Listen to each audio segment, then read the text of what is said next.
Hello and welcome. I'm Leigh Ann Gerrans and you're watching W News, broadcasting live from the Al Arabiya headquarters. These are our top stories. President Trump says he's not speaking to Iran and isn't offering the country anything. Meanwhile, on home soil, the US Senate begins its big, beautiful bill vote-a-rama. Israeli military order mass evacuations as President Trump calls for a Gaza ceasefire deal. Russia fires more than 100 drones into Ukraine overnight. Kyiv claimed Putin has lost more than 1 million troops since the start of the invasion. And back on court, tennis champion Carlos Alcaraz defends his title at day one of Wimbledon.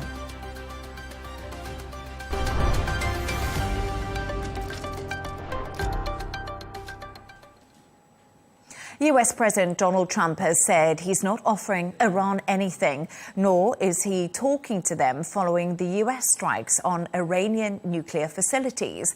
That's despite previous suggestions that talks between Washington and Tehran would take place following a ceasefire agreement between Iran and Israel.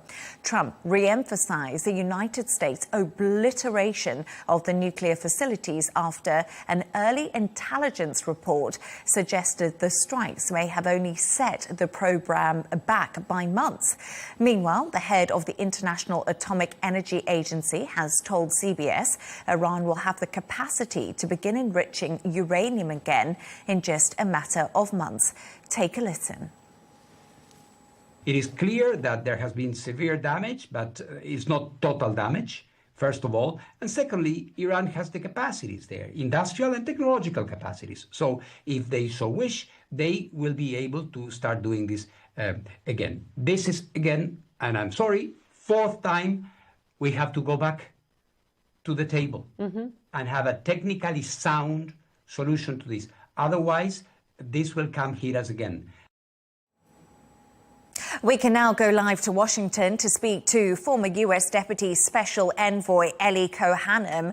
Ellie, great to have you on the show. Thank you for joining us. I just want to pick up on that sound we heard from the chief of the UN's nuclear watchdog. He said Iran could begin enriching uranium again in months. Those comments were made yesterday. What do you make of that? Leigh Ann, it's wonderful to be back with you as always. Look, I think from the IAEA's perspective, from Rafael Grossi's perspective, it's certainly his job to want to go back on Iranian soil, inspect the damage, get as much access as is possible, and survey where Iran's program stands as far as they're concerned. But I have to say that we know that Israel and the United States, they've had eyes on Iran's nuclear program for so many years. In fact, the Pentagon shared with the world that for 15 years they had been designing exactly the bomb that would be capable of destroying an underground facility like Fordo. So I also have confidence in both the US and Israel, and knowing that they would not rest if they didn't feel comfortable that Iran's nuclear program were obliterated, as President Donald Trump has said multiple times. And Leigh Ann, I want to say also additionally, we heard from President Trump in an interview this week on US News that should the Iranians restart their nuclear program, he would strike again. And Ellie, President Trump has previously said his administration was entering talks with Iran. He's now rolled back on that statement. So will he or won't he enter negotiations? It does seem unclear at this stage. Well, what we do know is that the ceasefire between Iran and Israel was negotiated successfully by the United States, by the Trump administration. And so certainly there was that amount of talk. Now, the question of what's next for the Iranian regime, the U.S. did have intermediaries. We know that Oman was involved in those talks originally. And so let's hope that the Iranian regime makes smart decisions. Leigh Ann, I've always said from the beginning of when the Trump administration came back into office that the threat to the Iranians was whether they would read the room right and understand that President Donald Trump is not Barack Obama, he's not Joe Biden. And so every time Donald Trump has given them, the Iranian regime, the opportunity to negotiate in earnest, to come and join the international order, as President Trump suggested that they do in a recent post on Truth Social. Every time that President Trump has given them the opportunity, we haven't seen them really understand that the opportunity is an important one for them to take. So the question really stands of whether the Iranian regime is ready to reform their behavior so that they'll behave like a normal nation state. And we have actually heard from Iran. They're demanding that the US rules out any further strikes before agreeing to further negotiations, Ellie. You've touched on it there, but is this why President Trump isn't committing to talks, because of the possibility of further US strikes? Well, we've heard President Trump say in the past that the Iranians don't hold the cards. And, you know, in terms of a negotiation, in terms of their international relations and diplomacy, the Iranian regime right now has very little in their corner. I mean, they are just hanging on by a thread right now. And it seems like the only reason why any of the regime officials are in power today is because they've been left in power. So it's amusing to me when they make these kinds of demands. I think it's really for their own domestic audience and trying to maintain some legitimacy in their own population after the country assesses the damage that was wrought upon them because of this regime's ideology and the bad choices that they've made. And Ellie, I just want to switch gears slightly. What did you make of the chant "Death to the IDF" from a punk band at the Glastonbury Festival in the UK over the weekend? It's been a very controversial issue. It's been dominating a lot of the media landscape. Well, it was horrific for all of us to see such anti-Semitic language and behavior at what's supposed to be an entertainment event. It was appalling, and it was also appalling that the BBC decided to broadcast this. Many people are comparing that what took place at that concert to something like a Nazi rally. And the United States has taken strong action already. We've been hearing from the U.S. State Department that they are going to be canceling the visa of this so-called artist and this musician who led these chants. And also we saw in news in the U.S. today that the talent agency that had this person signed on has apparently canceled his contract. So I can tell you, maybe this behavior is there's an appetite for it in the United Kingdom. There is no acceptance of this kind of anti-Semitism in the United States. And Ellie, just one more topic. Let's turn our focus to the big, beautiful bill. The Democrats are trying to exploit the infighting in the Republican Party by offering amendments so that Senate Republicans have to put their views on record. Are you worried about the damage that this could inflict on the Republican Party by the midterms? I'm not worried at all, Leigh Ann, because most of what's in the big, beautiful bill are President Trump's signature issues that he campaigned on in the 2024 election. That's why you have so much of his own personal commitment, and even Vice President J.D. Vance, who went over to Capitol Hill to get, congressional members in line and in order behind this bill. And so there's a huge mandate for everything that we're seeing in this, including enforcement of the Border Patrol, adding ICE agents, staff, the military spending, which will increase our spending by at least $150 billion. including support for the Golden Dome, the anti-ballistic missile system that President Trump has been advocating for. And so there's, tax cuts. There's a lot in the bill that, again, are President Trump's issues that he campaigned on. And so I think that there is a lot of support for it. Certainly there are individual Republicans that have taken issue with certain individual pieces of the legislation. But my forecast is that this bill will get through both houses of Congress and it will wind up on President Trump's desk for his signature. Elio Hanum, a former U.S. Deputy Special Envoy. It's always a pleasure to have you on and your insights. Thank you. Thank you, Leigh Ann.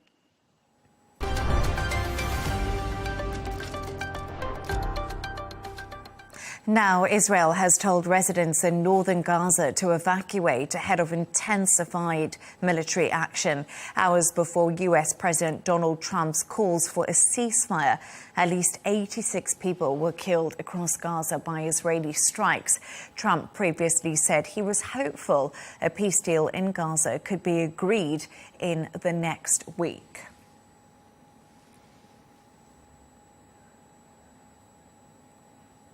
We can now speak to Daniel Rubinstein from the Israeli Forces, a spokesperson unit and former advisor to the Prime Minister Netanyahu. Daniel, a pleasure to have you on the show. As mentioned at the top there, at least 86 people were killed across Gaza, and that was over the weekend. And I just wanted to ask you, the military today issued mass evacuation orders in northern Gaza. What exactly are you hoping to achieve with further strikes? And also, just how many more lives are expected to be lost in this campaign by Israel? Thank you for having me. I think we're at a key turning point in this war. For almost 2 years, the Hamas terrorist army has been fighting this war in order to remain alive and in order to keep hostages so that it can carry out more massacres like it did on October the 7th. We're at a key point because Hamas is in a position to make a decision. Does it want this war to continue, or will it lay down its arms and release the hostages in exchange for safe passage out of Gaza? In the meanwhile, Hamas has given every indication that it wants to continue to fight. Israel does not want to have a single non-combatant casualty in Gaza, but unfortunately, Hamas continues to fight from densely populated areas in Gaza, and that makes fighting the Hamas terrorist army quite a slow and difficult task that must be done with great care. But unfortunately, Hamas has left us with no choice. Hamas is walking distance from the Israeli villages that it attacked on October 7th. It remains in control of significant areas of Gaza, and it's time for the whole world to speak with one voice and say that for the sake of Israelis and Palestinians alike, Hamas must lay down its weapons and let this war end. Hamas has obviously said that they're not prepared to do that, but Israel is intensifying its bombardment of Gaza as the U.S. president is really pushing for a ceasefire deal. Is Israel currently in ceasefire talks with Hamas and U.S. mediators? What's the situation there?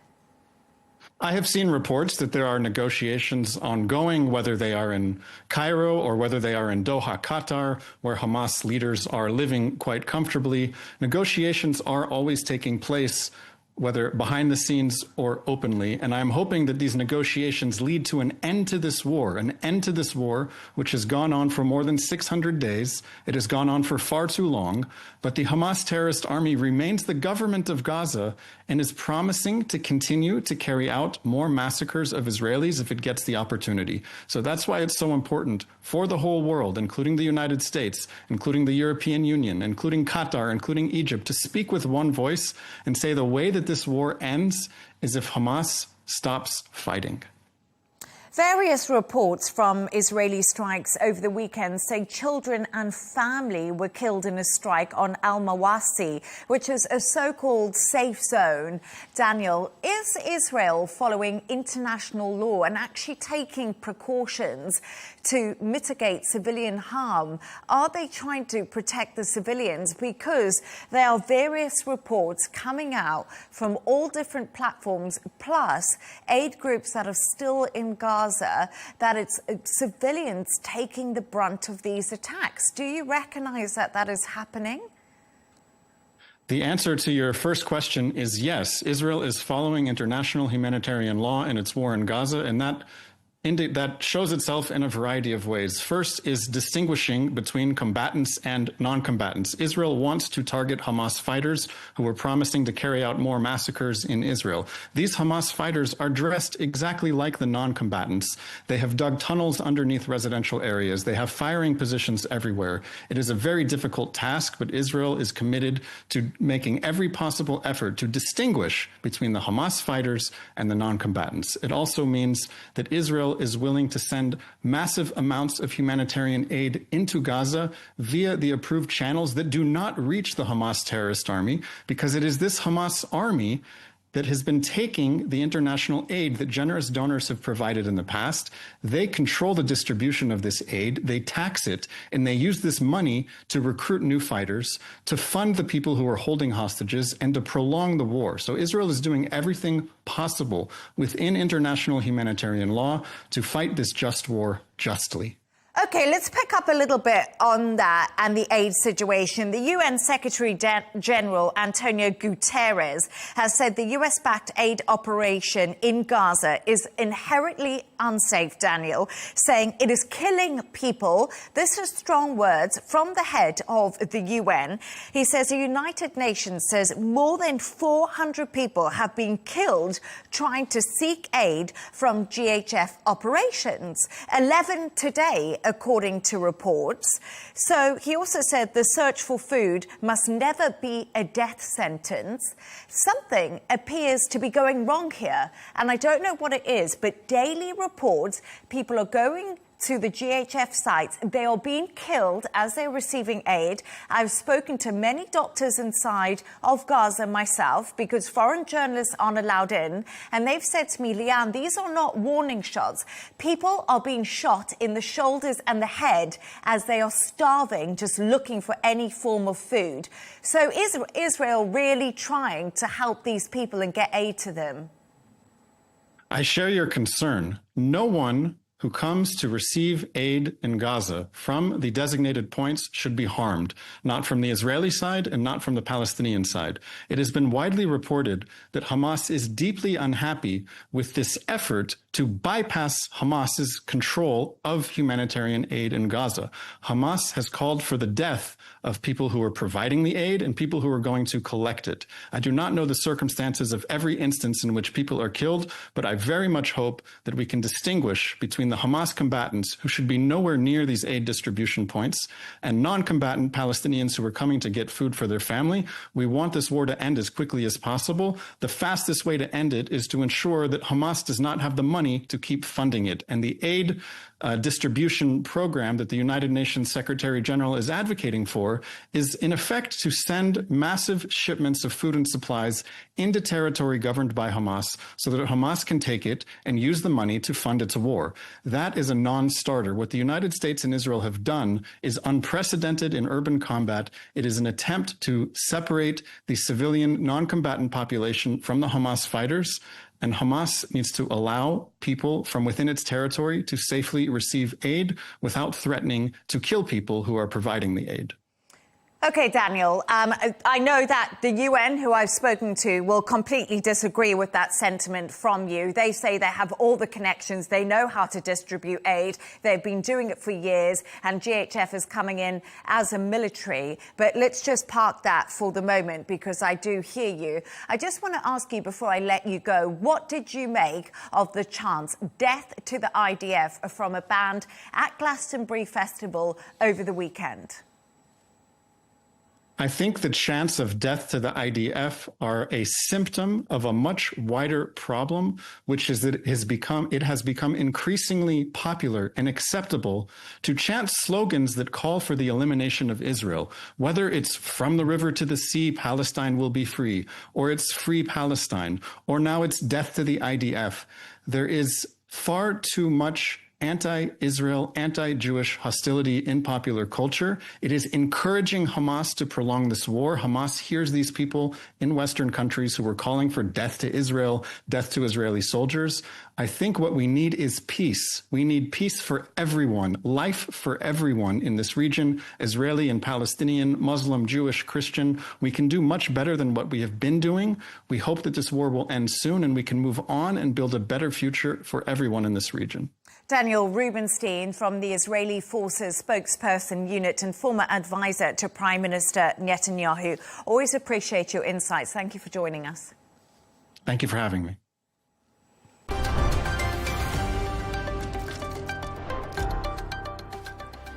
Let's take a look at some of the other stories making headlines today. A man in northern Idaho opened fire on firefighters, killing 2 and wounding another in what officials say was a planned ambush. The attack happened on Sunday near Canfield Mountain, shortly after the man started a wildfire in the area. Authorities found the suspect's body and a weapon in nearby woods. His identity and motive remain unknown. Denmark is making military service mandatory for women for the first time as Europe faces security concerns over Russia's invasion of Ukraine. Previously, only men were drafted and women could volunteer, but starting from next year, 18-year-old women will enter the same draft lottery as men. Officials say this will boost troop numbers and strengthen NATO. Canada has dropped a new tax on US tech giants aiming to restart trade talks after President Trump criticized the move. The measure would have charged companies like Amazon and Google 3% on their Canadian sales. This comes as the two countries work to improve trade ties. And China's national soccer team may be struggling, but AI-powered robots are making headlines. 4 university teams played 3-on-3 matches with fully autonomous humanoid robots in Beijing. Tengsheng University won 5-3 in the final. Organizers say they aim to develop safe AI, hoping robots may one day play alongside humans.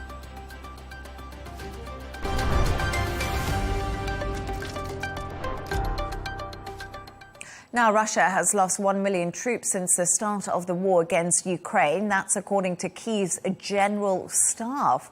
Last week, Russian President Vladimir Putin said he was willing to hold a new round of peace talks with Ukraine.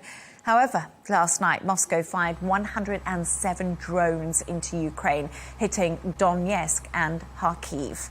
We can now go live to Moscow to speak to our correspondent, Dasha Chernyshova. Dasha, pleasure to have you on the show. Ukraine reports Russia has lost over 1 million troops since the start of the invasion. What is Moscow's response to that?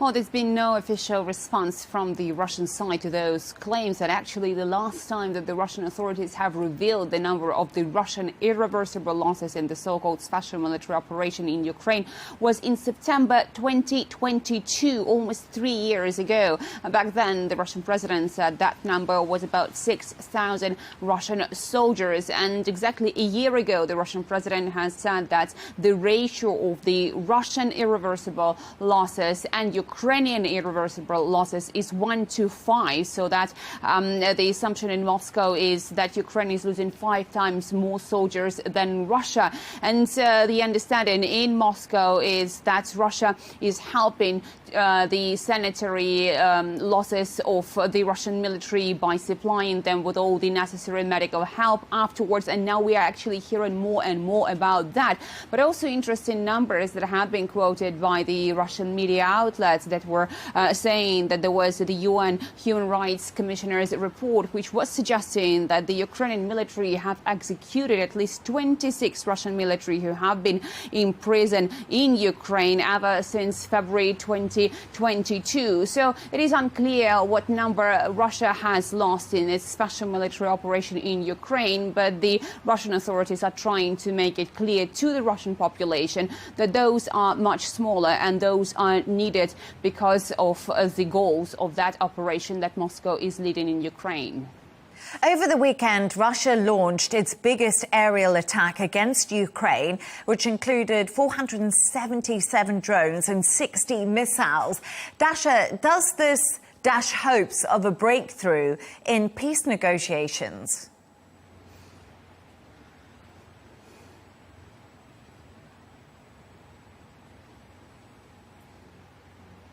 Well, what we are hearing from the Russian authorities is that Moscow is willing to hold negotiations with the Ukraine. They have exchanged the memoranda, which are completely different in the essence. The Russian delegation and the Ukrainian delegation have been compiled two separate documents, and Moscow says they're trying to melt these two documents into something they can both work on looking forward. But at the same time, what Moscow is saying is that in the absence of the progress on the diplomatic front, Russia has nothing left to do but to continue to fight militarily, and that means to diminish the military potential of the Ukrainian armed forces. Therefore, those strikes that Moscow is carrying out against Ukraine are targeting only the military-industrial complex. At least that's the claim the Russian Ministry of Defense is making constantly, and so do the Russian officials. So in Moscow, the perception is that there has to be the update on the third round of talks between Kiev and Moscow, and the hope is that round will be held sooner rather than later.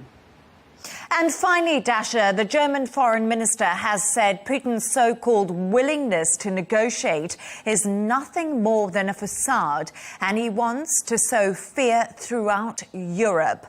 What more can you tell us?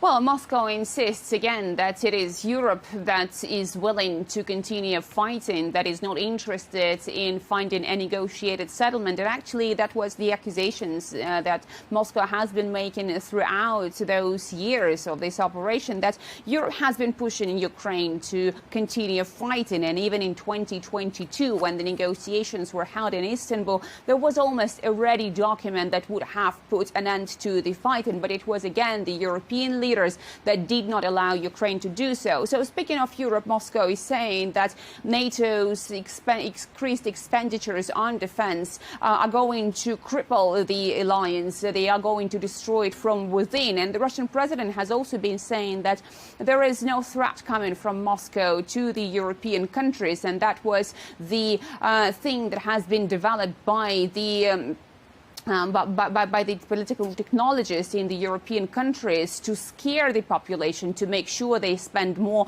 on defense from their taxpayers' money. So in Russia, there is perception that Europe will have to come to terms looking forward and at the distant future and rebuild its relationship with Russia. But of course, those are very distant perspectives. And for now, we see the continuation of fighting between Russia and Ukraine and no end in sight to that. Dasha Chernyshyova in Moscow, thank you so much.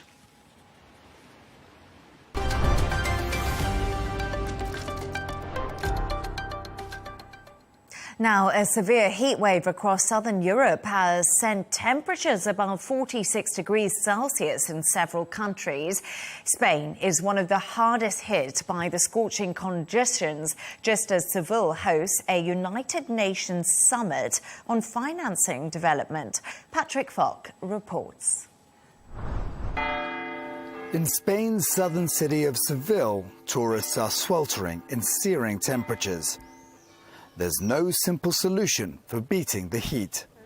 Water and shade, water and shade. Yeah, so we got up early to enjoy the sights early before the heat got too intense. So. A heat wave has engulfed swathes of Europe. Red heat warnings are in force across countries including Portugal, Italy and Croatia. Meteorological trackers say Spain is on course for its hottest June on record. Mercury levels hit 46 degrees Celsius, the highest ever seen in the town of El Granada to the west of Seville. For workers exposed, the conditions are unbearable. It's awful. It makes me collapse. We need to be looking for shade constantly, air conditioning in the car, those who have it. And look, We have these bracelets that ring with all these heat warnings. Here in the car, we need to be all day with the air conditioning on. As you can see right now, we have the windows closed and the air at 16 degrees, so the car can cool down and clients can be comfortable. Experts are warning the intense heat could leave children and the elderly vulnerable. Reports say a woman in Barcelona died after completing a shift as a road sweeper over the weekend.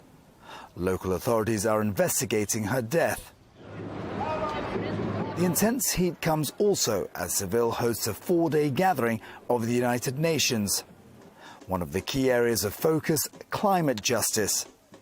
Greenpeace members were out in force calling for polluters to pay, some of them holding fans to cope with the searing heat. Forecasters warn some areas in Europe will get hotter until the middle of the week. The heat has been building under a big area of high pressure. Experts link the rising frequency and intensity of heat waves to climate change, although it's hard to connect individual extreme weather events to the phenomenon. Scientists analyzing the influence of climate change on such events say June heat waves with 3 straight days above 28 degrees Celsius are about 10 times more likely to occur now compared to pre-industrial times. Patrick Falk, Al Arabiya.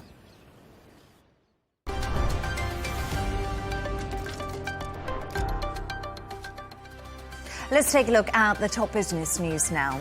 Tesla has activated its first batch of V4 superchargers in China, spanning multiple provinces, and plans to roll out additional stations across the country.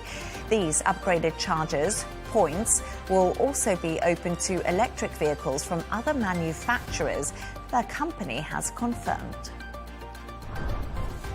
A new US-UK trade deal for British car and aerospace exports has come into force today, giving UK car makers access to sell 100,000 vehicles annually to the US at a rate of 10%. In return, the UK will remove duties on US beef and ethanol. Steel and aluminium tariffs remain unresolved and could double if no agreement is reached by the 9th of July. Turning to sport, Paris Saint-Germain defeated Lionel Messi's Inter Milan 4-0 in Atlanta to reach the Club World Cup quarter-finals. PSG dominated early with scoring twice, scoring an own goal and adding a fourth despite Messi's efforts in the second half. Miami couldn't respond. PSG will face Flamengo or Bayern Munich next. And Lando Norris secured a victory at the Red Bull Ring, just 15 points behind McLaren teammate in the Drivers' Championship. With a strong fan support and his own grandstands awaiting him at Silverstone, Norris aims to build on his success and claim back-to-back wins at the upcoming British Grand Prix.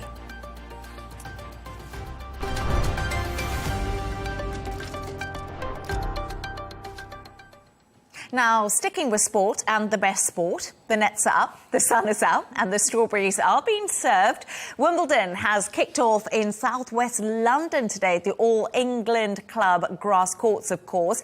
Defending men's champion Carlos Alcaraz has started on day one, as well as women number one, Arina Sabalenka. Let's get the latest from sports journalist Joe Morrison. So, Joe, we have been very excited in here. We're watching something on the scores, but we'll talk about that in a bit.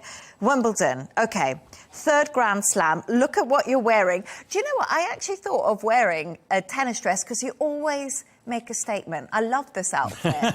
Well, it was either come like this, Leigh Ann, or come as a strawberry. Oh, I would have loved the strawberry.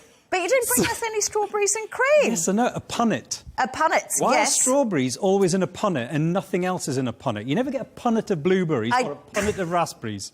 Do you know what? Maybe that's something for... I don't know. I don't know the answer. For people smarter than me to know. But look at you. You look like actually an umpire, and they don't even exist anymore. I could see you in the stands there with David Beckham. You're talking about the line officials, yeah. Yeah. Well, that's sad, isn't it? That is sad. But let's get into what's up to you. We can talk about the line officials later. But Wimbledon. Okay, third Grand Slam of the year. You dress for the occasion. You look absolutely great. Thank you, Leigh Ann. And we're coming back off that epic final that I just couldn't take my eyes off. Alcaraz and Sinner, French Open, something of mastery. And we're seeing a new tennis rivalry kind of emerge in the men's singles. And I was going to ask you all about Alcaraz, but let's actually say he's struggling a little bit here. He's wobbling. He's wobbling. He's wobbling. What is it? Is it all square yet? No, he's wobbling against Fognini, Yeah. Italian, old school. He's not as young as Alcaraz. We've known him on the tour for a while. But they are 2 sets each. They're now into the 5th set. Alcaraz is 3-0 up, but 3-love up. But Fognini actually won the 4th set 6-2. And we're now, what's happening here? You know what I think? The heat. The heat, the humidity, I think is going to throw a few side balls into the equation this year. I don't think it's going to be a traditional Wimbledon in the sense of, the favourites are going to go, romp to the final and they're going to meet each other in the final. I just don't believe that. I think this week, have you seen the weather forecast in the UK? It's absolute hottest torture. First day of Wimbledon in recent memory. I think that's going to cause a problem. But then... And it is causing a problem. It is causing problems. Alcaraz actually said before this, I'm from Spain. I train all the time with these temperatures. It isn't a problem. But when you get to 5 steps, it's got to be pretty... And it's grass, Leigh Ann. Yeah, it's grass. And it's quicker.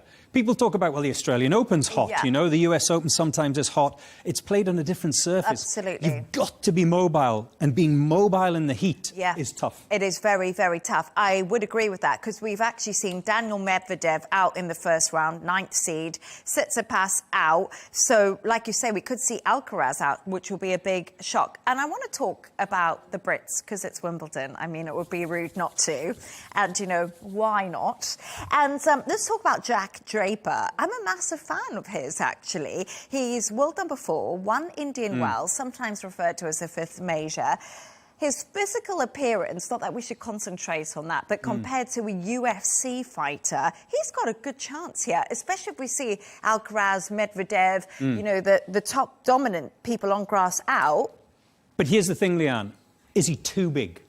For those reasons that I just talked about before, he's what, 6'4", 6'5"? Yes, and he's a big guy. He's a big guy. Now, that mobility that I was talking about, grass getting around the court, it's not just about power on grass, it's about mobility. Is he too big? That's my question. But then it's also serve and volley. And we saw the likes, do you remember years ago we had the big Aussie server who used to come in and do really well at Wimbledon, but on Roddick, other... Not no, Roddick. He was a big... Philippoussis. OK. You know, he used to come in, serve and volley. So, I don't know, let's put... I don't know, Jack Draper could be really good. Yeah, look, world number 4, you don't get there. There's no easy ride to get to world number 4. So he has got a chance, but I wonder about his size. OK, too big, maybe. All right, Emma Raducanu. Let's talk about her. Plagued with injury, as always. In the first round today against the young Brit. Oh, God love her. Oh, God love her. So these this young Brit, 17, wild card. Gosh, the nerves have to be absolutely raging. Look, the thing is, I get excited, as you can imagine, every single year for Wimbledon when it comes to the British entries, until they get knocked out. And then you just... Day two. No. There's this huge deflation, you know, instead of the elation on day 1, the sunshine and the strawberries and the punnet and everything that we were talking about. Yeah, it's, you know, Henman Hill, you're sitting there and... Murray Mound? Oh, is it Murray Mound now, is it? It used to be Henman Hill. It used to be called Henman Hill, or Murray Mound, one or the other. Andy Murray was the only one where you would go, yep, he could go a long way and he may go to the final. Yeah, I agree But the other with that. Brits over the years, they've always just let us down. Damp squib. Damp squib. Damp squib. But let's hope Emma Raducanu cannot be a damp squib this time round. OK. Now, my all-time favourite is the GOAT, Novak Djokovic. And he's going for his 25th Grand Slam. I mean, he has won 7 Wimbledons. Do you think this is his shot? Yes. Oh. Without question, yes. No doubt. And I'll tell you why. Yeah. Because of all those things I referred to, the tournament itself, the speed of grass and that heat, it requires that what is it? That wily nature that you need to have, which only comes from experience. What do you do in this scenario? Because remember, they play the games. There's a draw, obviously, who you're going to face next, which then determines what your actual start time is. Well, you can't always guarantee that you're getting a later in the day start time and therefore cooler climbs. You can't guarantee that. And sometimes I think you just need those...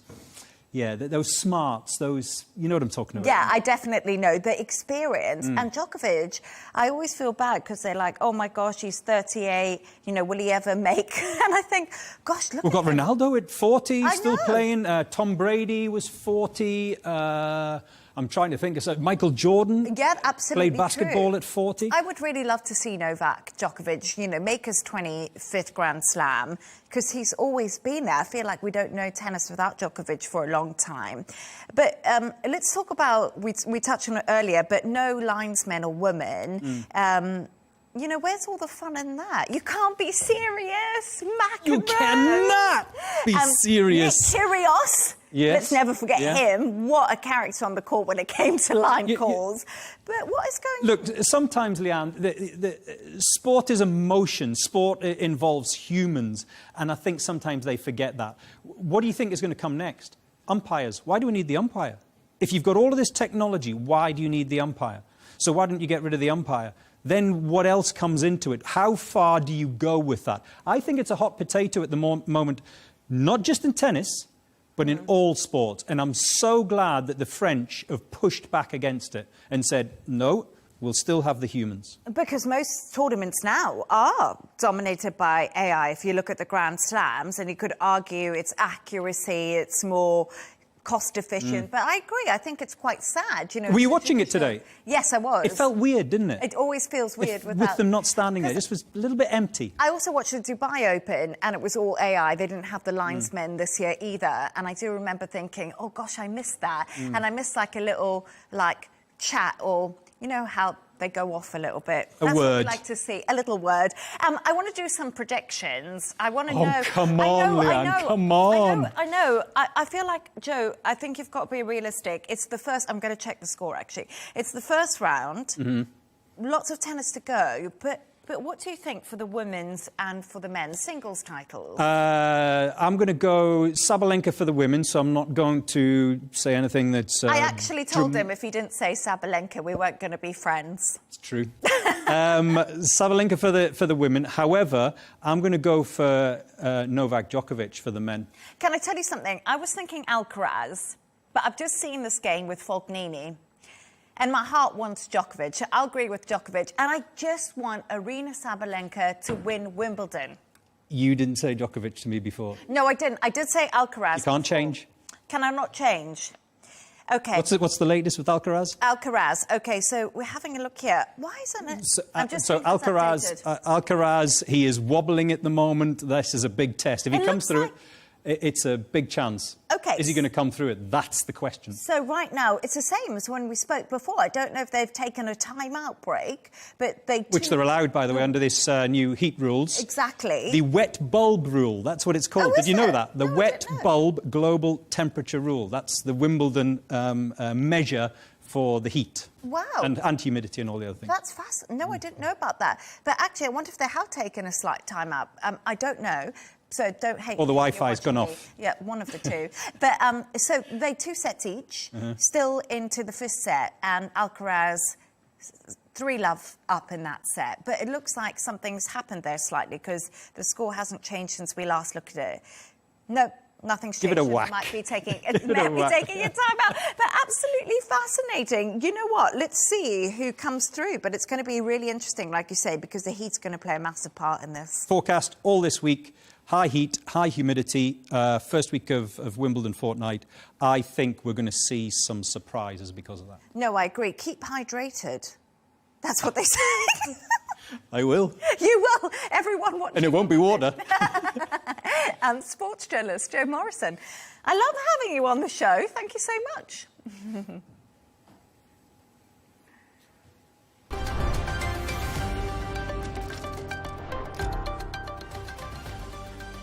A reminder of our top stories.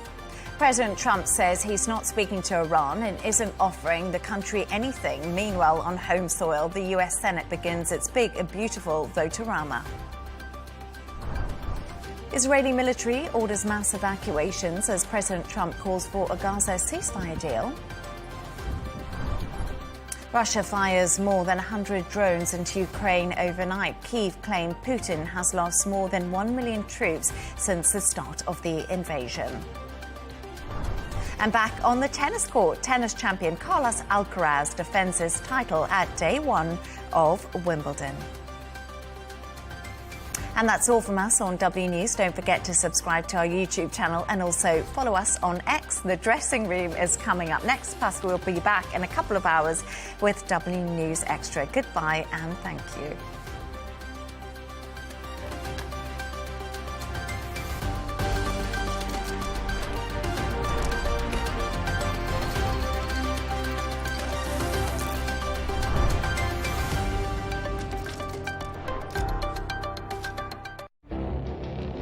It feels like decades are passing by in a matter of weeks. Seismic shifts in the world order. Never, ever will be part of America. With so much happening and so much noise.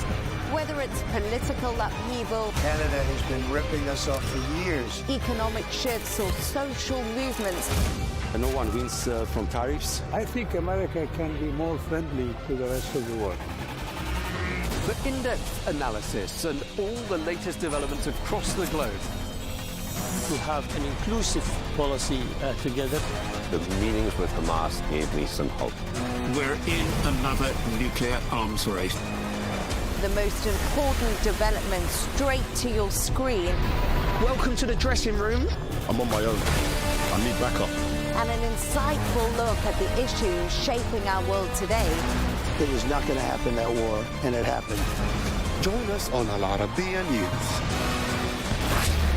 where the world talks.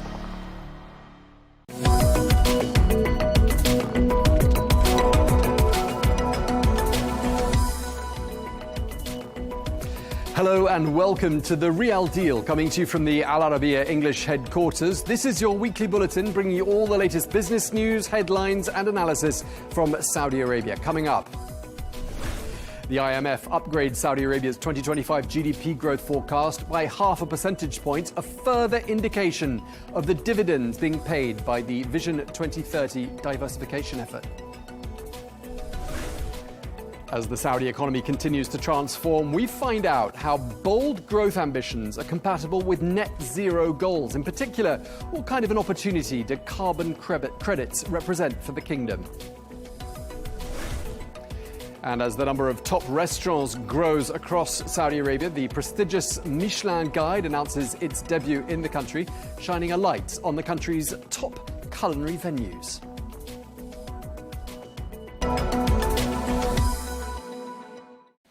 Hello and welcome to the programme. We begin with the news that the International Monetary Fund has just upgraded its 2025 GDP growth forecast for Saudi Arabia. Well, the new forecast revises growth upwards from 3% to 3.5%.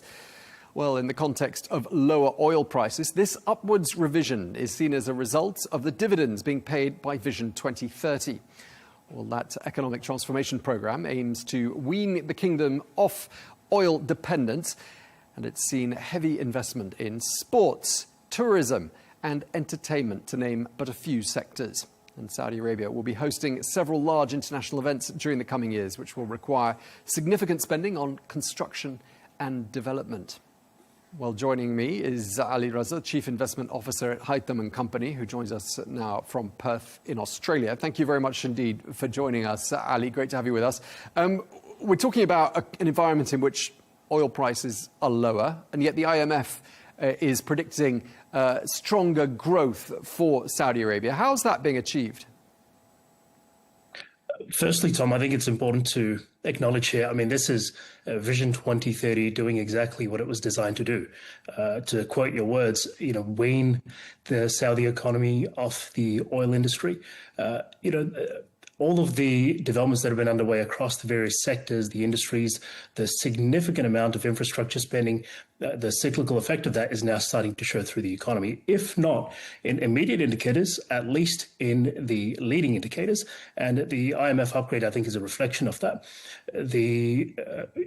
As it stands, there's nearly $2 trillion worth of infrastructure projects in the pipeline. And, Saudi Arabia is one of the least indebted countries in the world, with a debt ratio of around 17% to the GDP. So there's a lot of opportunity to borrow further to fund these projects. Now, naturally, of course, as these projects see their way through the cycle, we will see a significant impact on the employment rate. We'll see a significant impact on the income contribution to the region in foreign direct investment. And I mean, we're just really looking at one aspect of the economy or society here. There was a target to attract 100 million tourists by 2024. And last year's by 2030, actually. And last year in 24, Saudi Arabia exceeded that target. And the number is hovering around 115 million tourists at the moment. So when you begin to stack up all of these industrial or sectorial changes and the changes to society, it's no surprise that we are expecting a significant growth in the GDP. And I think the IMF notice is a reflection of that. Yeah, you just touched on tourism there. I'm wondering what other sectors of the economy are really standing out for you at the moment and that perhaps stood out for the IMF when they made that forecast, that upwards forecast of 3.5% growth for the year. Well, tourism is an obvious one, and with all of the incredible events coming up from the Asia Cup to the Winter Games to Riyadh Expo 2030, FIFA World Cup, I mean, just between these handful of events, we can expect a significant contribution or boost to a number of related industries in addition to tourism. So that's one aspect of that change. Now, there's also an enormous appetite for development in the mining sector. And, Ma'aden is doing an incredible job at driving this transformation. Non-oil growth sectors, non-oil sectors saw growth of nearly 4.5% plus in the first quarter of 25. Mining was no exception to that. So we saw nearly 5% growth in the mining sector over 2024. There's an estimated $2.5 trillion worth of resources outside of the oil and gas in the mining and resources industry in Saudi Arabia. Saudi Arabia is estimated to be the fourth largest deposit, or holding the fourth largest deposit of uranium in the world. There's incredible effort around the ICT and tech sector. I mean, Tom, you and I have spoken on a number of occasions recently about all of the development that's taking place in aviation, technology, the recent announcements with Humane. Last year, we saw the establishment of Alat to develop an advanced manufacturing hub. There was an investment in Lenovo, who, has broken ground on their first factory in Saudi Arabia, amongst many others. And all of these sectorial developments coming together, I think that's what's reflecting the change in the future outlook. Okay, well, thank you very much indeed for that, Ali. We'll be crossing back to you in just a moment. Let's get a brief check of some other stories we're following for you now. According to the latest official data, Saudi Arabia's trade surplus has narrowed sharply, with exports down 10.9% year on year, driven by a 21% drop in oil exports. By contrast, non-oil exports increased by nearly 25%, while China remains the leading destination for Saudi exports.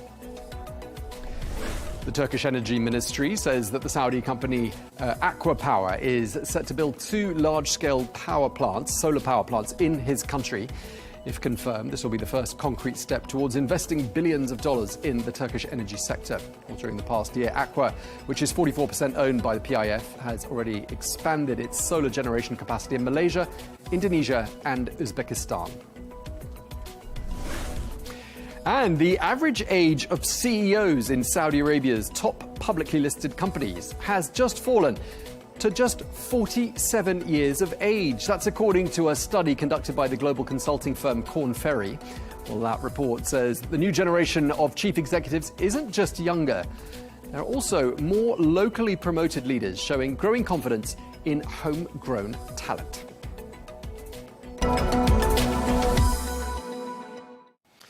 With each passing week, Saudi Arabia's economy is transforming in line with Vision 2030. At the same time, sustainability is a key pillar of that vision. Well, the country is reducing its dependency on oil revenue and diversifying rapidly. Well, by the year 2060, the kingdom aims to reach net zero emissions. So how are these goals compatible with the Saudi Arabian bold economic growth ambitions? Well, our next guest heads up the first voluntary carbon market company in the region. This Saudi company, VCM, was launched in October 2022 and is 80% owned by the PIF, 20% owned by the Saudi Tidal Group holding company. Riham Al-Ghizi, CEO of VCM, thank you very much indeed for joining us. Could I just start by asking you to tell us very simply, what has VCM achieved since its launch 3 years ago? Okay, let me start by going at the history of the company. The company was incorporated in 2022, but the real announcement for it was in September 2021 by His Royal Highness the Crown Prince of Saudi Arabia. And he enacted Saudi Tadawul and the Public Investment Fund of Saudi Arabia to look into that project and launch it to be the first pioneering carbon market in our region. So that's the beginning of it. When we looked at the market over here, there was zero demand, zero supply, and zero knowledge about what is a carbon market, voluntary carbon markets. This was our starting point. Today, where we are having 30 corporations from the Kingdom of Saudi Arabia subscribing into our market that covers 70% of the total emissions in the kingdom. We have launched back-to-back 3 massive auctions, the largest in the history of the market, and that tells you the size of it. And today we are announcing our agreement with ENWA, which is a landmark agreement. So these are steady steps that we have been going from one auction to the other to establish demand and see the size of the supply and as well building the ecosystem. It's not about agreements. It's not about auctions. It's about an ecosystem in the kingdom. Since our incorporation, there has been a lot of companies that has been set up in the kingdom to support the ecosystem. So all of this, the vibrance behind the market here in the kingdom and the region, this is something that we need to account for as well. Thanks for that, Riham. Actually, I wanted to ask you about that deal that you just mentioned there, the deal you've signed with ENWA, which, of course, is the energy and water subsidiary of NEOM. Why is that such a significant deal? Let me explain what is the significance of ENWA first. ENWA is, as you mentioned, the electric and water company or energy company of NEOM, which is the giga project of the kingdom. It has pledged 100% renewable energy for the grid, for the whole of NEOM. And as well, the largest hydrogen plant, green hydrogen plant in the world will be in ENWA as well. So it's a massive company and with massive activities. And ENWA is so much committed to climate change and managing their emissions. That's why this agreement is a landmark one. It's huge in size because it's 30 million tons between now and 2030, but it also shows the commitment of NEOM to climate change and being green. And it shows our commitment to facilitate and intermediate in such agreements and pushing the kingdom further when it comes to carbon markets. Okay, so that's probably added some momentum and some interest, has it, to the whole sector? We've been not pioneering in the kingdom. I dare to say we've been pioneering in our region altogether. So this is a landmark agreement, is setting the tone for our region, and is showing the path for other companies as well. Okay, I just want to take a step back at this stage, and I wondered if you could give us another real-world example. I noticed that Flynas has signed an agreement with you. Tell us, really for the benefit of people who don't even know what carbon credits are, how do they use in this agreement your services, the services of your company, voluntary carbon credits, to reach carbon neutrality? How does that work? Well, Flynas participated with us in the launch of the exchange by transacting with us. And that is a huge thing for, I'm not talking about national air carriers in our region, but I'm talking about budget airlines as well, participating in that, which shows you the importance of that and the commitment. The airline industry is hard to abate sector because they burn energy, fuel, and that is very important for them to lower their emissions.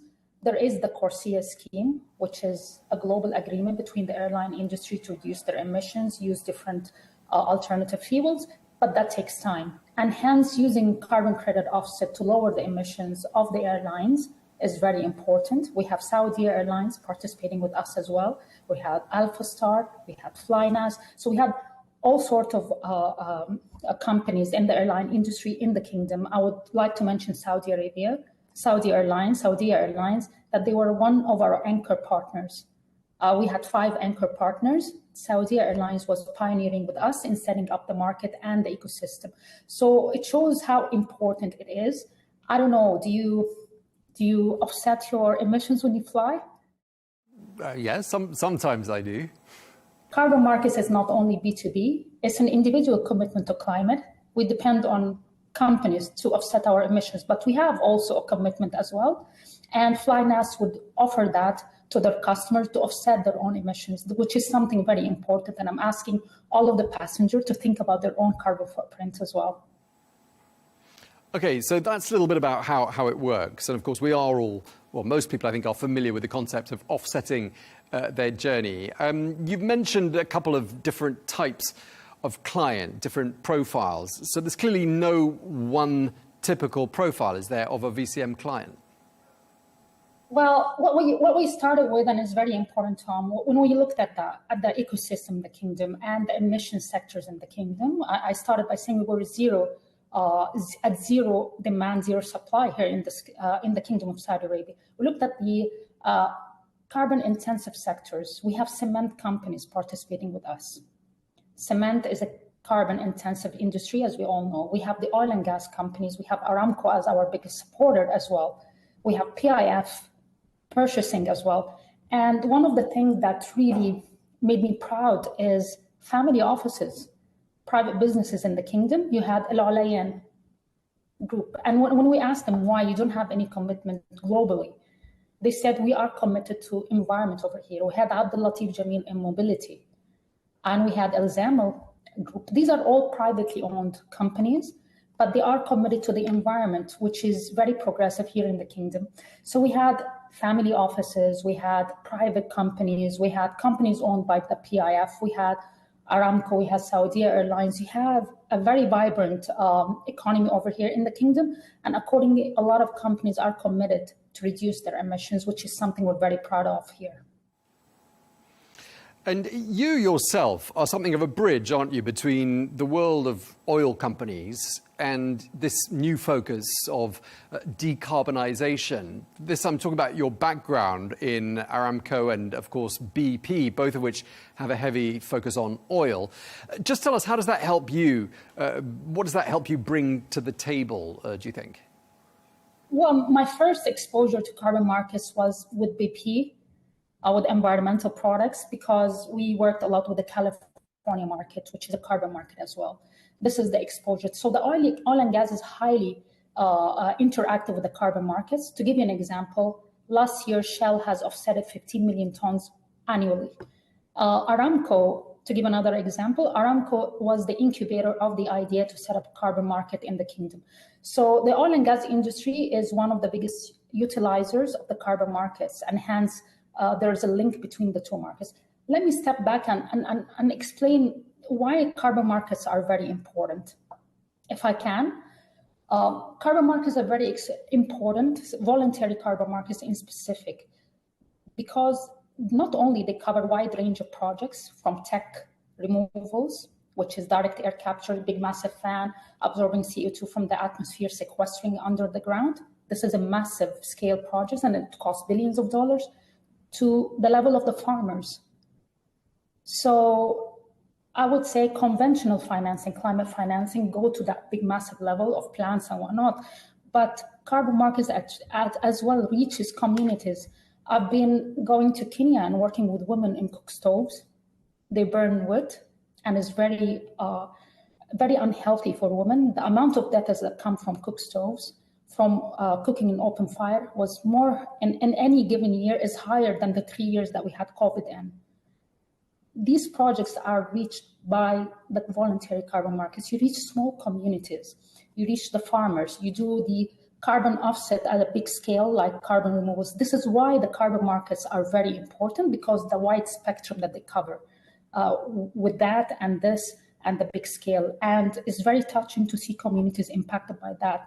The money that goes and the premium that goes to the farmers themselves to change their farming activities.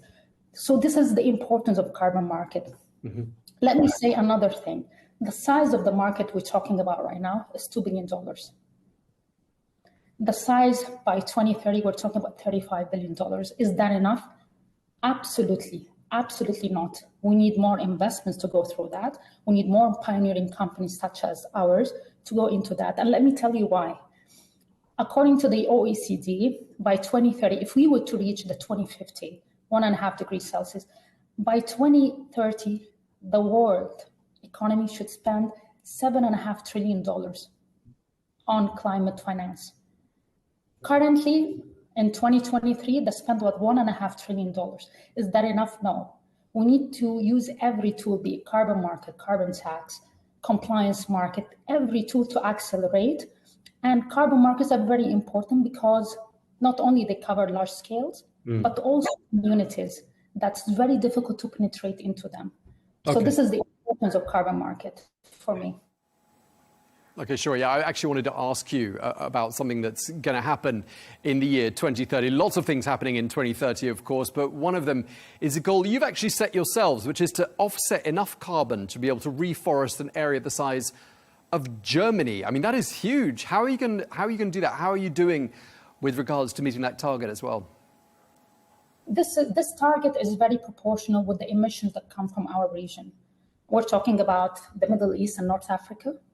And this is a fair share of our contribution to emissions, relevance to the world.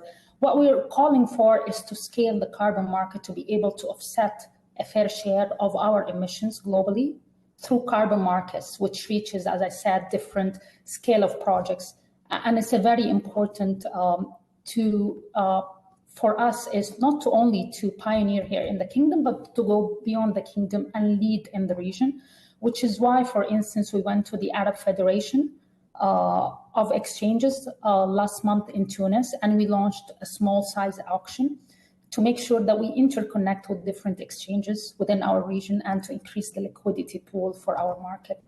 This is why, and it was very well received, not only from the different exchanges, from Tunis to Morocco to United Arab Emirates, it was very well received, but also from the Nigerians, from the African exchanges who came to us afterwards, and we were talking about connectivity, interconnection, having one order book, which increases the size of the market and increases the liquidity, is very important to us. Now, you've touched on this already, but I'd just like to clarify for the benefit of our viewers, really. Why would a company choose to buy voluntary carbon credits instead of just reducing emissions? What's the motivation to participate in the VCM? Well, I mean, companies have different... In our region, what we have seen, there are companies who are very advanced in their journey with decarbonization. And there are companies who are at the beginning of the journey, and we help both. What we have in the company, we have advisory services that help companies measure their emissions and have their decarbonization curves, and then use carbon credit offset as a complementary tool. What we look for is if we offset only 5% of any plant's emissions, that's a huge deal for us, and it's a huge deal for the other side, which is the projects that they are financing. Let us not forget that carbon credit offset as a tool, as a revenue for those projects that are uneconomic without carbon credit offset as a financing tool for them.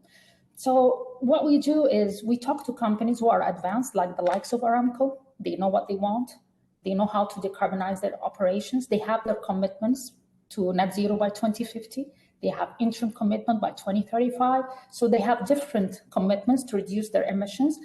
And they use carbon credit offset as a complementary tool to their decarbonization of their operations, be it electricity, be it energy efficiency, and on top of it, carbon credit offset.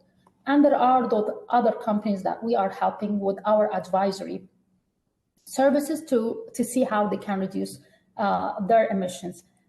Some people think that climate finance is extra burden. I see it as an opportunity. we have to have jobs that comes around climate finance, training and job openings that comes with carbon accounting. These are all job opportunities that is out there. So there's always economic opportunity. Energy efficiency, it's reducing your electricity bill, it's reducing your energy bill. So there's a lot of things that comes out of reducing your emissions that is very effective for companies. And this is something. And also, we need to understand that there are shareholders who push their companies to reduce their emissions. There is financing needs that credit ratings with the financing needs come from how much you are committed to climate and environment. So there's a lot of different forces that pushing the companies to go that direction as well. Okay, and Riham, just briefly, carbon credits are Sharia compliant assets, aren't they? Just talk us through that, because that's really significant, isn't it, in this particular region? If I were to say something, if we talk about climate finance and Islamic finance and the intersection between them, I would claim that this is the might of Saudi Arabia, because we are the one who innovated that. When we started working, as I said at the beginning, when we looked at the different sectors in the kingdom and we looked at the banking sector, we said, what can we do with the banking sector over here? We can offset their electricity bills, but can we go a further step? If you look at the Islamic finance size here in the kingdom, we're talking about $500 billion a year. This is a huge size for carbon markets altogether. And what are the pillars of Islamic finance? They use commodities as a backing for the transactions. So they use gold, steel, and rice. We thought, why not using carbon credit offset as a commodity backing? And by that, we channel funds to the carbon market. So we started by the Islamic Development Bank, and we got fatwa. We supported them and we worked with them in getting a fatwa from the Sharia Council to make the carbon credit offset as a backing commodity for Islamic finance. We succeeded in that. And we're very proud of that because this is financial innovation. This is the first in the world, the first fatwa, and it was powered by us in terms of technical and whatnot. And it was approved for Murabaha. And afterwards, we took it to the SMB, we took it to SAP, and we are working on launching our services when it comes to that. I think next year, we're working on the blueprint and we would connect directly to the banks so that if someone go and have a mortgage from a bank, rather than having it backed by rice, having it backed by carbon credit offset, and this is an Islamic pillar, you benefit all people. You benefit the climate, you benefit the globe. And this is so much matching with the concept of Islamic finance. Okay, and just lastly, I mean, are you seeing at a global level perhaps less interest in decarbonizing? When you think, for example, about what's happening in the United States, and you think about slogans like drill, baby, drill, I mean, does that mean less enthusiasm towards decarbonization compared to, say, a year or 2 years ago? I really like the question, Tom, and thank you for asking it. No, on the contrary, I see more companies committing. To give you an example, I'll talk about the carbon market and I'll talk about the oil and gas industry as well. For the carbon market, this May was the highest, 70% high retirement versus last year. Retirement is when you offset against your activities. So 70% increase year on year. That's a strong signal from the market, from the carbon market. If we look at the oil and gas industry, none of them have changed any of their commitments towards the climate. We still have Aramco active with us. We've seen all of the oil and gas industry, including in the US, still committed to climate, haven't changed in any of their commitments, and still active in the carbon market. So I would say for any company, I mean, geopolitics change, but the climate commitment is still there, valid. And you cannot change your strategy and planning by the change of different geopolitical changes, because it could swing the other way around as well. What are you going to do? So I'm still confident around ESG. I'm still confident about the climate. This is not a problem for companies. It's a problem for us as individuals. is a problem for the whole globe, is ecosystems, is farming, is animals, is everybody who's living on this planet.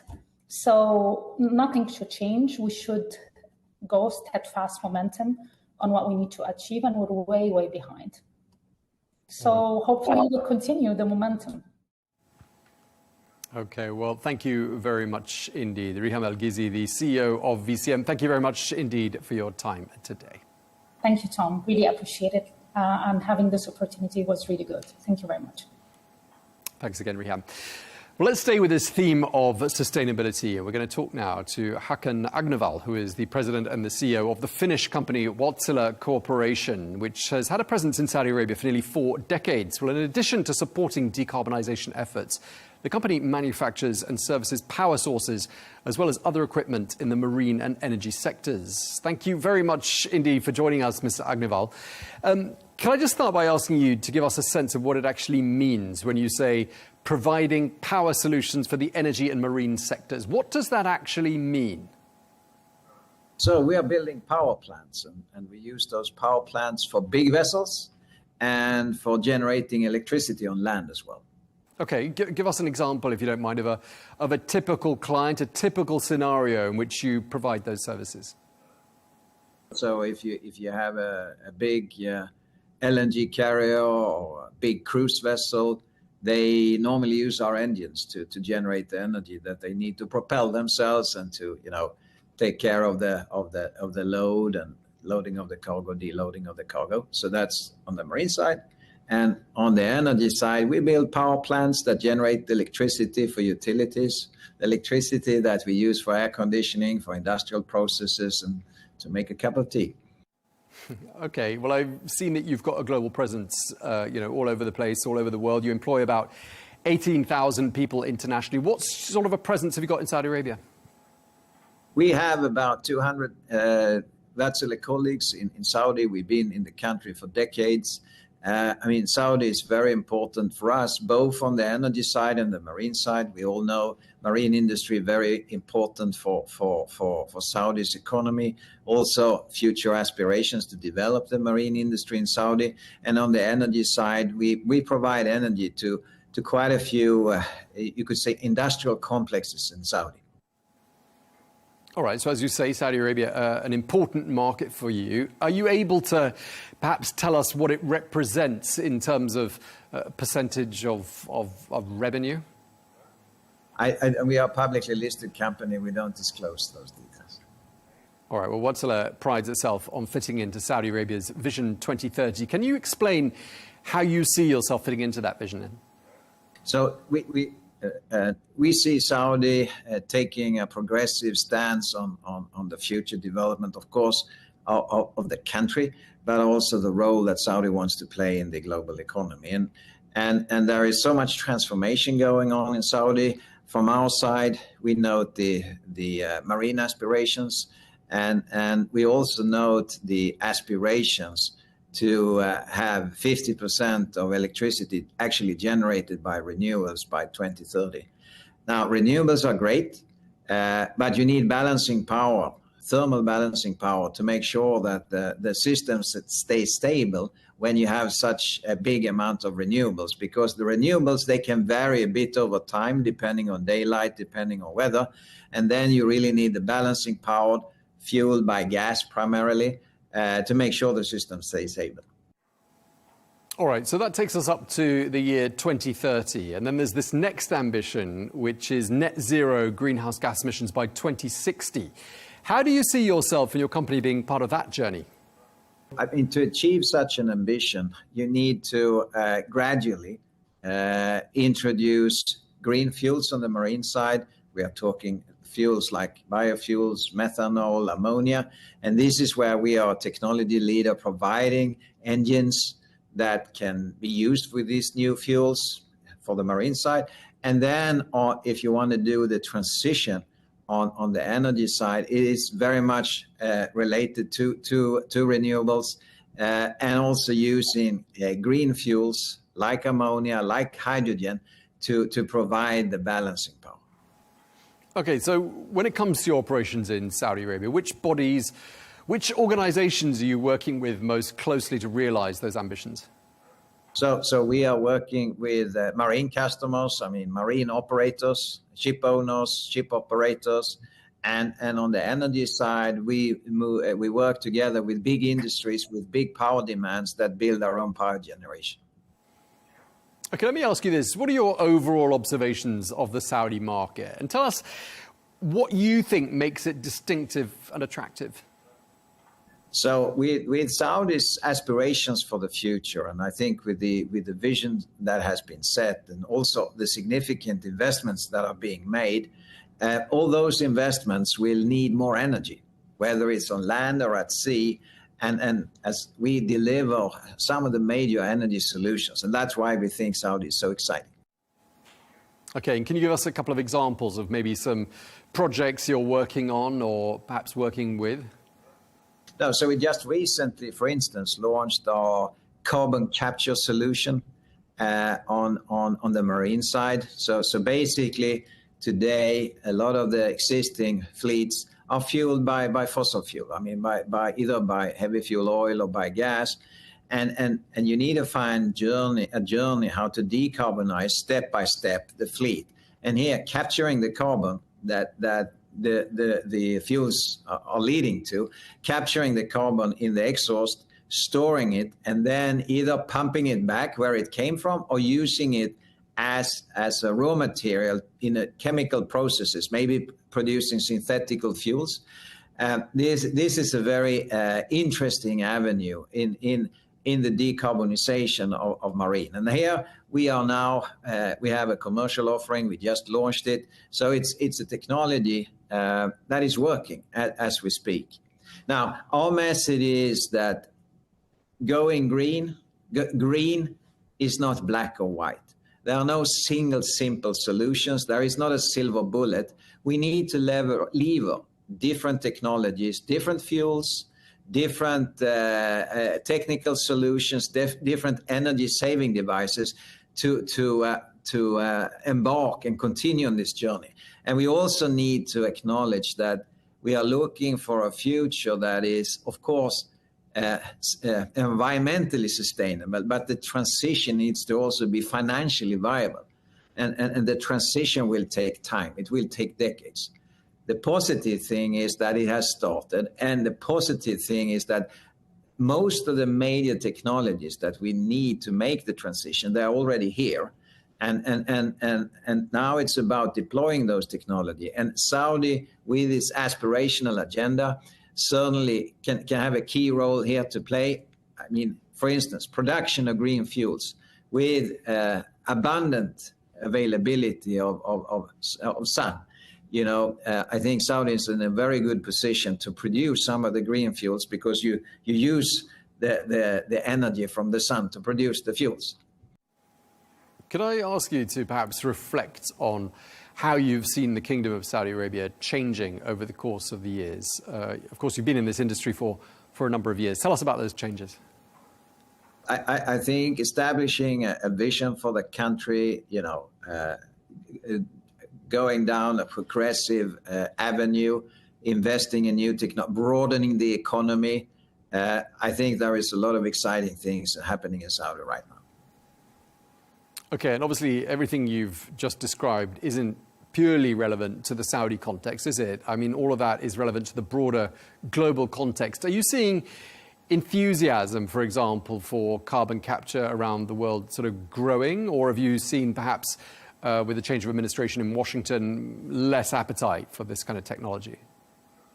No, I always encourage us to take a step back. When we kind of assess what trajectory is the world on the decarbonization, decarbonization path. And if you look at it and you zoom out, you see that there are more investments going into renewables. There are more investments going into alternative ways to produce energy than ever before. Of course, it could be argued that the transition needs to go faster, but I would say it's accelerating and there is more things happening than ever before. Now, for instance, if we take the US, yes, offshore wind will probably be halted or paused. But if you look on onshore wind and solar, it's really accelerating in the US based on the very simple, understanding of that we need affordable energy. And that's why I think that we will see some technologies stopping or halting, whereas other technologies will actually continue to accelerate.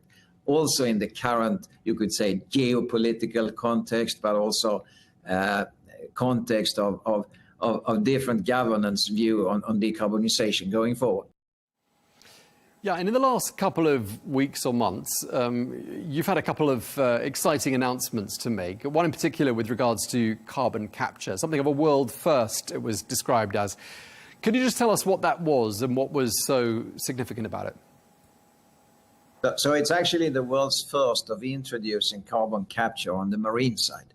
Carbon capture has been used and has been around on land for quite some time.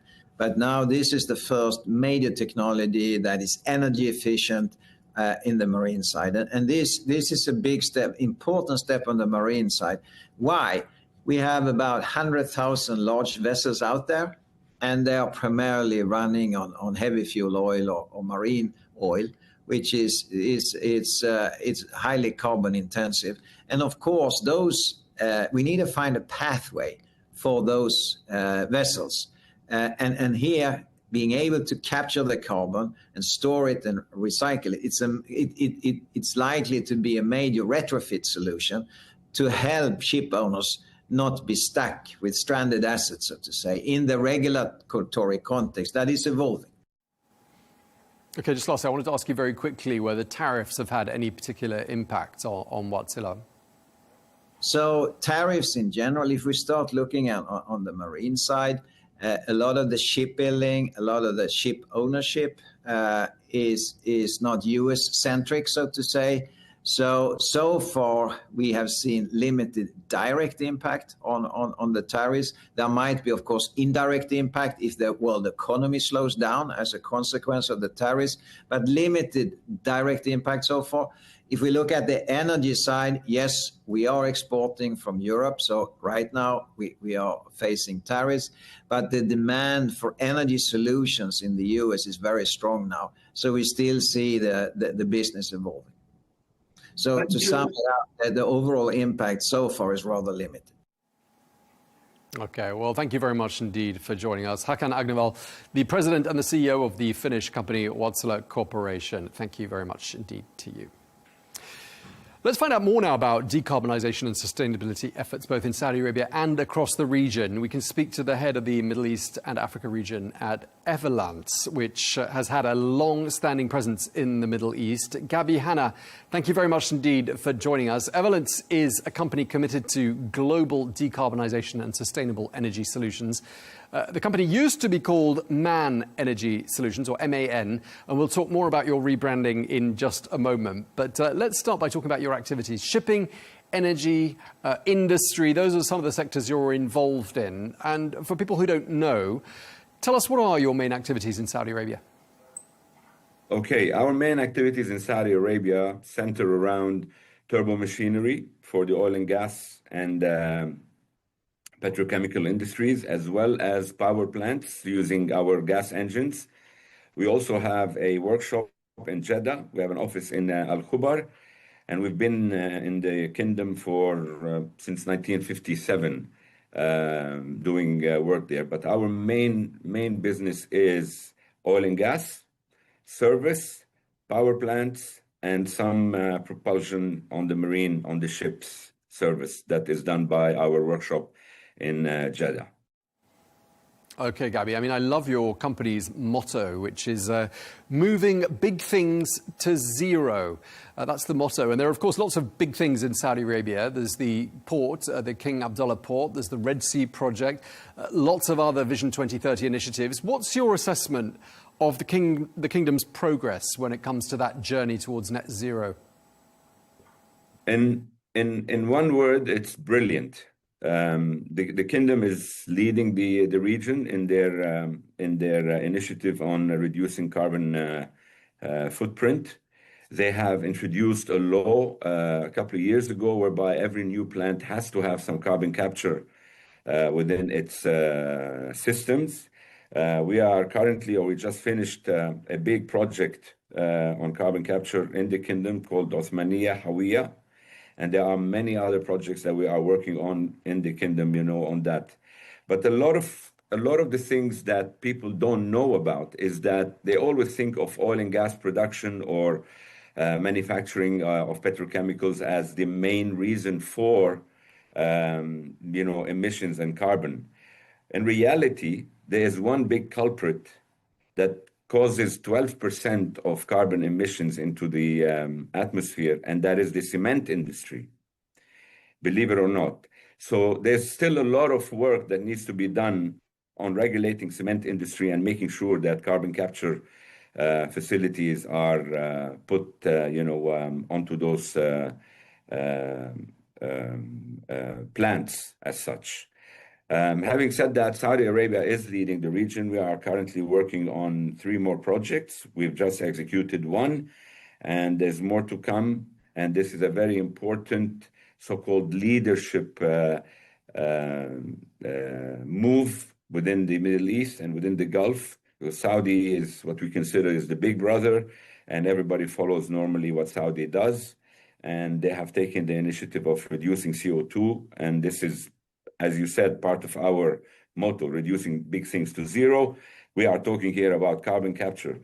Carbon capture is so important to us that we at Everlands have spun off a department from our turbo machinery or industries, and we made it a pillar of our, business. And it is a purely department for carbon capture projects dedicated only for such things.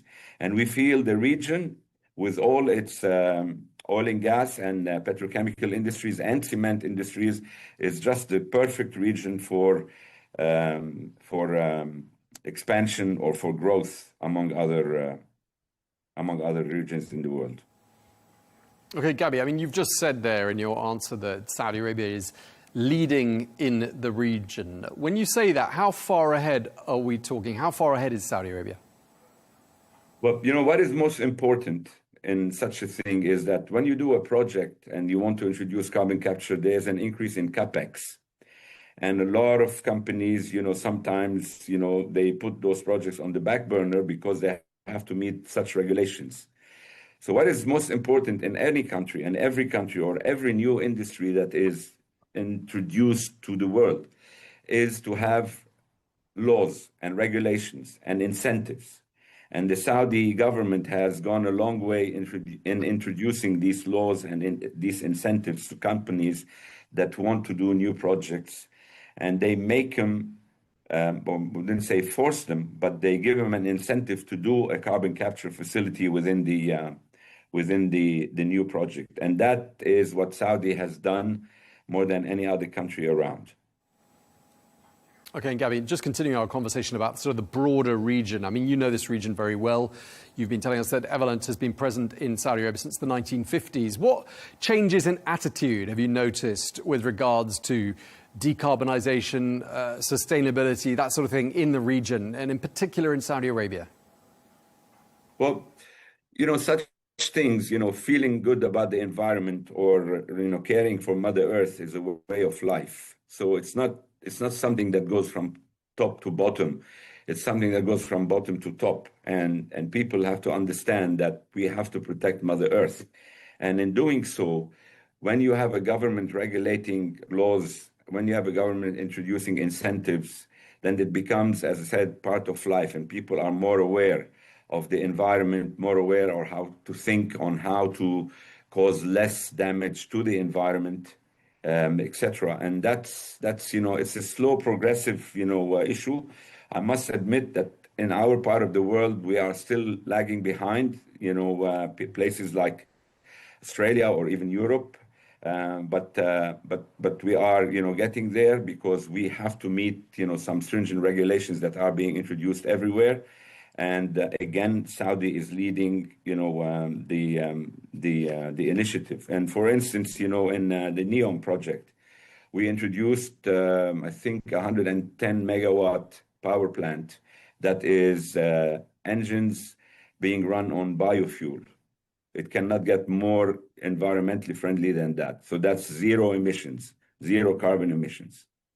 And there, NEOM had paid the extra money, the extra cent, to put an environmentally friendly power plant compared to other nations, for instance. So that's a very good example on how the mindset is being changed. Okay, great to hear that attitudes are changing. And just lastly, things are changing for you, aren't they, at Evolence? Because you were called MAN Energy Solutions, MAN, now Evolence, which is, of course, part of the Volkswagen Group. What's the story behind your rebrand, Gabby? The name is coming from two words, ever, which is the first ever. MAN is very well known for the first ever machines, the first ever diesel engine, the first ever subsea compressor, the largest CO2 carbon capture 10-stage compressor, the first fuel heat pump, the first gas engine run ship, and so on and so forth. These were the first ever, and we are proud of our heritage. So ever was the first name. And then the lens comes from the word excellence, which is, of course, our machines are considered to be one of the best machines in the world. So, and now we are making them more environmentally friendly. We have very stringent targets to achieve, zero carbon emissions in our factories by 2030 or 2035. I can't remember when, but we are all in the mindset of moving big things to zero. And I think this is a fantastic sentence that we always use. So that is the reason mainly for the name change. And I think it grows on you, coming from a metal cutting company, heavy mechanical engineering, manufacturing, etc. And with the name, the old-fashioned name, MAN, Machine and Fabric, Augsburg and Nuremberg. And then we come to Everlance, which is a more friendly, more flowing sound. I think it's, change is the only constant. And we are changing always. For the better, of course. All right, well, that's great to hear. Thank you very much indeed. Gabby Hanna, the head of the Middle East and Africa region, Evolence. Thank you very much indeed for your time. Thank you. Thank you, Tom. Cheers. Well, we're still here with Ali Reza, who's standing by, who's been listening in with us. Ali, I just want to turn back to you and ask you, you've got these two sort of almost contradictory goals here, net zero by 2060, and then, of course, these bold growth ambitions. How are these two goals compatible, do you think?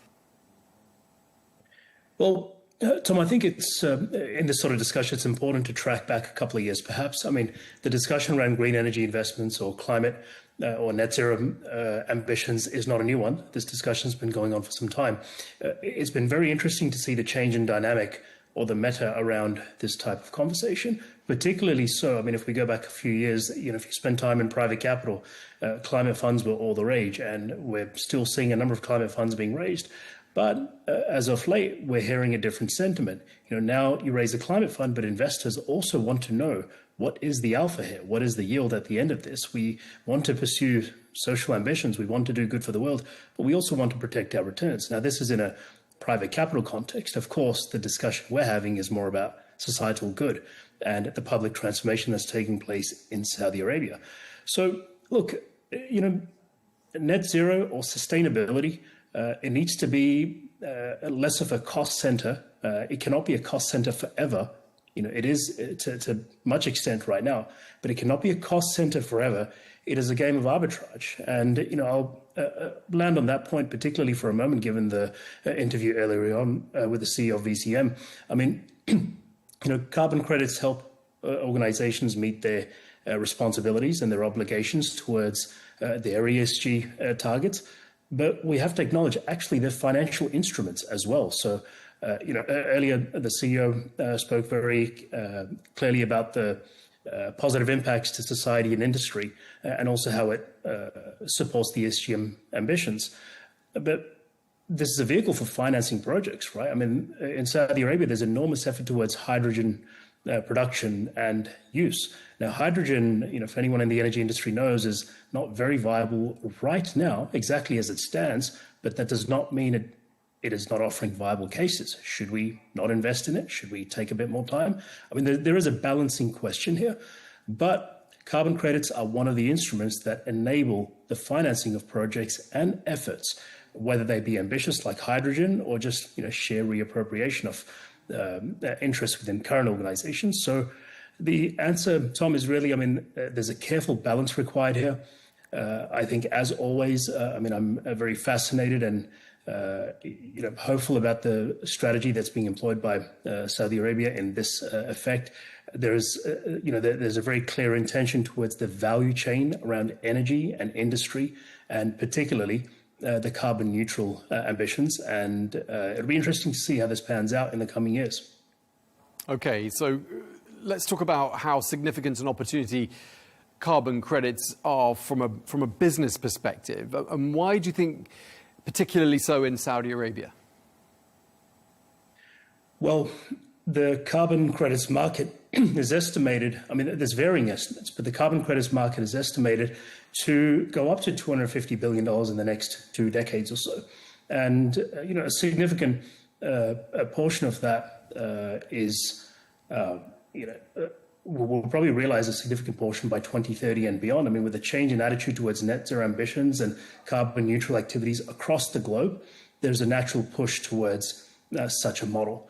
Now, at the moment, a lot of the carbon credits that are being purchased are under a voluntary scheme, and Saudi Arabia is in the process of developing a stronger regulatory environment. In Europe, we're seeing the introduction of the next phase of the CBAM regulations, which will require, if we just take Europe as one region, anyone exporting into Europe will be subject to a lot of the regulations under CBAM to purchase credits. Now, one of the, what we could say one of the bottlenecks perhaps right now of the current carbon credits market in Saudi Arabia is that we don't have a reciprocal agreement with, say, the likes of Europe. But come tomorrow, if a sound regulatory environment was to be established and this relationship is created, there is a reciprocal system, you could see enormous impact to all of the trade that is flowing into these regions, which are subjecting carbon regulations. So, given that Saudi Arabia intends or hopes to be an export economy with such widespread industrial development, Saudi Arabia being planted right in between the middle of 3 continents, Europe, Asia, and Africa. We extrapolate the current state of carbon ambitions and how corporations are addressing this and reacting to this. And, the world's willingness to do business with those that are following these guidelines, extrapolate this over the next 10 to 20 years. And I would argue that it's going to be a considerable value proposition if we can develop this industry now. Okay, thanks for that, Ali. We'll be checking back in with you in just a moment. As we approach the end of this program, let's talk about a couple of lighter stories we picked out for you. And as the number of internationally renowned restaurants in Saudi Arabia continues to grow, I suppose it was just a matter of time, wasn't it, before the prestigious Michelin food guide set its sights on the kingdom. Well, the list of restaurants recommended by Michelin will be released in phases late this year, starting with a focus on Riyadh and Jeddah, but also including places like Khobar and Alula. Launched in the year 1900, I should say, Michelin guides have 5 criteria and a secretive team of anonymous inspectors who assess the quality of a venue. Staying with food, starting on Tuesday, the 1st of July, new rules regarding restaurant meals will take effect across the kingdom. The Saudi Food and Drug Authority is implementing these rules with a view to making food healthier and safer. Well, with that in mind, outlets will be required to display the calorie count, fat, sugar and sodium content, as well as information about allergens. Well, all of that goes hand in hand with efforts to tackle diabetes, heart disease and obesity. And finally, the Saudi capital, which is home to more than 8 million residents, has seen some pretty dramatic changes in its skyline in recent years. For people who haven't been to Riyadh, well, towering over the city is the iconic pyramid-shaped tower, which is called the Faisaliya Tower. The 267-metre-high tower was one of the first skyscrapers to redefine the urban landscape. Then there's, of course, the Kingdom Centre, which towers about 300 metres above the city, one of the city's most recognisable structures as well. But despite all the rapid modernization, the city is actually a blend of innovation and heritage. And there you can see some of the tall, iconic buildings that are visible and recognizable on the skyline of the capital, Riyadh. I just want to ask you, Ali, and bring you back into the conversation quickly. I mean, as Riyadh continues to change, I mean, I'm assuming it's changed enormously, hasn't it, since you first went there? Of course. So without question, I mean, for newcomers to Riyadh, you know, one of the first things you notice is that the city is quite spread out. We, you know, depending on where we've spent our lives, we sort of look for the city centers or hubs. Riyadh is unique in that it's quite spread out. And the skyline, you know, when we talk skyline, we often think towers. Earlier, you mentioned the iconic Kingdom Tower, which everyone knows as a centerpiece of the Riyadh skyline, but that's now joined by a number of buildings, you know, particularly with the establishment of King Abdullah Financial District, which we have to acknowledge a few short years ago did not exist, right? Now it's home to PIF and a number of large institutions, and really turning into a thriving professional and cultural hub. But if I must pick any particular area that I would like to spend most of my time, you know, Diriyah, I think, is by far one of the most beautiful places to visit. And similarly, you know, like King Abdullah Financial District and like many other things, a short years ago, we did not see the development that we do now. It's completely changed the landscape. You know, Diriyah, King Abdullah Financial District, amongst many others. I mean, it's completely changed the overall urban landscape of Riyadh. Many of these areas have turned into thriving professional hospitality and entertainment, social hubs. So it's quite a wonder to see this kind of change in such a short period of time. Yeah, we've talked about Diriyah as well on this programme quite a bit, and I think my personal favourite is the Kingdom Centre, which we saw there in those pictures. Thank you very much indeed, Ali Raza, Chief Investment Officer at Haytham & Company. Thank you very much indeed to you for your time. And thank you to you for watching The Real Deal here on Al Arabiya English. Thanks for watching. See you again next week.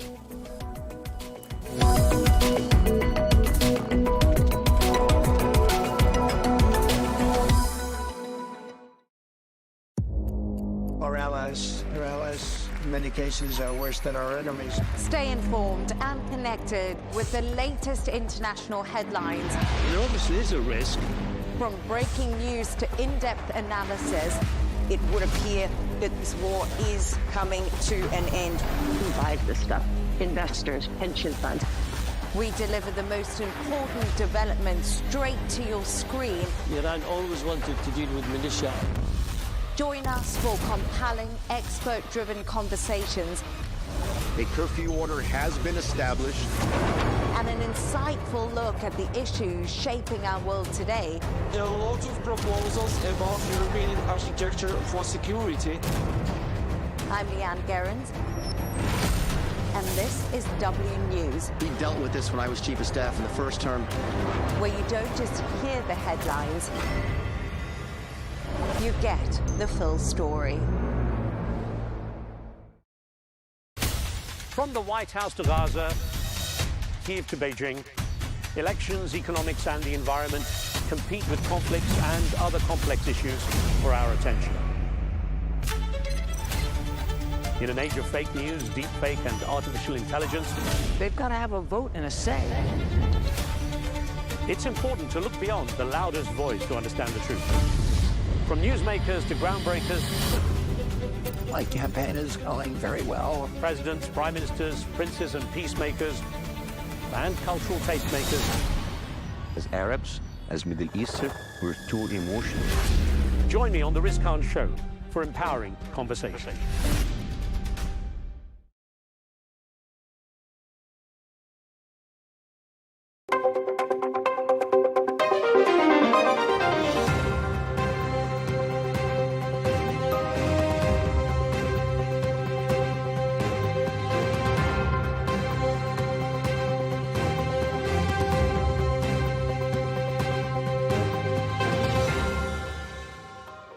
Hello and welcome to this special episode of Counterpoints on Al Arabiya English, coming to you from the NATO Leaders Summit in The Hague. I'm Melinda Nucifora. Well, the NATO Secretary-General Mark Rutte has hailed this year's NATO summit as a major success. But that wasn't always a guarantee in the lead-up. Heading into NATO 2025, there was a lot of uncertainty, not least about the US-led demand for boosted defence spending. That had some countries concerned about just how they were going to afford it. The Iran-Israel conflict has been looming large over this summit. And then there was the often erratic approach from US President Donald Trump to Russia and Ukraine. That had some worried that there could be a threat to the alliance's cohesion. On this special episode of Counterpoints, we're sitting down with two prominent European defence ministers to get their assessment, not just on the summit itself and its outcomes, but also how NATO is going to approach these interconnecting global conflicts in the future. First of all, I sat down with the Belgian Defence Minister, Theo Franken. He joined us, and I started by asking him whether or not this NATO summit was a success. Welcome to our special coverage here from the NATO Leader Summit in The Hague. You're with Counterpoints on Arabiya English. I'm Melinda Nucifora. Well, there have been a lot of superlatives flying around this NATO summit, some calling it historic, others the most consequential leaders meeting in recent NATO history.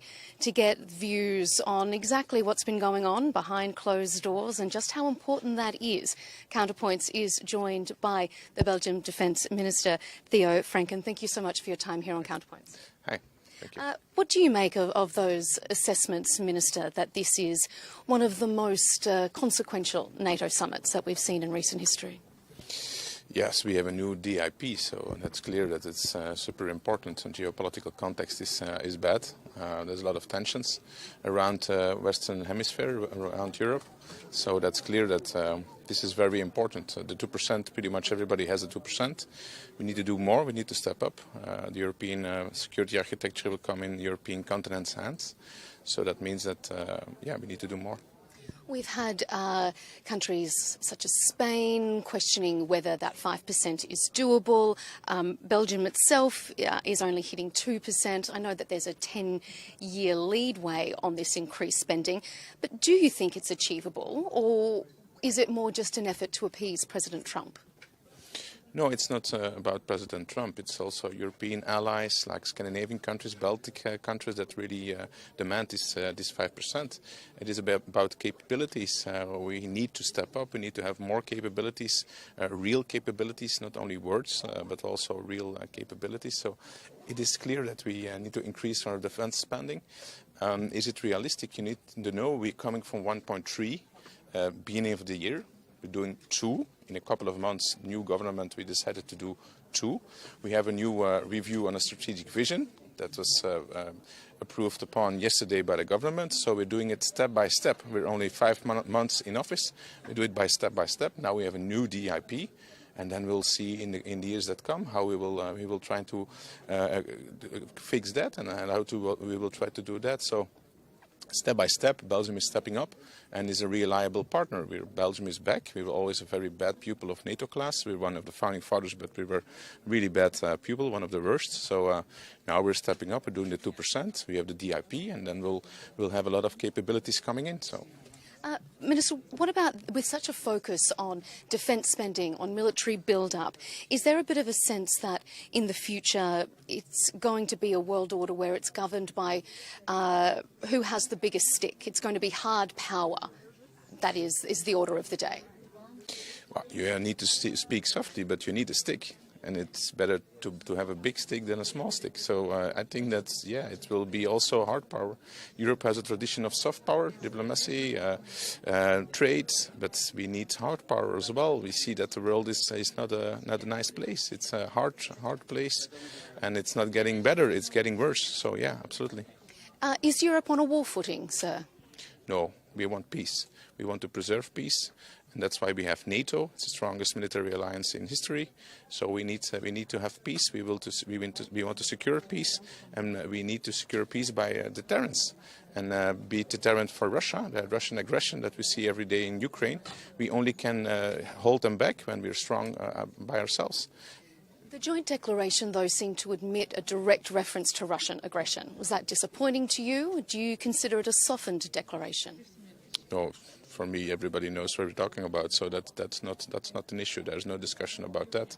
It is about Russian threat. It's about Chinese military build-up. It's about Iran. It's about North Korea fighting with the Russians. So, no, that's very clear. There's no discussion about that. You mentioned Iran. Do you consider Iran a direct threat to NATO and to Europe?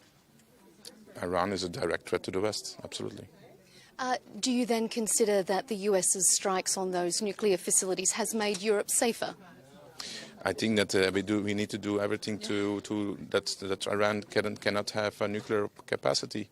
The monopoly of Israel on the nuclear perspective and the nuclear is absolutely necessary. So Iran cannot have nuclear weapons. There seems to be discrepancy about just how much damage those US strikes did on Iran's nuclear sites. With that in mind, do you think that the ceasefire will hold and Iran may return more emboldened? But when you drop those bombs on that site, I think the probability is very high that it is destroyed. But I'm not there. I'm not the expert.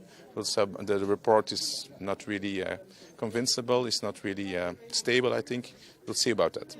Just finally, sir, we've heard the Secretary General talking about, and as you've mentioned as well, North Korea, China, the Middle East. Do you envisage a time where NATO will have a more expanded remit? It's opening an office in Oman, in Jordan. Do you consider that maybe the Middle East may become a focus for NATO in the future?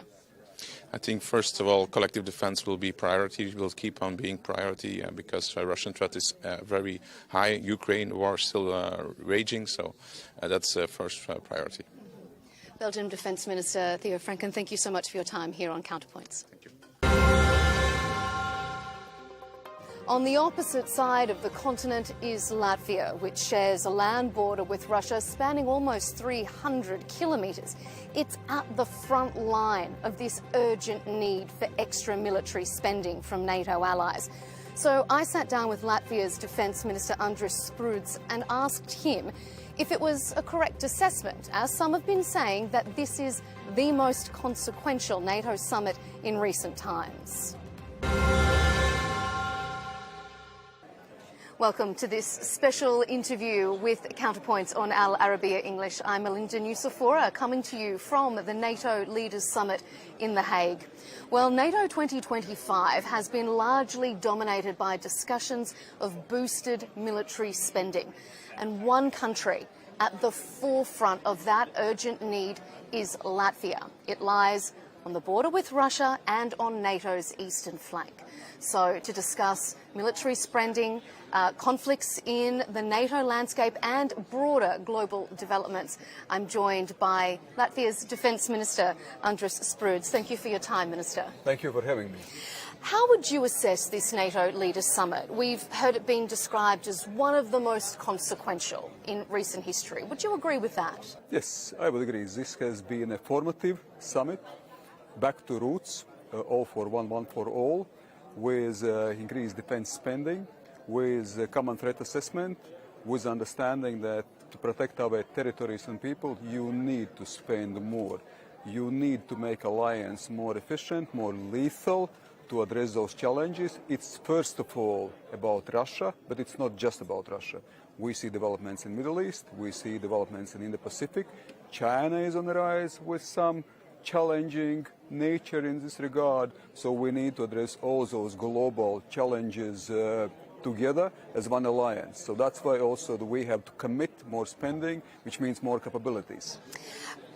You mentioned broader global conflicts, Middle East, for example. We've also heard the Secretary General making reference to how interconnected global conflicts are. With that in mind, can you see an expanded remit, an expanded operation for NATO, maybe more active in the Middle East? First of all, it is a collective defense alliance defending NATO's territory. So it's 32 members, 32 countries which should be defended. So above all, the primary task is, if we go back to our roots, collective defense. At the same time, it's not excluded that in different coalitions of the willing, and I would add coalitions of the able, are also actively participating or acting more globally as well. But this would most likely not be direct aim, direct goal of the NATO mission or NATO as an organization. So collective defense is above all. Because you've mentioned collective defence, I'm going to come to a question I was going to ask a little bit later, but I'll move it up. We have heard comments from President Donald Trump putting a question mark over Article 5. Do you feel confident in Latvia that if you had a direct threat from Russia, for example, on your border, that the US would come to your defence? Yes, we are confident. Also in declaration, it's clearly underlined, clearly stated, commitment to the Article 5. Article 5 is one for all for one. It is about collective defense. It is about solidarity. But solidarity which must be based in a common spending, in a common capabilities, in common threat perception. Russia is a threat to all of us. Russia will remain a threat to all of us. This has been also underlined in the declaration, which are the most important words in this regard. Solidarity is there. And the financial investment shows the willingness to deal together and also willingness to make the alliance stronger, more efficient, more lethal. So President Trump's comments didn't make you concerned?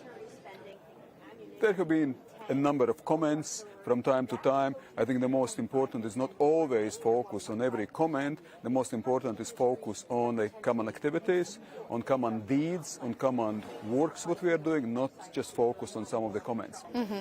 A big focus, obviously, of this NATO summit has been the agreement to boost military spending, as you've been discussing. Latvia is at the forefront of NATO's defence. So how would you like to see that increased money spent? Where do you think the biggest need is for NATO?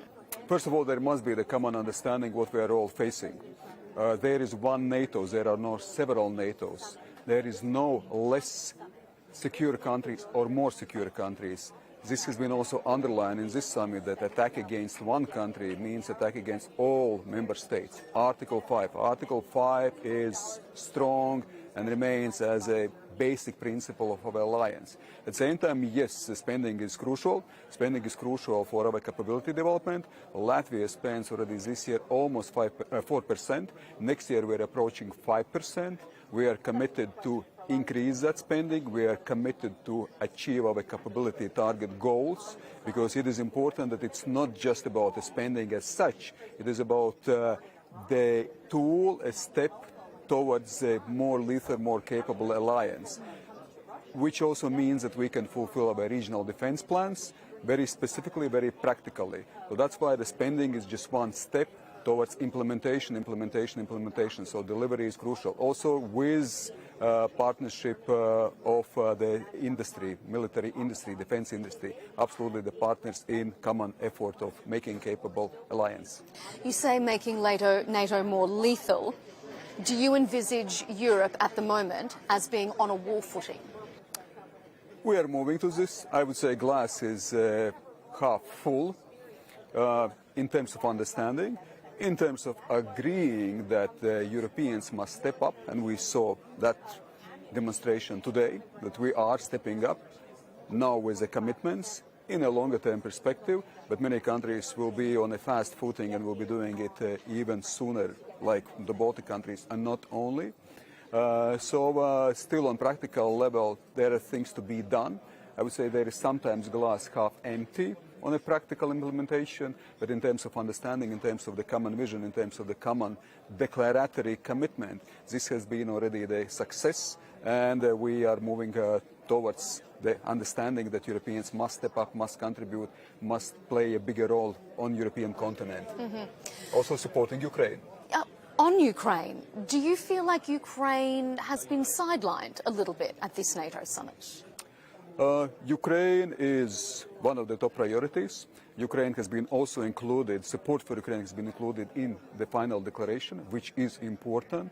There have been meetings. We didn't see Zelensky invited to the Leaders' Summit, not addressing the leaders as he has done in previous summits, though. There have been different formats, and the most important at the very end, it's a practical support, practical solutions. And again, what Europeans are doing, Europeans are stepping up. This is important to contribute financially, militarily, strategically. Latvia certainly will continue its support. Latvia supports Ukraine's NATO and EU membership, but also before we saw some disagreements or some diversity, to be more precise. Already before we saw the formula, Ukraine will be NATO member when allies agree and conditions allow. It seems that allies didn't agree previously, and still we are forming the common agreement right now as well. But support goes on, financially, militarily, through different institutions, through the coalition of the willing. So Ukraine is, of course, high on agenda. The conflict between Iran and Israel has loomed large over this summit, even though they aren't NATO members themselves. Do you see Iran as being a direct threat to NATO countries, given their alliance with Russia? What is direct threat? It is revisionism or revisionist countries which are willing to undermine the global order, the countries which are aspiring illegally for nuclear weapons. Iran has demonstrated its ambition to go in that direction. That's why we can fully justify and understand what also United States have done with regard to that nuclear program by the revisionist state, which could undermine a more regional and global stability. So do you think that the US's actions has made NATO and European countries safer? Yes, to put it short, yes, because we have to show the strengths. We have to negotiate and act from positions of strength with regard to Russia, with regard to China, with regard also Iran, that there is a clarity in our words, and there is also clarity and consequence in what we are doing with our deeds. Some of President Trump's allies have suggested that his brokering of a ceasefire agreement between Iran and Israel warrants a Nobel Peace Prize. What do you make of those suggestions? Well, if the peace has been established in a wider Middle East, of course, those ambitions and those efforts can certainly be commended. I would not perhaps make immediate comment on some of the specific prizes, but I think such efforts to stabilize the region and to make peace among nations certainly is commendable. If I can just turn you back to direct NATO military spending at the moment, if you were to have a wish list of what you would like that increased defence spending to go into purchasing, is it cyber security? Is it advanced intelligence weapons? If you had a wish list of what you want that money to be spent on, how many can go in the wish list? You can have three. Three, okay. Of course, there are a number of activities, number of capabilities which we have to develop. So it's a wide spectrum. But I would underline what we also see from experience, from the lessons in Ukraine. Air defenses are crucial. The new technologies such as drone or counter-drone technologies are crucial. And everything which makes our units stronger, more mobile, more mechanized, more with a firepower, this is important. So, of course, that is a spectrum. At the same time, yes, as you mentioned, the cybersecurity, the space is on rise. It will be increasingly important. So that's why let's not forget, let's look actually in the new venues, new challenges which we'll all be facing as well. So that's why, yes, we focus on now capabilities which are defined by NATO, but realizing what could be the future warfare as well. And just finally, Minister, would you say this has been a successful summit? There were tensions going in, uncertainties about how certain aspects would play out. Would you mark 2025 NATO summit as a success? Yes, it has been a success story. As I mentioned, we have come back to our roots. Collective defense is crucial. Collective defense of our people, of the alliance as such, with a strong emphasis on innovation and industry, with clearly identifying what is also the threat. Also with support to Ukraine, this has been a success story. It's good to... It doesn't mean that we don't have to move forward. The implementation must follow. So yes, success, but certainly with a lot of commitment and a lot of responsibility. Okay, well then I just want to ask you one final question on that then, because you mentioned commitment. Latvia is already meeting close to that 5% commitment, which doesn't kick in until 2035, I believe.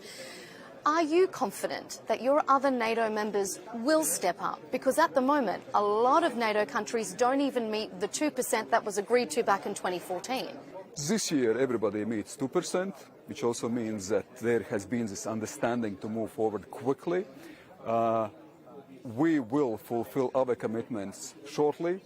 We are moving very quickly towards our 5%. We'll be encouraging our partners and members of the alliance to do it as soon as possible, because urgency is also one of the key words. We have to be capable, and it must be achieved with urgency principle at hand. Because NATO Secretary General says within 3 to 5 years there could be an attack from Russia. Is that very real? We should be ready for any attack. We should be ready to fight tonight. So 3-5 years, it is assessing the trajectories of Russian industrial rearmament, but we have to be ready to fight tonight. So that's why it is urgent. It is tonight, it is today, it is tomorrow when we have to contribute, we have to commit, and we have to spend more on our capabilities. We have to be capable as soon as possible. We are today, but it is an ongoing process. Latvia's Defence Minister Andris Struts, thank you for joining us here on Counterpoints on Al Arabiya English. Thank you for having me. Always a pleasure. Thank you. Thank you, sir. Thank you. Both defence ministers agree that the US strikes on Iran's nuclear facilities have made Europe safer. And they say while Europe might not be on a war footing just yet, that time feels like it's fast approaching. They say it's certainly not that far away. That is all we have time for on this special episode of Counterpoints on Al Arabiya English. Thanks for joining us. Be sure to subscribe to our YouTube channel and follow us across social media platforms so you don't miss any of our episodes. I'm Melinda Nucifora, coming to you from the NATO Summit 2025 in The Hague. Thanks for your company.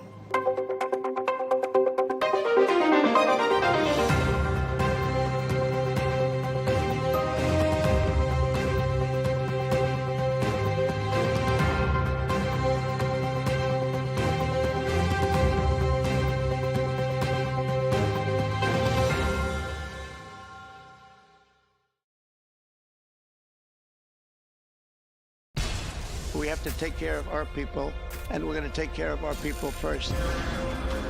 For in-depth analysis and all the latest developments across the globe, make sure you join us every weekday.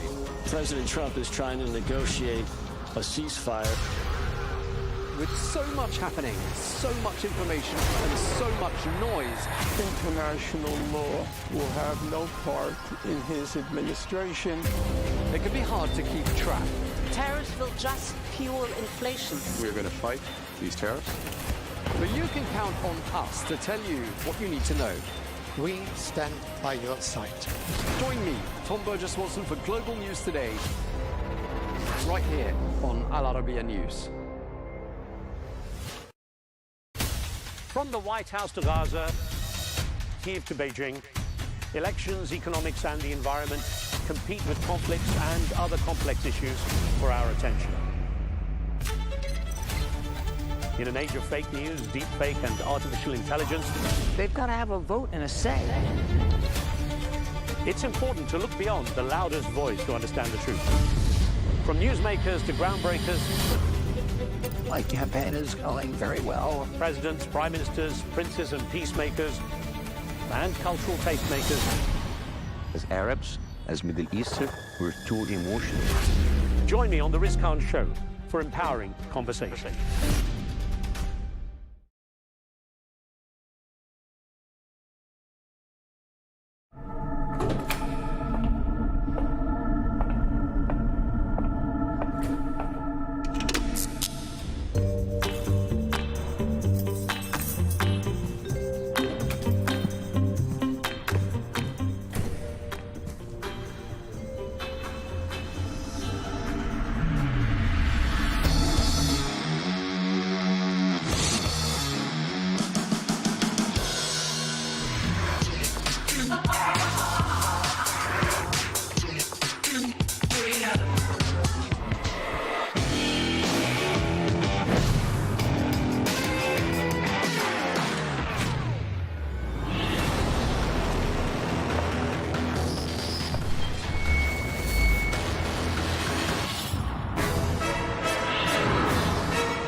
Sorry, Tom, I'm late. I'm nearly there.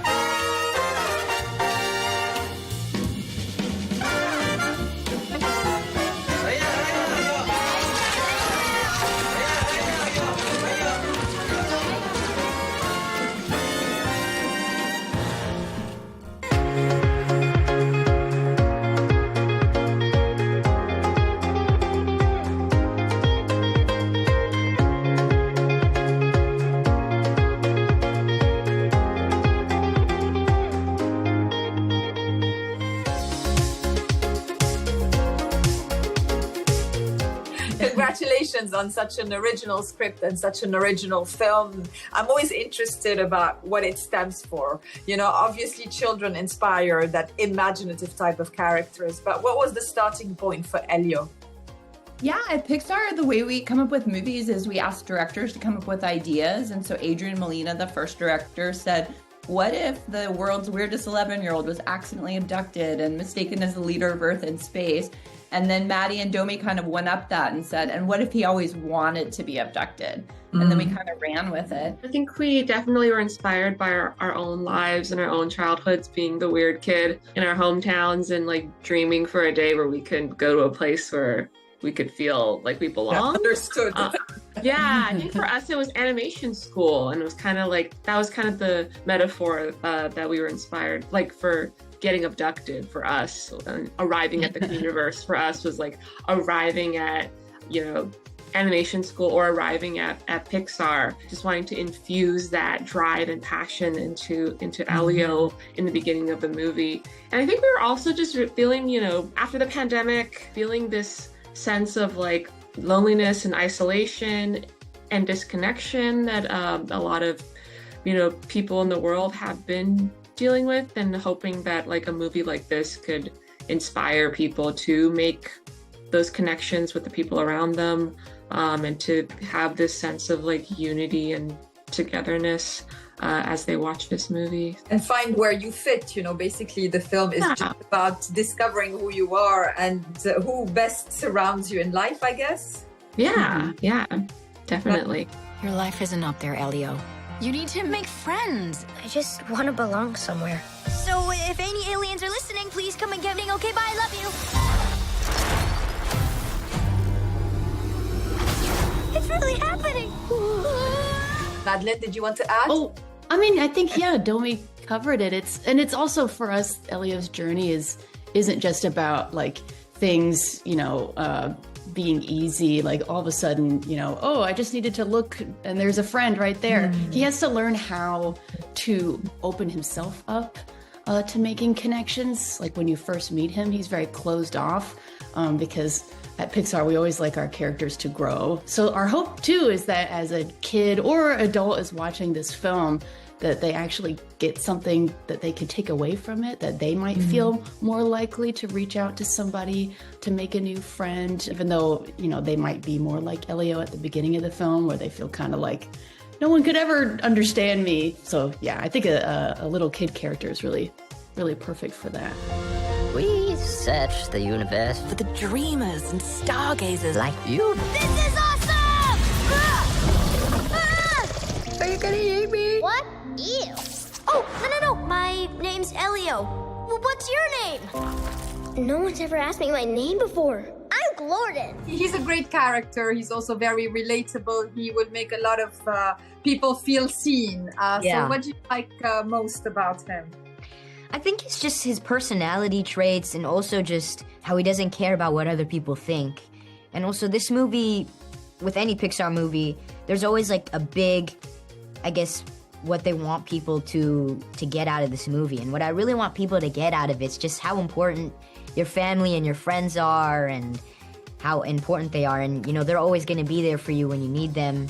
And if you're going through like grief, you lost maybe a family member, a pet at a young age, at the end of the day, everything's going to be okay.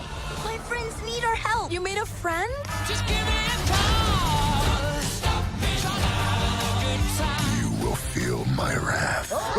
Glorden? Hi, Dad. I'm a bargaining chip. No, say the other thing. Oh, help me, Father. Quiet, you. What does that unholy sound? Stop!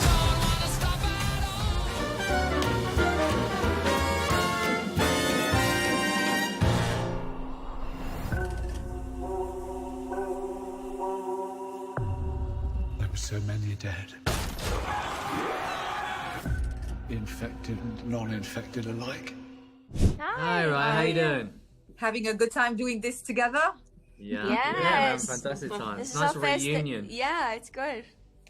Let's start with Alfie and the experience of doing this at such a scale.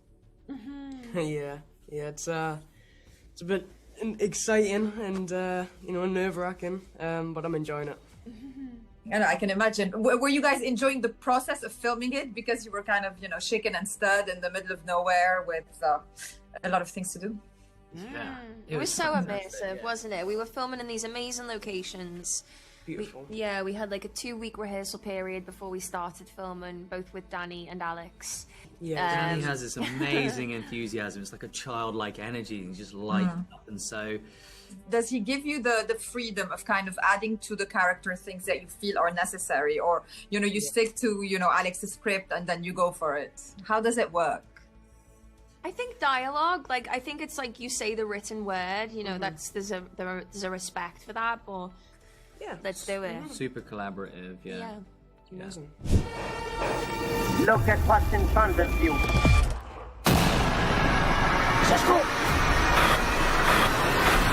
We meet these characters at a certain point of their lives, but it's the kind of character that has much more backstory than even film story. So how much do you imagine what they went through? It's different for Spike because he's kind of He's grew never, up. Yeah, he he's doesn't know never known life without being infected. So for him, to him, it's a normal life. But he's curious, isn't he? He feels like his parents are being dishonest, and a lot of questions that you can establish and then kind of honestly let go of, because then you're kind of dealing with the material that's in front of you. It felt great. It felt like we had to find this world, this community. It felt very rich, like we've been there for such a time, and so yeah, it was exciting. It was exciting to do that.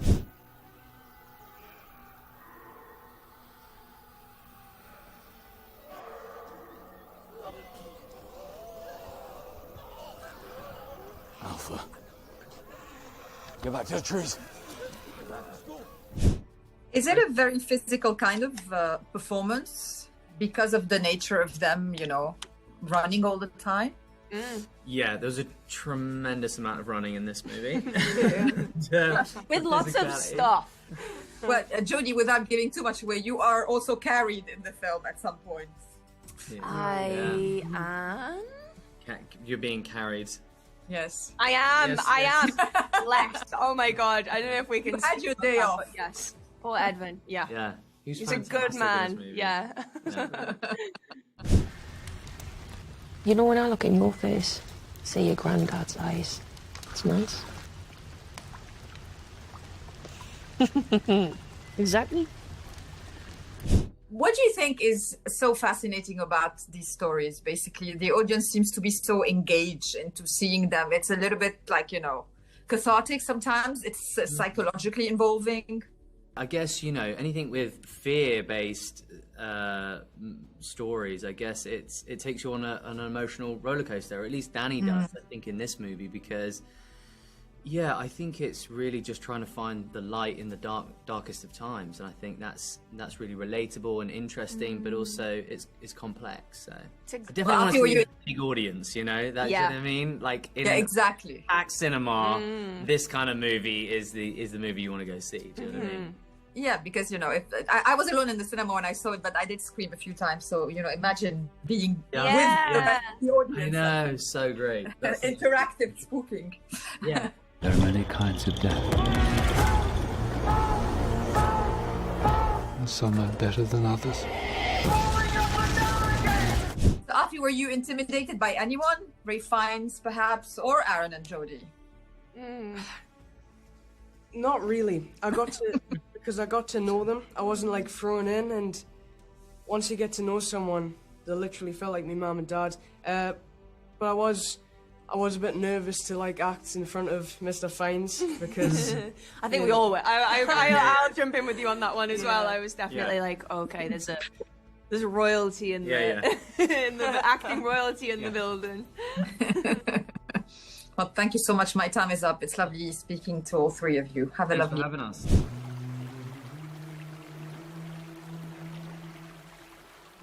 There were so many dead. Every skull is a set of thoughts. This is a monument to them.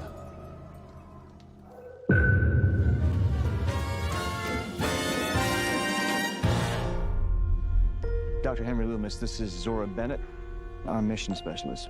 Sorry, what mission? This would be a medical breakthrough that could save countless lives. Let's start with the scope of those premieres. You've been touring quite a lot, so, how big is the fan base? I mean, people are so excited about the whole Jurassic World universe. You know what's funny is, like, I've made a few films now that have a fan base, and with this one, the fans are just normal people. They're everywhere. It's everyone. And all ages.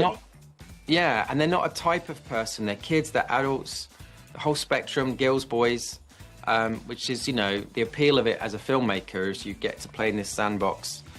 And, hopefully everyone's going to, notice that this film exists at some point. It felt like that the other day. We had this big, massive world premiere. And as I stepped out the car and saw all these people and the billboards and things, you go, I don't know how we got here. You just went on pure instinct, and we have this movie now, and so fingers crossed, it belongs to the world now, and hopefully they're going to feel the same way.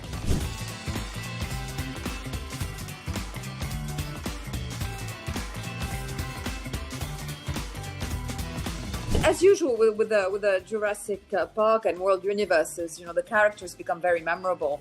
How important was it for you to create your own kind of canvas of characters in this one, where you're starting that whole new tradition of characters that people love with the dinosaurs?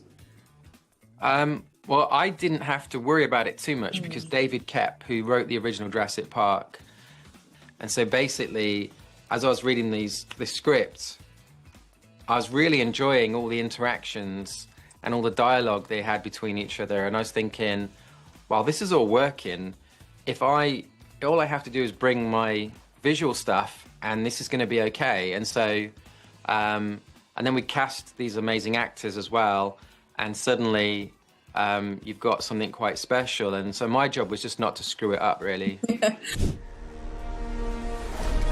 If we get this DNA, millions of lives are saved. Maybe we should make this quick, huh? I think you did very well into balancing the visual stuff with the character integration. And I think it can be the biggest challenge of those types of, big blockbuster films, that the visual effects do not overshadow or overcome it. Were you aware of it? Normally, you don't make anything less good so that it doesn't hurt something else. You make it the best it can be, and then you have to make the other thing even better to compete with that. So the characters and the actors are so fantastic that I had to really I was trying to do the best I could to I don't think there was a chance I was going to overshadow them because they were already kind of up there. So I was just trying to make it all feel at the same level. She's scared. She's scared of. How excited were you that this kind of cast was involved? I mean, from Scarlett to Mahershala, it's quite a diversified group of people that work so well together. It's like a very spicy recipe. Yeah, you never know. You never know when you grab a group of people. They could all hate each other. And Scarlett was super smart. When we got there at the beginning and we started rehearsing and meeting each other, and then Scarlett said, "Hey, this weekend I've hired a yacht, and you're all invited. Come hang out for the weekend." And so they did. And when they came back on that Monday, it was completely different. They were all best friends. It was a lot of fun. Became part of that family whilst filming it, and yeah, I'm gonna miss it. It's great that we've all come back together to promote the film. It feels like some old friends.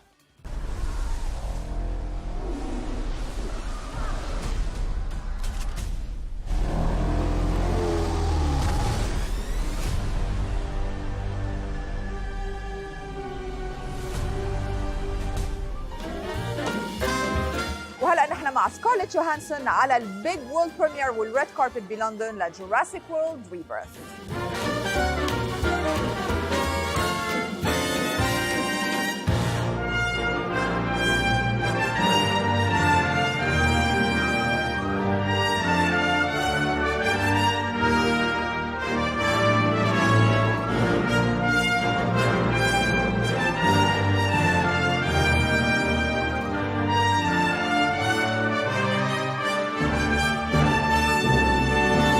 I had heard that there was a role in the film that I could potentially fit.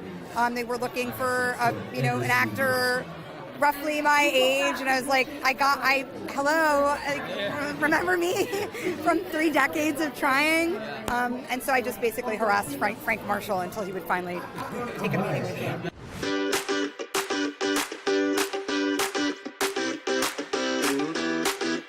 I felt an overwhelming sense of responsibility because that original movie is so beloved, and we didn't want to let anyone down. What we wanted to do was try and recapture some of the tone that we had in the original movie, but we also wanted to show a few new things. What have you not seen before? Oh my gosh, the original is like it's like unmatched. Lost Kingdom, like it's insane. Like, watching that. Even now, like being in 2025 and you see that movie, it's still just as scary. It's like, how did they do this? And I really, really, really have a feeling that this movie brings the same exact energy. I train with fighters, but I don't do the fighting, and I train really hard all year round, so I was kind of ready.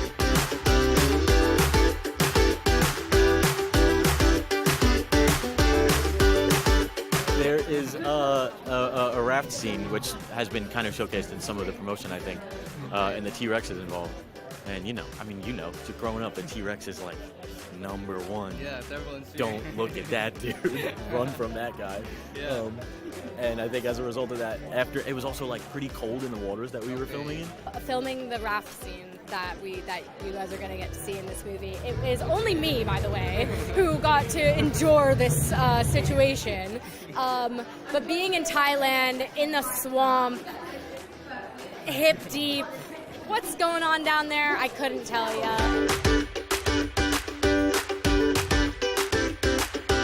People say to me, what was Scarlett like? And I have to say to them, anything you think she's like, she's better than that. If you wish that she would be as kind and humble and generous as she is beautiful and talented at acting, then you can't even imagine. She's an amazing person. I remember the importance of a hydrating tablet in your water. You can't just drink regular water. You need to put the hydration tablet in.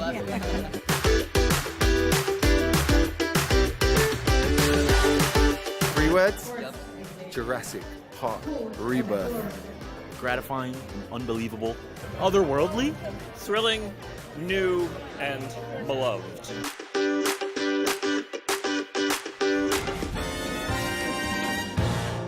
How do I say goodbye? I'll admit, there were some bugs in my programming. It's hardly fair to blame me for that. But one thing hasn't changed. I will do whatever it takes to protect Katie. Girls, it's such a pleasure to talk to you. Did you know in the first one that it was going to be so popular and that there was, so much more to the character that we could explore? I mean, obviously to Gemma and Megan. Yeah, we felt like that. When it was over, I was like, oh my God, I'd be so excited to do another one. Yeah, exactly. Yeah, but we didn't know that we'd be able to. You can't ever predict how it's going to go. Mm-hmm. But I'm happy with the way that it turned out. Yeah, me too. And long may it continue. We're going to be doing this until Gemma's in a nursing home.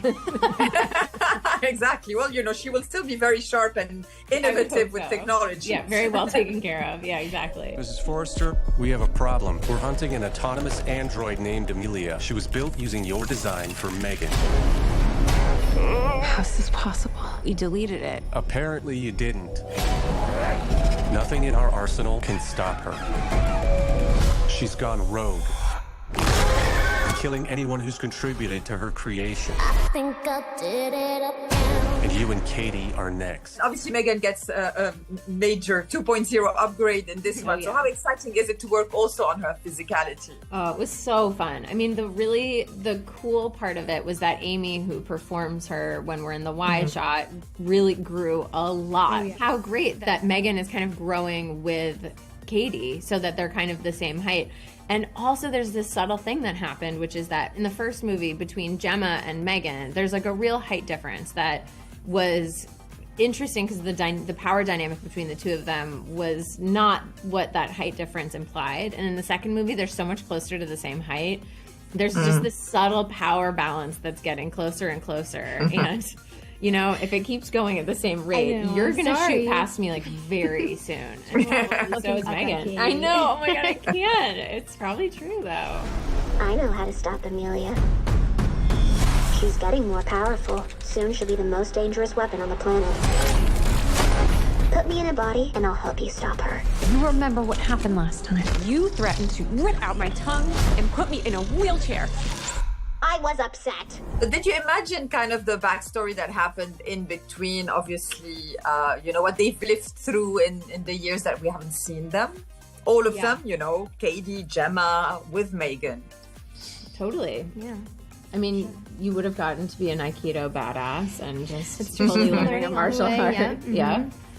Yeah, we talked through that a lot with Gerard, and especially with regards to figuring out where the two of them were in their relationship, how close they should seem, how much tension there should be. It's just devastating that they're never like vibing. Yeah, exactly. They're still working on it. Yeah, it's a work in progress, their relationship. We'll get there, don't worry. We will get there. We're committed. We're stuck with her. You're all. Okay, Megan, time to give you an upgrade. Anything you'd like to add? I want to be stronger, faster. And while you're at it, make me taller. Let's get to work. For you, Alison, being a producer on this, how much more invested you are? Like the most I could possibly be. The only thing that would ever take me away from being involved in the minutia of the movie was having to go be Gemma somewhere or, you know, my family. But this franchise is a big, big part of my life and my time, and I'm very passionate about it. And I just really like the combination of being an actor and also doing the producing part of it. Well, look who came out to play. I was programmed to protect Katie. The only question is, are you going to stand in my way? I don't care if she did kill 4 people. She is a smoking hot warrior princess. And the final question is, do any of you have a Megan doll at home? I don't. I have a mini one, but a life size, a big one. You can't see her, but she's... A big one would be awesome. I mean, creepy, but cool, I guess. I don't know that, because I have a 3.5-year-old, like, I don't know if that's, I don't know. The other day I was in a marketing meeting that went long, and and our nanny went home, and I had to, like, finish the marketing meeting while Arlo was finishing his dinner, and he was watching this presentation on Zoom, and he was like, who is that? And I was like, oh my God, this moment I've been wondering about is here. And he was like, is she flying? And I was like, yeah, she is flying. It was very funny trying to answer who she is, and I was like, that's who I was pretending with in New Zealand when we were in New Zealand. It was funny. We have a Funko Pop, but other than that, anything bigger and I'd start to get nervous, I think. I'll make you a deal. You can kill Gemma, but don't touch Katie. Megan.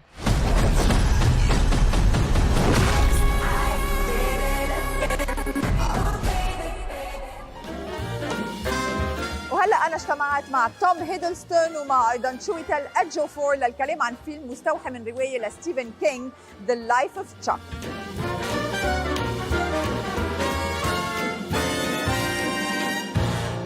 When you look up at the night sky, it can tell you stuff about your future. It won't lie to you. It's pure that way. You might see a lot more than you wanted.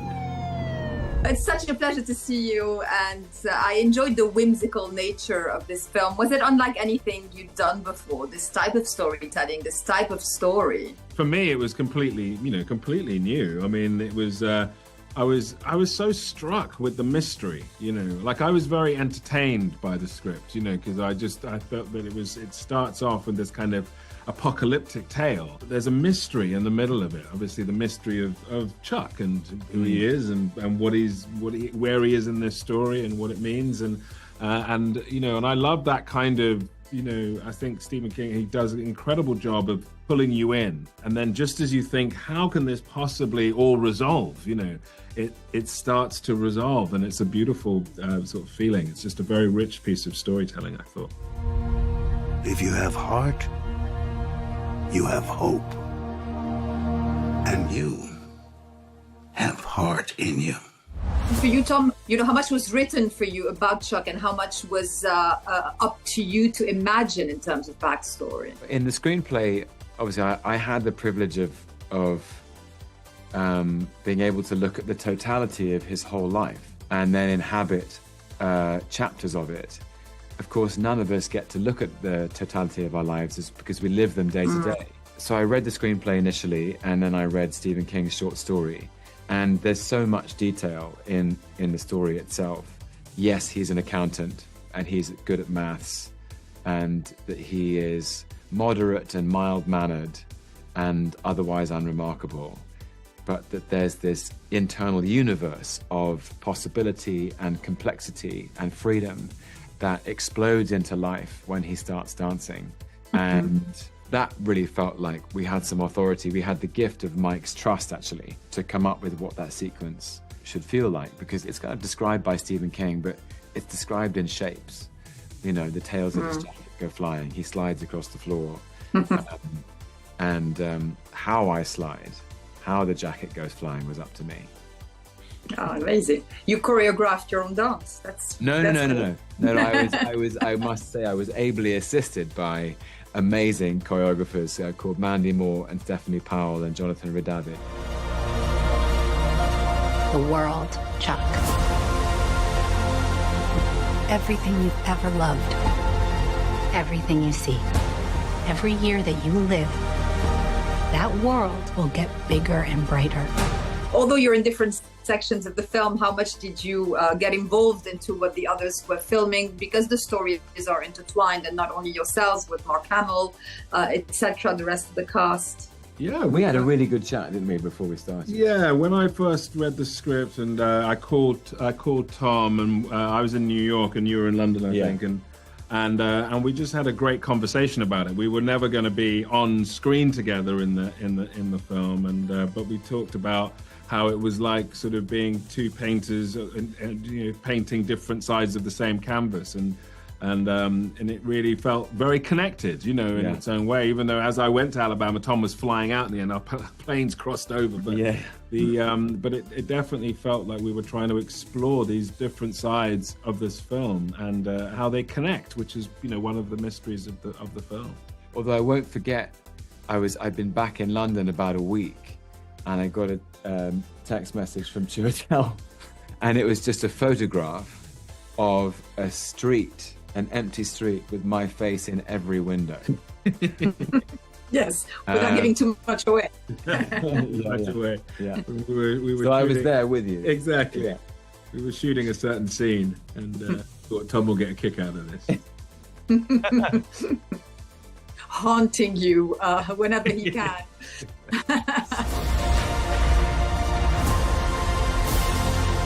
You fill the whole thing. It'll be a universe. Well, talking about the hauntings, you know, Stephen King is quite a genius at, you know, knowing how to write different genres of stories. What do you think it is about him, you know, an author that kind of every type of reader can understand? I think he's really profoundly interested in the business of being alive. It strikes me he's not afraid of any corner of what the experience of life contains. A kind of extraordinary man, extraordinary mind to be so fearless about that. Because there are, you know, not everyone's like that. There are some places that people don't want to go. But Stephen King has this courage, I think. And what I find extraordinary about him is that even when he's going into corners that some of us might not want to go into, he's always landing on the best of us, that actually it's the light he's interested in, and our capacity to love, our capacity to be connected to each other. Yeah, I think that's why he's such a great writer. Wonderful.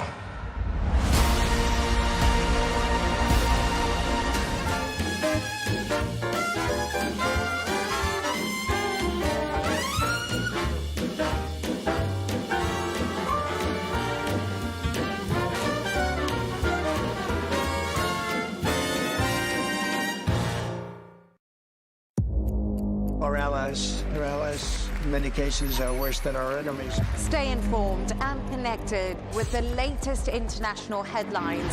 There obviously is a risk. From breaking news to in-depth analysis, it would appear that this war is coming to an end. Who buys this stuff? Investors, pension funds.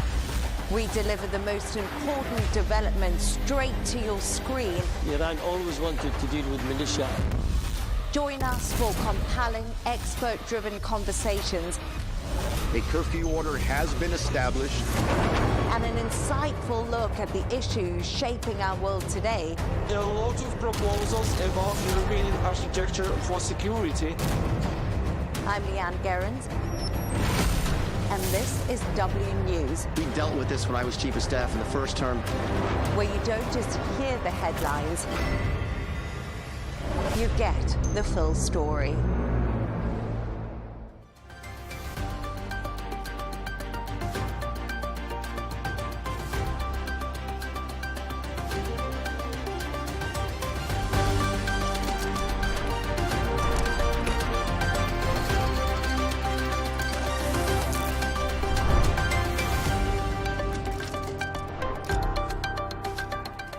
Hello and welcome. I'm Leigh Ann Gerrans and you're watching W News Extra, broadcasting live from the Al Arabiya headquarters. These are our top stories. President Trump says he's not speaking to Iran and isn't offering the country anything.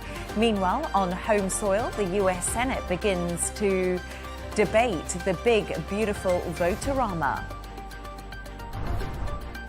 Israeli military orders mass evacuations as President Trump calls for a Gaza ceasefire deal.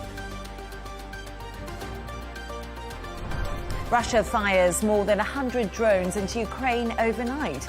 Kyiv claimed Putin has lost more than 1 million troops since the start of the invasion. And back on court, tennis champion Carlos Alcaraz defends his title at day one of Wimbledon.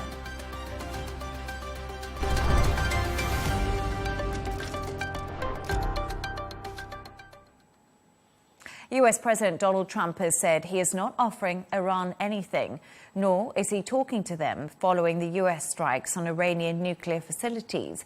That's despite previous suggestions that talks between Washington and Tehran would take place following a ceasefire agreement between Iran and Israel. Trump re-emphasized the United States' obliteration of the nuclear facilities after an earlier intelligence report suggested the strikes may have only set the program back by months. Meanwhile, the head of the International Atomic Energy Agency has said Iran will have the capacity to begin enriching uranium again in a matter of months. Take a listen. It is clear that there has been severe damage, but it's not total damage, first of all. And secondly, Iran has the capacities there, industrial and technological capacities. So if they so wish, they will be able to start doing this again. This is, again, and I'm sorry, fourth time we have to go back to the table and have a technically sound solution to this. Otherwise, this will come hit us again. To discuss this and all of today's stories, I'm joined by Managing Director of This is Dubai, Michael Jabri-Pickett, and Dr. Eli Al-Hindi, Professor of International Relations at the American University in the Emirates. Dr. Eli, let's start with you. We just heard from the chief of the UN nuclear watchdog, but what are your thoughts on Donald Trump's latest comments? Well, he says he's not talking to Iran and he's not giving them anything. Okay. And then what? This is the question. So I think his assumption was that as soon as he announces the ceasefire, they would run into the negotiation table, and as he has said many times before, to offer an unconditional surrender, which obviously did not happen and will not happen anytime soon. The Iranians are masters of diplomacy, they're masters of negotiation, and they're already putting conditions on when and how to go back to these negotiations. We have to wait and see who will give in. And if none of them gave in, what will happen next? How long can Trump wait in order to put things on track? Is he willing to hit again if Iran doesn't offer what he wants to offer? Is the deal going to be similar to the previous deal that they had with Obama? What will be his achievement then? So all these questions come into play. Definitely he's taking some time, but this time is also benefiting Iran to take a breath, to recollect their strength and their strategy and start working on that again. And we saw the announcement from the head of the IAEA saying that within few months, Iran would probably be able to restart working on its nuclear program. And that's something the Trump administration has come out so strongly against. Exactly. Remember, we saw Pete Hegseth, and that was a very impassioned, combative, wasn't it, press conference that he gave, defending the U.S. strikes on Iran. Classifying it as obliterated. Obliterated, exactly. And Michael, I don't know what your thoughts are on the subject, because we also heard from the Iranian side, they say they're not going to begin negotiations unless Donald Trump can be sure that the U.S. aren't going to strike Iran again. And we completely understand why the Iranians feel that way. But I think the Iranians are juggling a couple of balls right now, right? They want to make sure that they are able to placate the Americans, but they also have to make sure that they are strong at home while also keeping the Israelis at bay. And that is the position that they find themselves in, which is, again, wanting to make sure that, you know, the regime has probably the support of about 20% of the population. That's what analysts estimate. And if that's the case, then they're pretty weak. And if they're pretty weak, they have to make sure that they put up a strong front for their domestic audience. But then they also need to be making inroads with the Americans in negotiations. And they also need to make sure, again, that they keep the Israelis at a distance. It's such a difficult conundrum, isn't it? And we spoke about it a lot during those strikes. And I also just wonder right now, what is the future for where all of this leads? If we can't go to the table and we can't negotiate, how long can both sides stick to the ceasefire? Because we know the ceasefire is fragile anyway. Again, we have to remember the ceasefires between Israel and Iran. But we also saw today a big cyber attack on the Iranian financial institutions. So I do believe that the Cold War or the cold ceasefire between Iran and Israel, both of them will try to continue to hurt the other in some way possible. But then with the US, it's a completely different ballgame. And again, Trump coming in as, you know, the peacemaker and so on, trying to finish this once and for all. And this will need some serious negotiations, some serious skills on the table, not similar, to be fair, to the team of Obama, who did not do well at all in these long negotiations with the Iranians. And eventually the Iranians got what they wanted to a certain extent back then. So we have to see a different approach from Trump, not just talk on the media and not just threats, but something that really tangible that could bring Iran to the table and could achieve that deal. Yeah, that's a good point. Yeah, I also think that we're looking at the situation as though every option is on the table. And we know in reality it's not.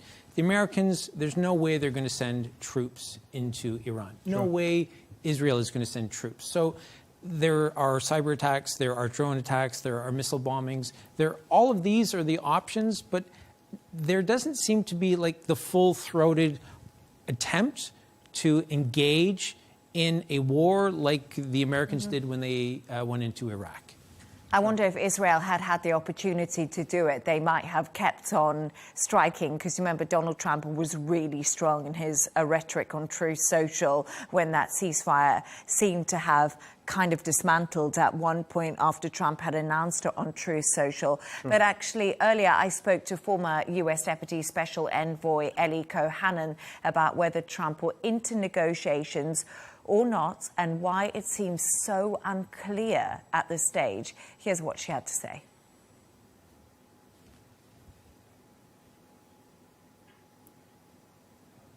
Well, what we do know is that the ceasefire between Iran and Israel was negotiated successfully by the United States, by the Trump administration. And so certainly there was that amount of talk. Now, the question of what's next for the Iranian regime. The U.S. did have intermediaries. We know that Oman was involved in those talks originally. And so let's hope that the Iranian regime makes smart decisions. Leigh Ann, I've always said from the beginning of when the Trump administration came back into office that the threat to the Iranians was whether they would read the room right and understand that President Donald Trump is not Barack Obama, he's not Joe Biden. And so every time Donald Trump has given them, the Iranian regime, the opportunity to negotiate in earnest, to come and join the international order, as President Trump suggested that they do in a recent post on Truth Social. Every time that President Trump has given them the opportunity, we haven't seen them really understand that the opportunity is an important one for them to take. So the question really stands of whether the Iranian regime is ready to reform their behavior so that they'll behave like a normal nation state. Pretty much what you were saying earlier, you know, Donald Trump's not Barack Obama. He's not going to enter these long negotiations or these forever wars that he campaigned on. And I don't know if you just had a quick thought on the back of Elio. Well, I think that he has an idea about not wanting to enter into new wars. But, you know, he campaigned on being able to end the current wars, and he hasn't had much success there. So the last thing he wants to do is add a couple of more wars to his to the resume. The point is, will he be able to avoid another escalation? If the Iranians don't give in, what will happen next? Will he allow Israel to hit? Will he be willing to hit again or engage again somehow? I don't know. This is, I think, where things are. And definitely the Iranians so far don't seem to be willing to give in any way. Yeah, absolutely. And let's turn to another story, Michael, which is actually more domestically focused. And it's this big, beautiful bill that we've been hearing so much about. What's the latest on this? Because something crazy happened over the weekend. They read out every single page of this bill. It took 16 hours. I mean, I've never heard anything So this is the 940-page BBB, right? The big, beautiful bill, just as you said. Chuck Schumer, from a Democrat from New York, is saying that it will more people will die if the bill is passed to give tax breaks to billionaires. According to the Congressional Budget Office, there will be $3 trillion added to the national debt. Of course, within the bill, there's $4 trillion worth of tax cuts. And the crux of the matter is this, that those tax cuts are meaning that certain programs, healthcare and food programs, Medicare and food stamps in particular, are going to be cut. And by, again, the Congressional Budget Office, by 2034, 12 million more Americans will not have health insurance. That's the crux of the matter. In addition to the tax cuts, there's about 15% more spending for the military, and there's also more money that's going towards illegal immigration prevention, the ICE agents. And so those are the issues that Donald Trump campaigned on.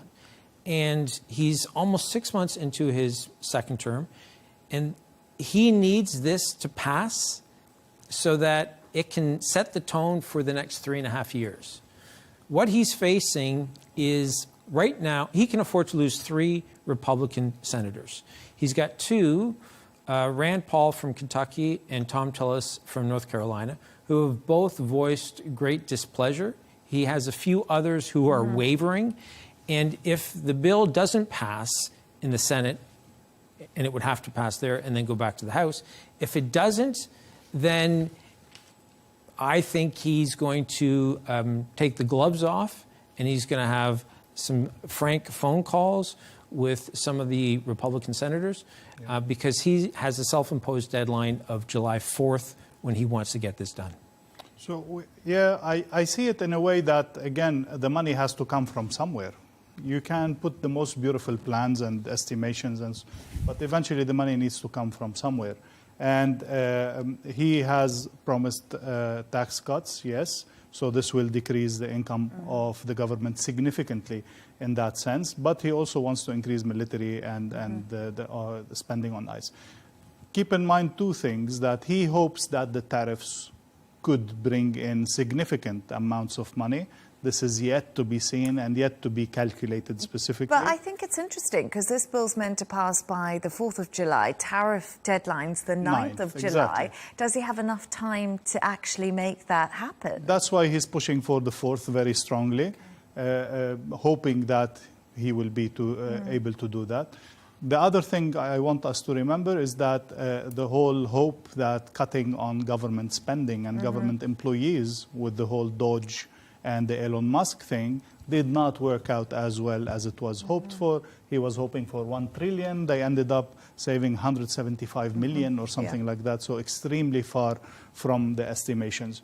So in that sense, yes, he is in a tight situation. And definitely, I fully agree that he will have serious talks and serious issues with the Republican candidates who don't fit within his, who don't hold the line, as they say, hold the line.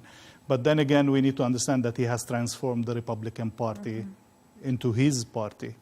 So he will rely a lot on how much he can, as a personality, pull in the Republicans in that sense, while candidates are afraid for their own future in the upcoming elections and their own constituencies. Because I know midterms are still a little way off, but there is conversation about this already when it comes to the big, beautiful bill. And it's going to be interesting to see how this shakes out. But thank you so much for your thoughts on that. And in other news, Israel has told residents in northern Gaza to evacuate ahead of intensified military action. Hours before US President Donald Trump's calls for a ceasefire, at least 86 people were killed across Gaza by Israeli strikes. So, Michael, let's start with you. What more do we know about the latest evacuation orders from Israel? So, as Israel has said in the past, they've asked the Palestinians in Gaza to move from the north down to the south. The issue is that when that happens, they seem to target the Palestinians who are in the south. They know that that's where they're going to congregate. I think that there are two issues at play. There's hope versus reality. There's hope because someone like Donald Trump comes out and says he wants a ceasefire agreement. He's urging Prime Minister Benjamin Netanyahu to engage and to settle on one.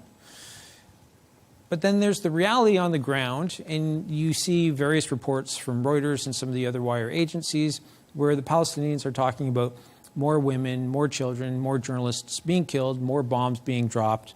You know, the Committee to Protect Journalists has 178 journalists being killed in Gaza since October 7th. And the UN Secretary General has talked about the humanitarian crisis being at horrific proportions. So there are, after 630 days of war, so much that we can agree on about what's wrong, and yet the reality on the ground stays the same. The genocide continues, and this is where the global community has yet again failed the Palestinians. And I think that Dr. Eli, please give your thoughts. No, sorry, I was just going to say that, again, we've said so many times that it is the civilians stuck in between two, let me say, crazy ideologies or crazy plans in that sense. For me, and again, as we've said so many times, somebody needs to change their position. So far, we're still stuck from June last year, more than a year, exactly in the same points in the negotiation where nobody is giving in once again. Hamas is still stuck on the point of not exiting Gaza without any, conditions in return and so on. And Netanyahu is still pushing that to at least have Gaza without Hamas. But when is enough for any of the parties? This is the big question. And I think that is a question that so many people are thinking about, right? They're thinking right now that, like you said, Antonio Guterres, the chief of the United Nations, has basically condemned the GHF, saying that they're trying to give aid, but it's becoming inherently unsafe. And, you know, people mustn't think that the search for food is a death sentence. So the rhetoric is ramping up. And then also, you know, this weekend, the UK celebrated this big festival that happens, Glastonbury. And Michael and Ellie, you know, we saw Bob Villian. He's part of a punk rock band, and they were chanting death, death, death to the IDF. And it's really causing a massive outrage. And I don't know where both of you stand on that conversation. So I think that there are two schools of thoughts. There's the establishment, which wants to make sure that they stand up and say what has been said for probably the past 50 years, which is any comment against Israel is anti-Semitic and should not be stood for. We cannot in any way support that. But the first part of the chant, I don't think anybody would have a problem with. You know, during the concert, during this particular performance, you know, there was free Palestine. We've got no problem with that. Death to the IDF, that is, I think, a step too far. That is hate speech. That is not a good look for anyone who is in the crowd. But At least they didn't say death to Israel or death to the Jews. Yes, so it was to the IDF, which I think represents probably the worst part of Israeli society at this moment. People will become radicalized when they see that there's nothing that can be done. And when nothing can be done, or when the global community is doing nothing, they feel helpless. And when they feel helpless, they want to stand up and do something. And at this particular moment, at this concert, they were chanting something that was not acceptable. But the establishment also needs to do a better job of recognizing that there's a difference between support for Palestine and anti-Israel comments. On the other hand, we have to acknowledge, and many people have said it, Israel might win the war, but it's definitely losing on the long strategic terms, with public opinion in the world increasingly aware of this atrocities and genocide, and actually switching significantly from a standard position of supporting Israel because it looks like us, because it is like us, because it's westernized, etc. Now they are seeing a completely different version of Israel that people are all of a sudden changing, even some significant outspoken people in the media, in the public opinion, and so on. Now, maybe currently Israel is benefiting a little bit from the sympathy it had with the Iranian conflict, where people said, okay, Israel is under attack, cities are being bombed with ballistic missiles and so on. But I think this will quickly fade away when the people see what's happening in Gaza again on their screens and see the atrocities. And you know, just something that I just had a look at today, October the 7th happened, and that was a terrible, terrible atrocity. 1,200 people killed and roughly 250 hostages taken by Hamas. And, you know, no one agrees with what happened at that festival. It was ironically a festival too.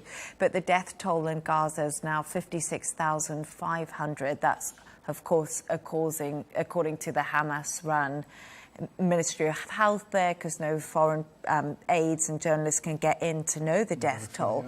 But I think the argument is the disproportionate effect now that's coming into play, and that's where a lot of the world are asking, how has this become so disproportionate? Even in legal terms, even when we speak about the Geneva law, or law of war as we call it, proportionality is a key concept. You cannot, somebody who throws a rock on you and then you shoot his family and you destroy his village. And this is unfortunately what Israel has been doing for the past 40, 50 years specifically. It is completely out of the basic concepts of law. It is practically a crime of war as we can see it. Now, the issue of using the term genocide maybe has some legal limitations or so on. Some people feel much freer to use it than from the legal restrictions, but definitely crimes of war have been committed, and we have seen the indictment in the ICC. And we have seen also indictments for Netanyahu inside his own country. And we saw him witness in the court yesterday. After we assumed they might give him a leeway, they didn't. And he was on trial, and he will be on trial as soon as this war finishes. Absolutely. You know, you said something really interesting earlier, and I think the Israelis are finding themselves in an awkward position because for so long they have won consistently the PR battle in the world, and now they're losing it with the masses. Maybe the establishment, maybe governments around the world are feeling uncomfortable to criticize them, but certainly the populace, the people themselves, they are less inclined to follow the same path that, you know, their forefathers. Can I disagree? They've always lost to the masses. The younger people, the leftist people, the rebels, they have always been anti-Israel in some way, especially in the universities and so on. Now we're seeing the establishment even change opinion with the positions of governments, with the position of parties in Europe, in the US, etc., changing their position officially and on record from Israel. And this is where I think the shift is really happening. Not young people who will, cool down when they get into the establishment and then shift back into a more neutral But I think in the past on the university campuses in the United States, I think whenever there would be any disagreement with what Israel was doing, it was automatically determined to be anti-Semitic. True. But now you have even American Jews who are protesting against what Israel is doing. And they are, I think, leading the charge so that the protests on university and college campuses are not just, they can't be so easily swept away as though it's anti-Semitic. Now it really is about what the Israeli government is doing. Agree. But I just wanted to bring it back. I just wanted to say that we were talking about the Glastonbury and Bob Villian, this band. A criminal investigation has now been launched into the Glastonbury performances of Kneecap, another band, and Bob Villian. And the BBC has said it should have cut away from the live broadcast of Bob Villian's performance at Glastonbury, which has led to the US revoking this band's visa and the US coming down really hard on those comments that were made, death to the IDF. But I would say that for a punk rock band, and this is what these guys are, although they rap, they have the spirit of punk rockers. To lose your visa to the States is only going to give you more street cred. Yeah. And that, I mean, this is what the band has been singing against. They've been singing against homophobia. They've been singing against Islamophobia. They've been, fighting the power, as it were. And this will only help them with their fans. Well, I didn't know who they were before this happened. Me neither. Oh, okay. You and I agree on that. Thank you so much for your thoughts on that. That was a really interesting conversation. Now let's move on to another story. Russia has lost 1 million troops since the start of the war against Ukraine. That's according to Kyiv's general staff. Last week, Russian President Vladimir Putin said he was willing to hold a new round of peace talks with Ukraine. However, last night, Moscow fired 107 drones into Ukraine, hitting Donetsk and Kharkiv. Dr. Elio, I feel like this is a really grim milestone. 1 million Russians lost. Obviously, these figures are coming from Ukraine, but what are Moscow actually saying here? They're, of course, denying that and not saying any specific numbers about the number of casualties they have. Let's put things a little bit into perspective and try to analyze that. Russia had officially 1.3 million soldiers before the war started. And then to lose 1 million out of those is a bit overestimation in that sense. We understand, of course, that they called in all the reserve, which is an additional 2 million, again, as the records show. We know that they have called in Chechens, the North Koreans, and also any other mercenaries who could fight. They even went into the prisons and offered some things there to get people on the front. But both parties have done so. Also, the Ukrainians have suffered enough to bring people to the army, to recruit soldiers in that sense. My estimates, if Ukraine is losing 400,000, always the offender or the one attacking will lose a bit more than the defenders in general in warfare. So probably the numbers are around that much, around 500, 600,000, which is not very far from the million. But again, either ways, it is a very grim milestone that we are accounting for today, with almost 1 million people on both sides, young people, fighting age people, died in this war. And again, no end in sight. And that's the problem. No ceasefire in sight. Michael, I don't know what your thoughts are. So I think that as bad as it is, I think it's going to get a lot worse. And that is something that, of course, you can say in any war.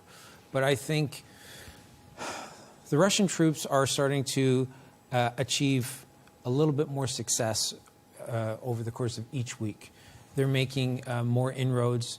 They're adapting. They're recognizing what Ukraine has done, and they're learning from that. They're using drones more efficiently. They're also using drones in conjunction with missiles. So when they fire off the drones, those will distract the Ukrainian defenses, air defenses, and then they'll fire in missiles. While that's happening, they also have infantry and small groups of men on motorcycles moving into towns, again, to man drones from Almost inside. becoming guerrilla warfare in many senses. We're seeing a change of warfare, aren't we, Dr. Ellie? And it's interesting you spoke about drones, because Ukraine was really on the front foot when it came to drone technology. But I feel like now Russia's almost narrowed that gap pretty quickly. So when a war goes on long enough, you start to learn from your enemy. And what they've done is, we can remember the first few weeks of this war where there were Russian tanks that were rolling in. Yeah. And now it's shifted because they've recognized that the way to achieve the goals, and Vladimir Putin is talking about ceasefire talks, but he's also making inroads on the ground. And if he can continue to have those conversations going, while he's also making progress on the battlefield, then when the time comes to actually have the talks, he will be in a much stronger position. Exactly. First, let's ask ourselves, if you are achieving what you want by force, why would you negotiate? Yeah. Unless you feel the real pressure and the real need to negotiate, why would you? And then when it is time to do so, you definitely want to give it that last push to get as much assets as you can in terms of land, but also in terms of points in general, either destruction or achievement of goals and so on. So I think, yes, Putin is giving it that push during the summer before winter comes also, which is harsh on both sides. We've seen some reports of up to 50,000 troops and tanks gathering around next to the borders or to the front line. So definitely more attacks are going to happen. On the other hand, we have to notice the reports that are coming about the Ukrainian situation, with that flood of Western technology and Western weapons and new rockets and new equipments altogether, including the F-16s that they have received from Germany and other countries. We are hearing reports that the Ukrainians are not being able to keep up with all this new technology, with the training of pilots on new technology, with the training of soldiers on a new equipment. This is also has been a challenge so it's not enough to throw money at it or throw weapons at it. You need the people to actually use these weapons to be well equipped and to use them efficiently. Yeah, that's a really good point, actually. But Germany accuses Putin of trying to conquer all of Ukraine and spread fear across Europe, and basically saying the fact that Russia, is wanting to have ceasefire talks is just a facade. Like, their summer offensive is basically not far off. And I think that's really what the Germans are saying at the moment. If he can take all of Ukraine, he will, for sure. Yes, I agree with that. And I think this is the big disconnect that President Trump doesn't recognize. Because it's not in his backyard,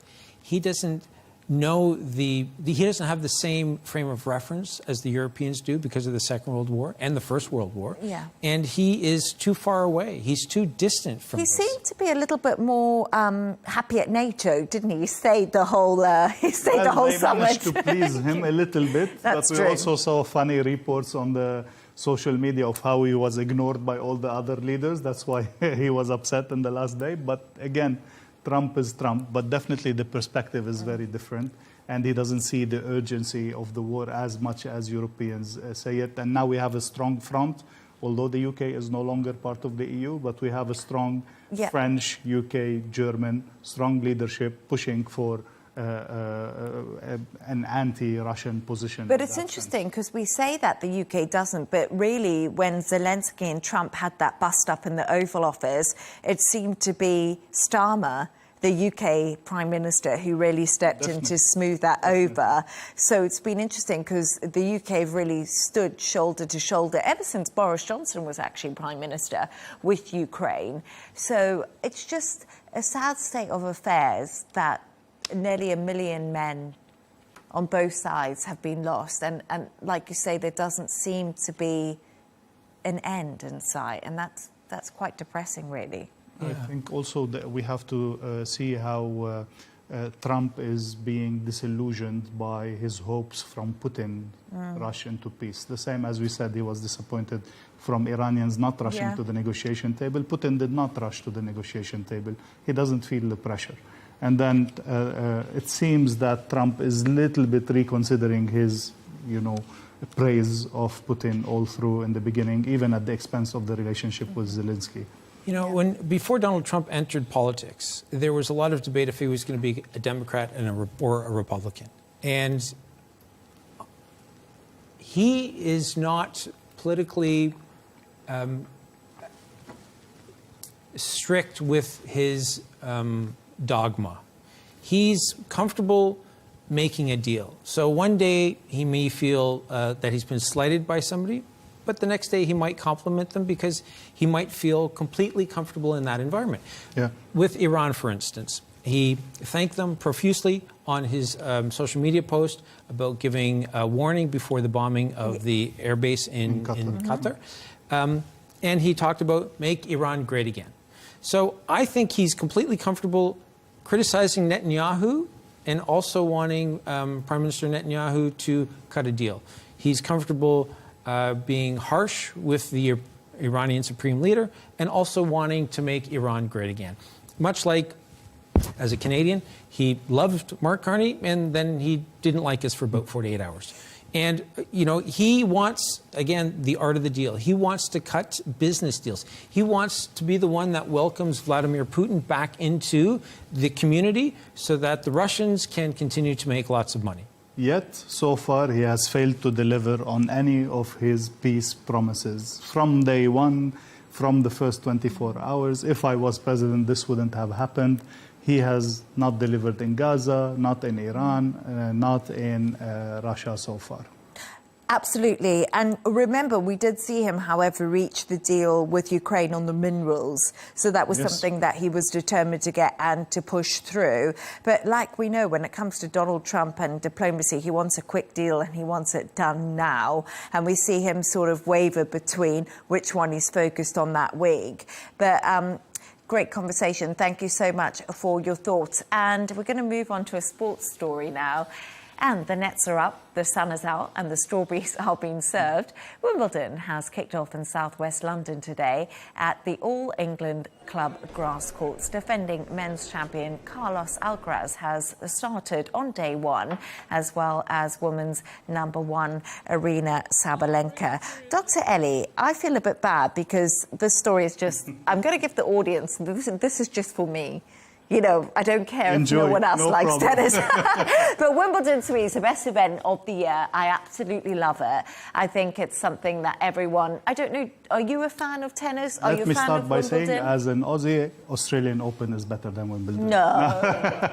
No, it's a joke, of course. And definitely Wimbledon, in that sense, even if you don't like tennis, which I don't follow tennis regularly, Wimbledon is something to follow or to at least to notice and see, because really it's a big event. It's not only a sports event, but all that gathering, all that glory of Wimbledon as it is, the history about it, and all of that. So definitely we'll be watching at least the final games, and definitely it is some things need to be noticed in that tournament in terms of records, in terms of people trying to achieve things, in terms of maybe some of the oldest players and also some of the youngest players competing in a Grand Slam, and also a record number of British players. Yeah, absolutely. We've got a record number of Brits, but we've also got record heat right now in the whole of Europe. They're calling it a heat bomb. It's been the hottest Wimbledon ever, the hottest first day on record. And, you know, I just want to say Carlos Alcaraz won. He was in the first round on the first day. That's because he's defending champion. And he actually played an Italian, Fabio Fognini, who's nearly 40 years old, and I had to go to 5 sets. So I think it shows how weather, grit, you know, what's going to be going wrong for a lot of these top players at the front of the draw. Yeah, I think that you're out there on the courts and you have 2 opponents, right? You have your opponent across the net, but you also have the weather. And the weather, depending on the condition of the athletes, it can certainly somebody who's the Italian who's 38, you would think that the weather is going to have a greater impact on him than it is some of his younger opponent.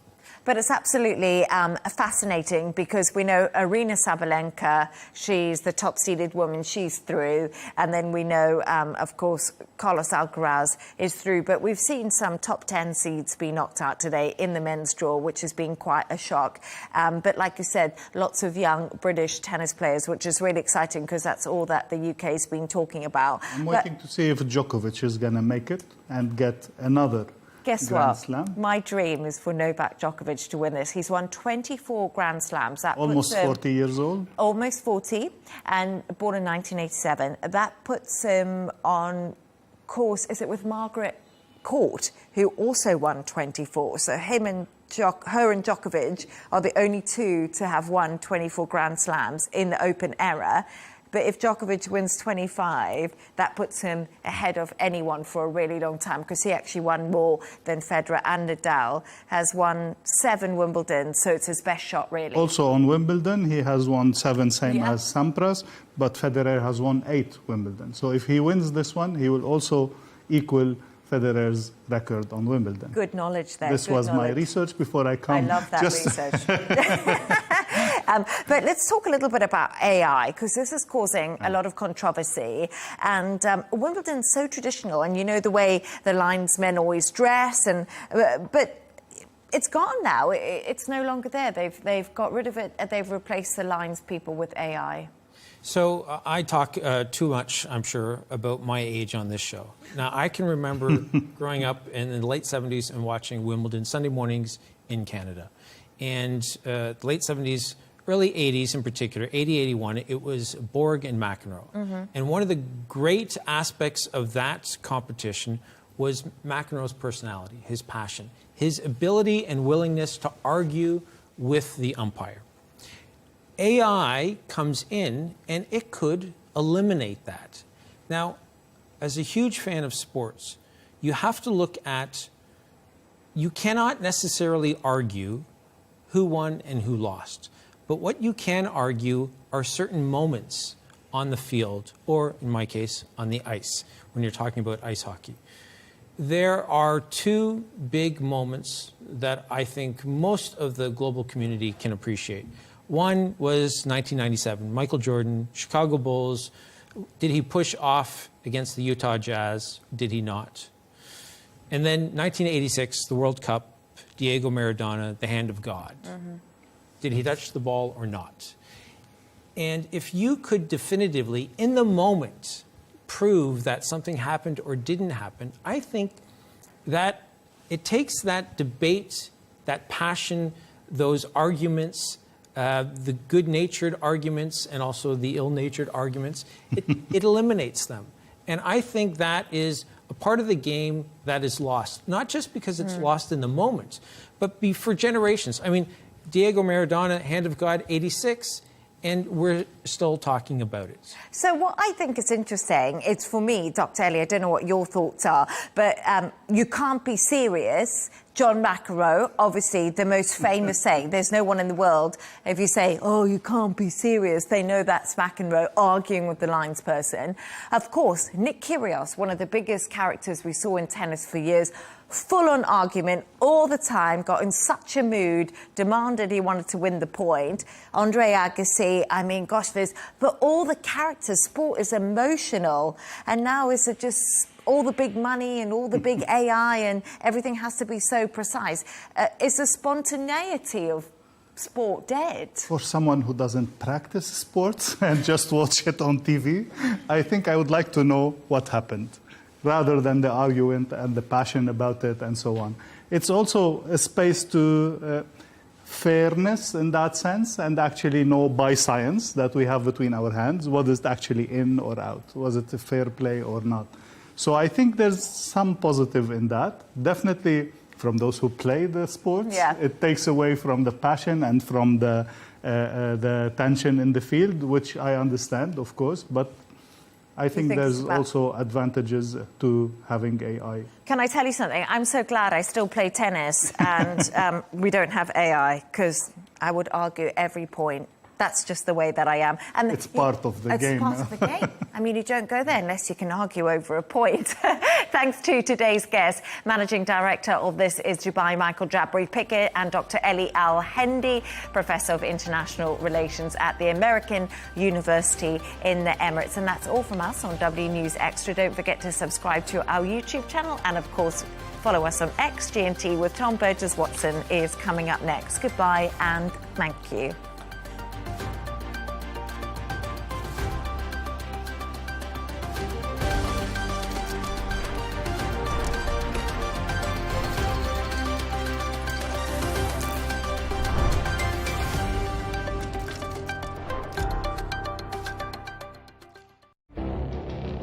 It feels like decades are passing by in a matter of weeks. Seismic shifts in the world order. Never, ever will be part of America. With so much happening and so much noise. Whether it's political upheaval, Canada has been ripping us off for years. Economic shifts or social movements. And no one wins from tariffs. I think America can be more friendly to the rest of the world. The in-depth analysis and all the latest developments across the globe. To have an inclusive policy together.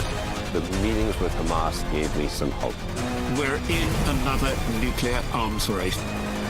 The most important development straight to your screen. Welcome to the dressing room. I'm on my own. I need backup. And an insightful look at the issues shaping our world today. It was not going to happen, that war, and it happened. Join us on Arabiya News, where the world talks. We have to take care of our people, and we're going to take care of our people first. For in-depth analysis and all the latest developments across the globe, make sure you join us every weekday. President Trump is trying to negotiate a ceasefire. With so much happening, so much information, and so much noise. International law will have no part in his administration. It can be hard to keep track. Tariffs will just fuel inflation. We're going to fight these tariffs. But you can count on us to tell you what you need to know. We stand by your side. Join me, Tom Burges Watson, for Global News Today, right here on Al Arabiya News.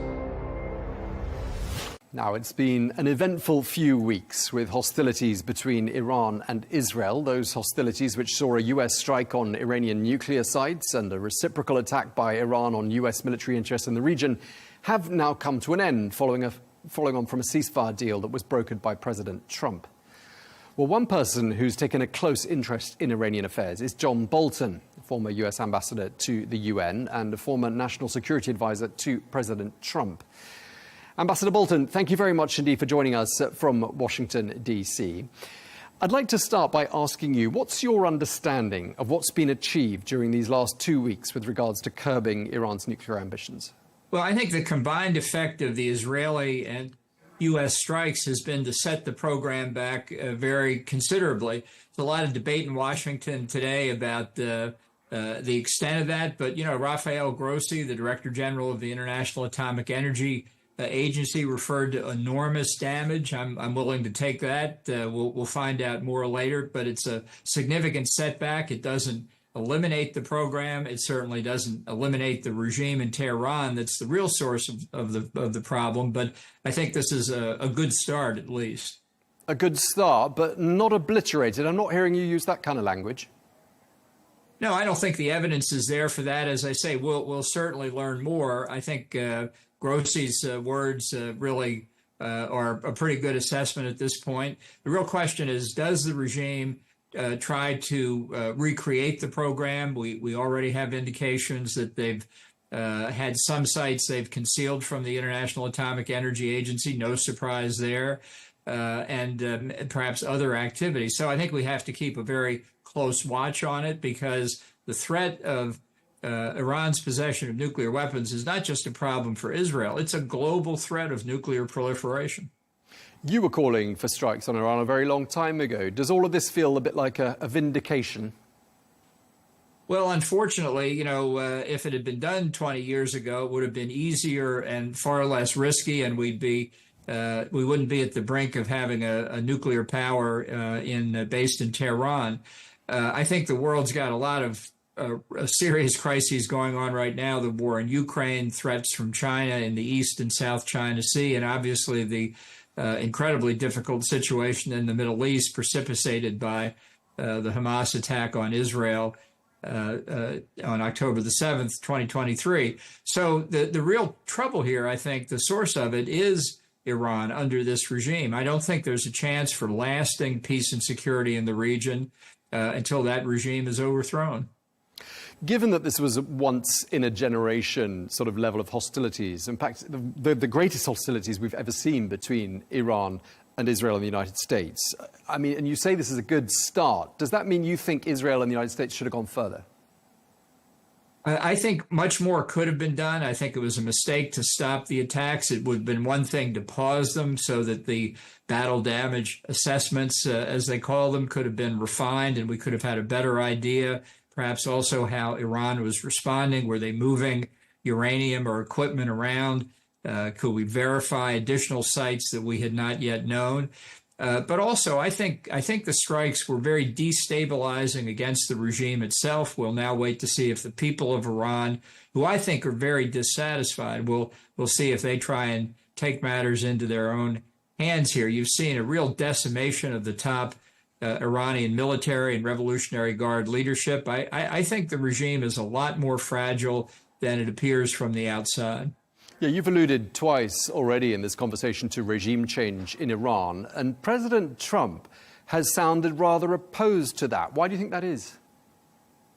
It's a mystery to me. He was opposed to it in the first term as well. Now, today, there are reports in Washington that we're offering to finance a commercial nuclear power project in Iran, which I think is madness. The regime's on its back, and this is not the time to throw them a lifeline. Okay, and there's talk now of another Iran nuclear deal being struck. Do you think a deal should be struck with the leadership that's there in Tehran?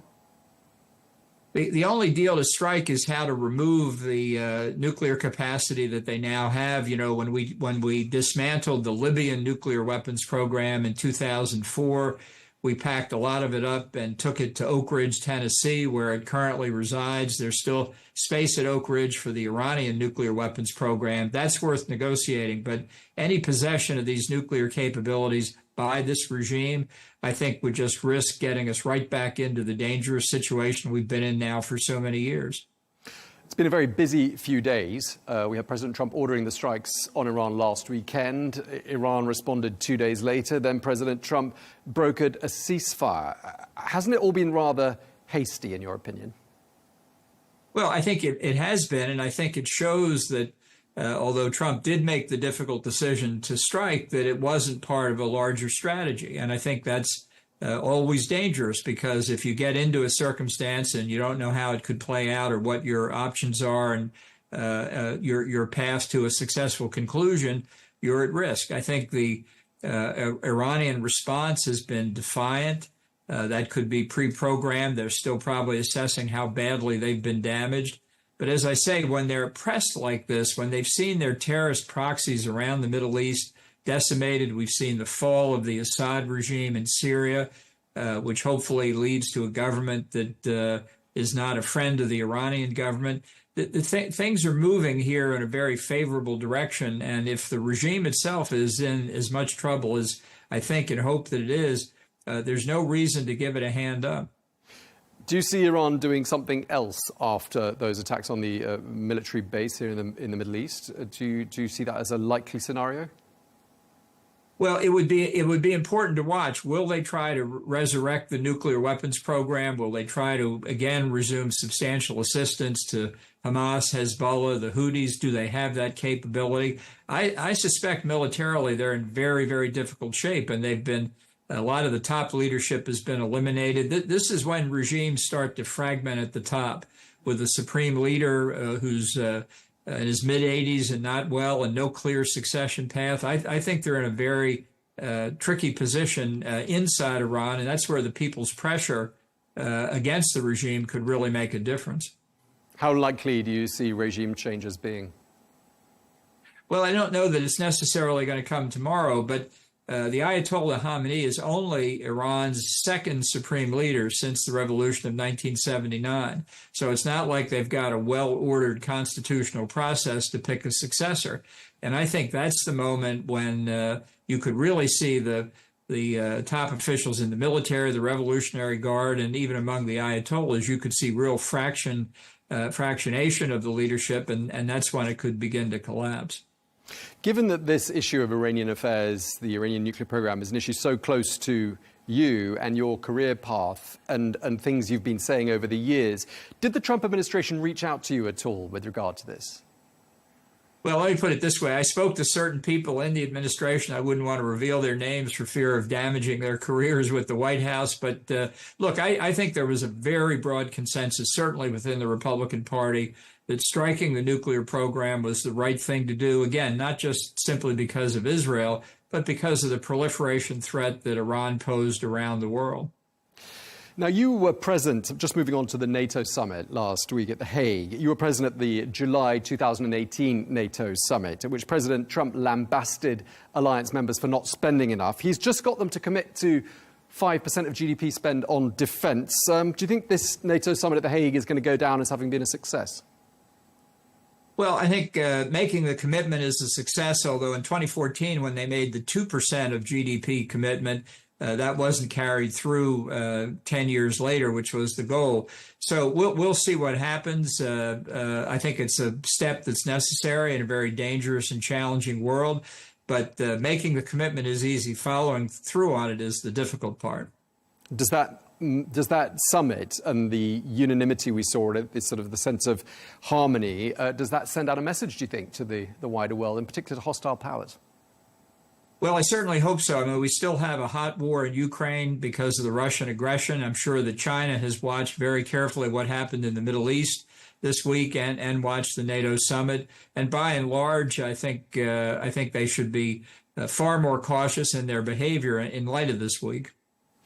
Just lastly, a new label for President Trump emerged at that summit during his exchange with the NATO Secretary General, Daddy. What do you think of that? Well, fortunately, that wasn't an American assertion that came from the Secretary General of NATO. I'm sure that'll go down as a meme in social media history, but that's not really how I think most people in the U.S. view their role in the world. You don't look at President Trump as being a father figure? For goodness sakes, no.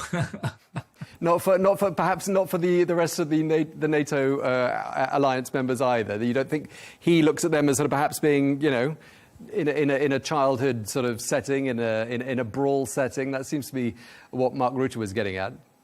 Right. Well, maybe he does, but I don't think the rest of us do. I think they're adults too. All right. Well, thank you very much indeed for sharing that with us, Ambassador John Bolton. A pleasure talking to you. Glad to be with you. Well, the 12-day war between Iran and Israel began on the 13th of June when Israel launched a bombing campaign, while Tehran then responded with ballistic missile attacks on Israeli cities. Well, it was the most intense and destructive confrontation between the two countries to date. And exactly 1 week ago, a ceasefire deal was brokered by the United States, which ended that war. But Iran is now saying it has little faith in Israel's commitment to that truce.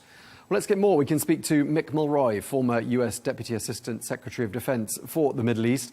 Mick, thank you very much indeed for joining us from Montana. Always a pleasure having you on the programme. At the beginning of the show, we heard from President Trump, and he says he's not offering Iran anything. He says the US isn't actually talking to Iran right now. Why do you think he's saying that? Good to be with you, Tom. I think it's part of this negotiation process that the U.S. believes it's changed somewhat after the war, the 12-day war you just referenced, and the U.S. strikes on their nuclear facilities, essentially changing the dynamics, and that the U.S., if they go ahead with negotiations to get to a new nuclear agreement, feels it's in a better position and has added more requirements, if you will, from their position for that agreement to be reached. Okay, just before we cross to you, we were speaking to John Bolton, former US National Security Advisor, and we were talking about how President Trump has once again been saying, you know, the Iranian nuclear facilities have been, quote, obliterated. I'm wondering if you're as sure as President Trump is about that. So that certainly isn't a term that the military uses when it comes to conducting battle damage assessments. It's generally degraded or destroyed. Destroyed would be the closest, I imagine, to obliterated. But the way battle damage assessments work, especially something as significant as these strikes, is as more information comes over time, when people start being sloppy and talking on phones, for example, or human assets can get into places, it changes. So right now, just based on the modeling, the strikes probably caused significant damage to the infrastructure. Obviously, the centrifuges that couldn't be moved, particularly in Natanz and Fordow, were likely destroyed or at least significantly damaged. The question really is, where is the highly enriched uranium? Was it in the facility or was it moved? And if it was moved, where is it? So this is a two-part to the intelligence community task. One is to keep determining just how effective these strikes were. And if they weren't effective, that needs to be said. It's not a political issue. It's a intelligence and military issue. And then, of course, if this enriched uranium was moved, where is it? Because Israel and the United States still controls the airspace, and they can still take strikes. So that also indicates that this is not quite over, especially if Iran pulls out of the non-proliferation treaty and potentially stops participating with the IAEA. These are indicators that Iran might be going toward a nuclear weapon, particularly if we can't find this highly enriched uranium. So, Mick, just to clarify, you seem to be saying that to use words like obliterated, or let's use the more official word destroyed or degraded, we don't quite have enough evidence, do we, to make statements that are quite as decisive as that? Correct. And I think we've seen a few members of the intelligence community in the United States. There's 18 different agencies weigh in, but with very preliminary information. And often the earliest information is not accurate. So we will find out over time whether it will be disclosed to the public. I don't know, but certainly it will be briefed to the key committees, the Intelligence Committee, the Armed Services Committee, and the Foreign Policy Committees in the House and Senate. And then they'll have to make a determination of whether it was significant enough to set back their program years, or they need to act again. And I think the important part is act again. This doesn't indicate that it's completely over. And if Iran is going toward getting a nuclear weapon, then the strikes will likely occur again, certainly from the Israeli side. But I think even President Trump made it clear that he would hesitate to strike again if that was the case. Yeah, we've heard from the UN nuclear watchdog chief, Rafael Grossi, saying Iran would probably be able to begin producing enriched uranium again in a matter of months. So he doesn't seem to think it's all been so much of a setback for the Iranians, all this. And that's a good point. That's another data point for people to consider. I would only ask if I was questioning that assessment is, and that includes the fact that Israel can continue to strike facilities that are being rebuilt or new facilities that are being built. I think that is a factor that doesn't seem to be coming into play when making this assessment. But ultimately, the intelligence community should be the ones making assessments. Political assessments are largely done for political reasons. And it's more important that we know the actual facts so we can make the best determination on how to go forward. And hopefully, of course, this ends with another diplomatic effort and a path toward a nuclear agreement, which is in the interest of all countries involved, including especially Iran. What's the US position, do you think, on regime change? Because, you know, we got slightly mixed messages on this particular issue over the last 2 weeks or so. What's your assessment? I believe ultimately the U.S. would be against trying to force a regime change. If it happened organically, which it doesn't look like it's going to, the regime spends most of its effort trying to remain in power, and they have pretty much locked down the country. But I don't think the U.S. wants to see what would happen if there was a regime change, such as taking out the supreme leader, Khomeini. He's already appointed someone to take his place. That person is likely in step with him, if not even more a hardliner. And the IRGC hardliners, of course, are going to be pushing, as they have been for a while, for them to acquire nuclear weapons so they wouldn't have this attack. They can see they're not conventionally militarily capable of fighting Israel, let alone the United States. So I think there was a big concern of instability, internal civil war, which would not be good for the region, particularly if it was an act by either the United States or Israel that caused it. Right, so you're saying the US position is leave the leadership to their own devices, let them get through this on their own, and they're not going to try to hasten the departure of the leadership. But do you think the leadership will survive? It's hard to tell. I mean, oftentimes, even as unpopular as this regime is, and they are in Iran, even as they do almost everything to promote their own longevity, but not the goodwill, or if you will, the interests of the Iranian people, because getting sanctions relief would be a huge benefit to the Iranian people. They have the ability to stay in power by brute force. That's how they do it.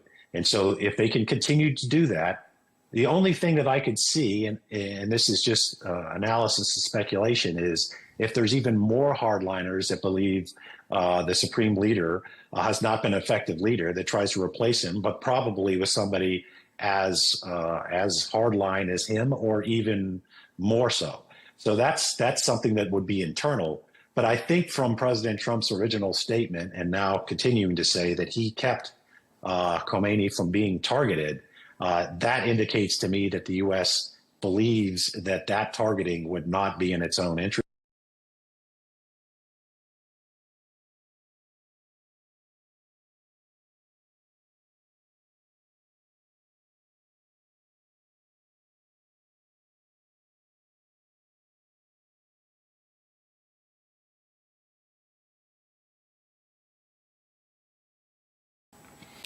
Well, turning our attention now to Gaza, where there are no signs of a let-up in the violence. At least 58 people are reported to have been killed today. That's the latest information we've got. This happened in Israeli strikes. This as Israeli tanks pushed into the eastern suburbs of Gaza City, shelling several areas, while Israeli aircraft bombed at least 4 schools. This after ordering hundreds of families sheltering inside to leave. Well, residents have described this latest bombardment as some of the worst in weeks. Meanwhile, in the southwest of Gaza, there was deadly gunfire at the Nasser hospital, which is in Khan Yunis. Meanwhile, the US President Donald Trump is once again calling for an end to the 20-month-old war in Gaza. On Sunday, President Trump wrote on his Truth social media platform, "Make the deal in Gaza, get the hostages back," he wrote. Well, as part of the latest diplomatic push for an end to the fighting in Gaza, Israel's Strategic Affairs Minister Ron Dermer is holding talks at the White House with a view to discussing next steps. Meanwhile, in Israel itself, 2/3 of people, according to one poll, say they want the war in Gaza to come to an end. And during the course of the weekend, people took to the streets in Tel Aviv demanding a ceasefire.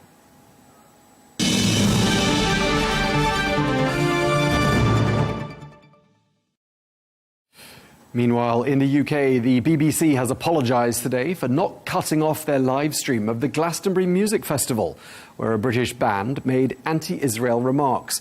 Well, the band in question, called Bob Vylan, is accused of leading the crowds with chants of death to the IDF, referring to the Israeli military.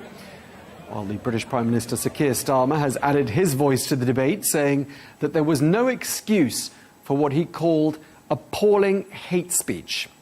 Well, Prime Minister Starmer also expressed his opposition to the Irish rap trio called Kneecap, who also performed at the Glastonbury Music Festival. Well, the band, whose members have also been highly critical of Israel and its military campaign in Gaza, led chants of Free Palestine at that festival. Well, for more, we can cross to Birmingham in the United Kingdom. We can speak to the Palestinian academic and analyst, Professor Kamal Hawash. Professor Hawash, always a pleasure talking to you. I'd just like to start by asking you, just set the scene for our viewers. How much of a front-page news story is this in the UK? Well, I mean, I first heard about it last night, the evening of when it happened, and I've been following the developments. It's on all the newspapers, front page, TV stations, radio, and so on, which concerns me because it has become, in a way, a distraction from what is happening on the ground, which is the continuing genocide that Israel is carrying out in Palestine, in Gaza. I've seen scenes this morning that are absolutely horrendous of children, women, men being brought to what remains of the medical system to treat them. So for this, I don't know what this artist was thinking. Obviously, we can't get inside his head, but the way it has sort of come out, both in terms of what he said and the question about the coverage by the BBC, will distract from what Israel is doing, which is a continuation of the most horrendous crimes of this century. Yeah, okay, so we got these two sets of artists. One's a duo, one's a trio. One's called Bob Vylan, the other's called Kneecap. I mean, would you say that those sorts of artists are helpful or unhelpful to the Palestinian cause, given that they have detracted, as you said, from some of the realities of that cause? I mean, first of all, there is no doubt that the support for the Palestinian people, as the pictures come out of Gaza over the past 650 or so days, people have found to be absolutely horrendous and shocking. And the fact that this is happening in this century, with our governments remaining silent, has shocked people. So it's got into all sectors, including the arts sector. People judge what they want to say and do. They don't consult the Palestinian people about it.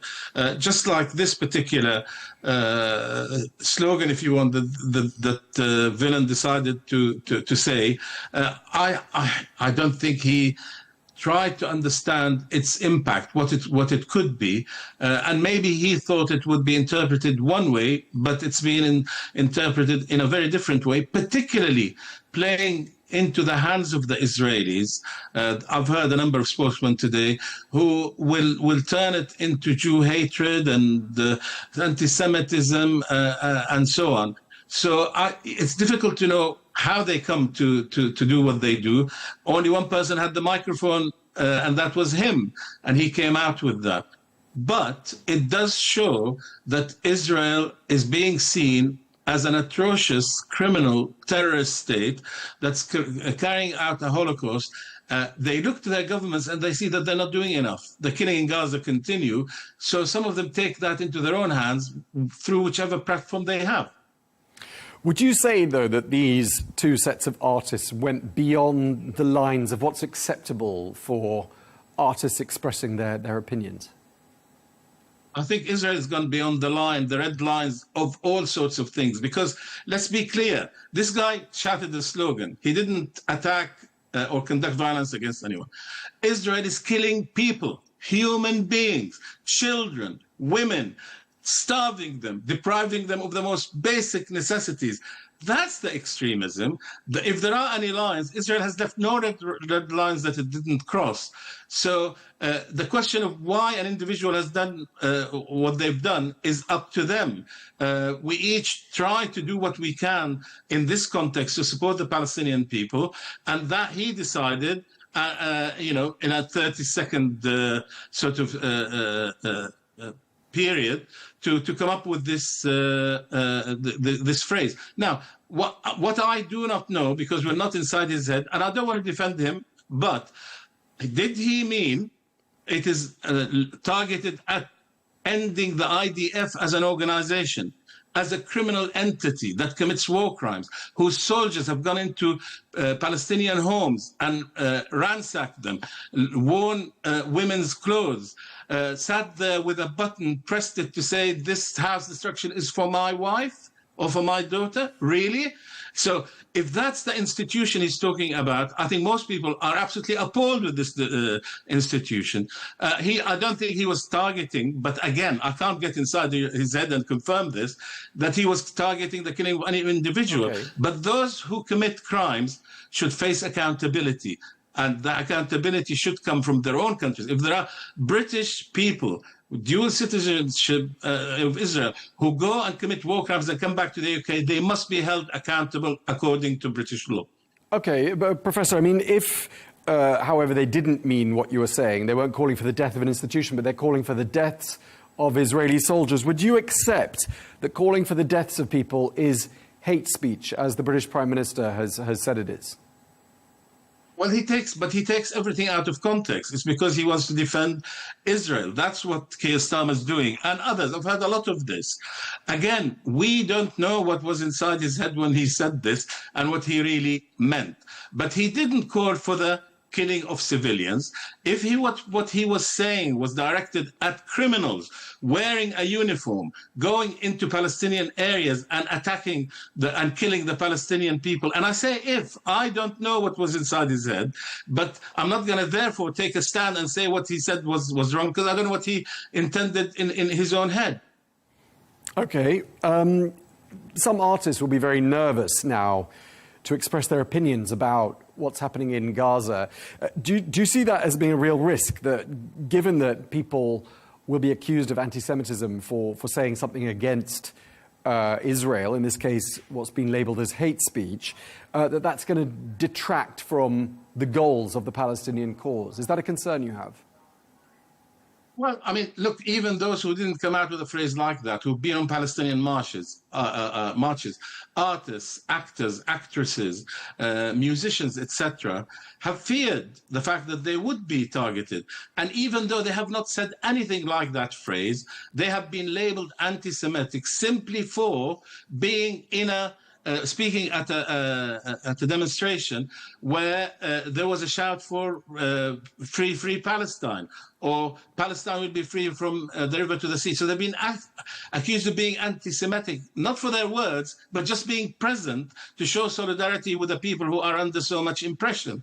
So, but I think we're getting to a point where Israel has crossed every line, and that people feel, so be it. I will speak with the articulation that I can, whatever field they are in, to show my support for the Palestinian people, to say to our government, you're not doing enough. You are not doing enough. Why should you be? Why are you selling weapons to Israel and continuing to do that? Why are you flying planes out of Cyprus to provide the Israelis with intelligence?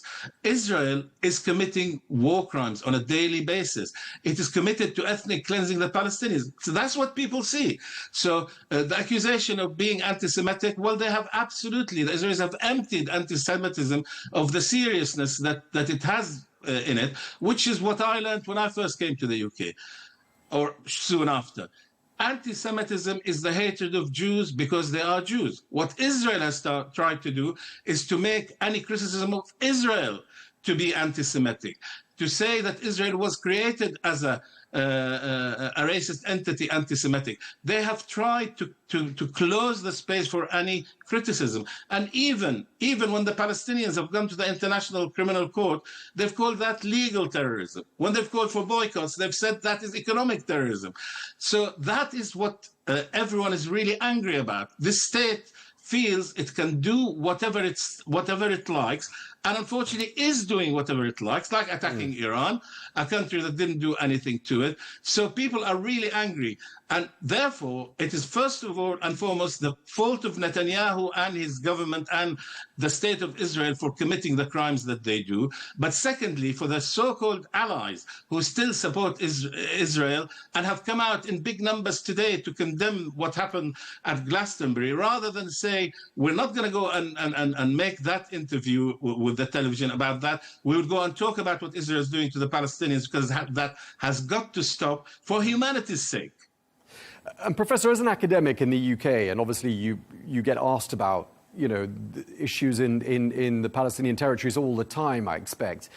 Do you find yourself having to be extra careful and having to make yourself extremely clear? Because you yourself must be targeted and accused of anti-Semitism on a regular basis, I'd imagine, aren't you? Not all the time, but the point that I would make is the following. I live in a democratic country. I know the limits of what we are able to say or do, and I remain within them. But that the issue of hate speech, the issue of anti-Semitism, I will not accept Israel defining or the pro-Israel lobby defining what that is. For example, everyone knows, there are also people who claim that from the river to the sea, Palestine will be free is an anti-Semitic phrase because it calls for the destruction of Israel. No, it doesn't. It calls for the end of this regime that is oppressing the Palestinian people and the end of the occupation. And by the way, Palestinians live all over that land, and they have different color cards for that. But the other thing about from the river to the sea, none of them asked the Likud party to cancel it, to strike it out of their charter. So that's what their charter says. But nobody has asked the Likud party to cross that out, because they genuinely believe that that is their land, but it isn't. It is the Palestinian people's land that had Israel foisted on it. There was a lot of applause during the Glastonbury Festival when those artists came on stage and said the things they said.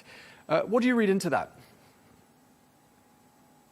Well, there's no doubt that, first of all, people went to enjoy themselves at a music festival. What they, how they behave, is down to them. There are, in terms of the pictures we saw, there's a huge amount of support for Palestine because of what Israel is doing. And therefore, when they see artists standing with the Palestinian people. And again, let's detach that from the particular phrase, because that's what they want. The Israelis want everyone to focus on that rather than on the atrocities that they are committing. So when these are famous artists who play really good music for the audience that was there. So people were applauding them, one, for the music that they play, and secondly, for the support for the Palestinians. Now, you can read into this what you want as to whether they were supporting the particular slogan or not. Okay, and Professor, I mean, as an academic in the UK, and you've explained to us, you know how to navigate the lines of what's sayable and what is unsayable in the UK and in other countries as well. What would be your advice to artists who want to express their opinions about what's happening in Gaza and in other parts of the Palestinian territories, but without crossing those red lines? I think it is important that they are in touch with the solidarity movement here, the Palestine Solidarity Campaign, and so on, and watching what is happening and taking advice in that way. But also, they are as I am in a democratic country. You need to be careful about what you say, but you mustn't be intimidated and therefore, pushed away to say nothing. If you want to write a song supporting Palestine, write a song. If you want to make a film about what's happening in the Palestinian territories, and as we saw, the BBC stopped documentaries being broadcast for the wrong reasons. A child who was talking about what it was like for children in Gaza, the program about him was pulled simply because his father was a member of Hamas. Well, watch the video, criticize it, debate it. But so I think they should continue to support the Palestinian people in their own way. Clearly, the problem isn't with the Jewish people here in the UK. The problem is with the country that is called Israel, that claims to represent the Jews, and therefore it claims that the atrocities it is committing are in the name of Jews. They are not. They are in the name of the people who order them and commit them, and that is the Israeli government and the IDF. Okay, and just lastly, the police are on the case with regards to what happened at Glastonbury. In your opinion, were any crimes committed at Glastonbury in this regard? I can't answer that. It is very much for the courts to determine this. So I will watch like everyone else to see which clause of a particular law that they will bring to say that the crimes were committed. But I'm not a lawyer, so I'm not able really to offer you an answer on that. Okay, well, we're going to leave it there. Thank you very much indeed. Really appreciate you taking the time to speak to us. Professor Kamal Hawash, thank you very much indeed for your time.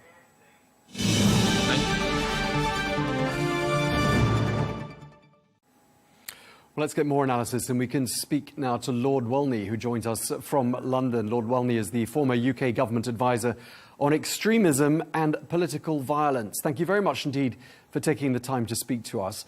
The BBC's apologised, particularly for its handling of the live stream of the Glastonbury Music Festival.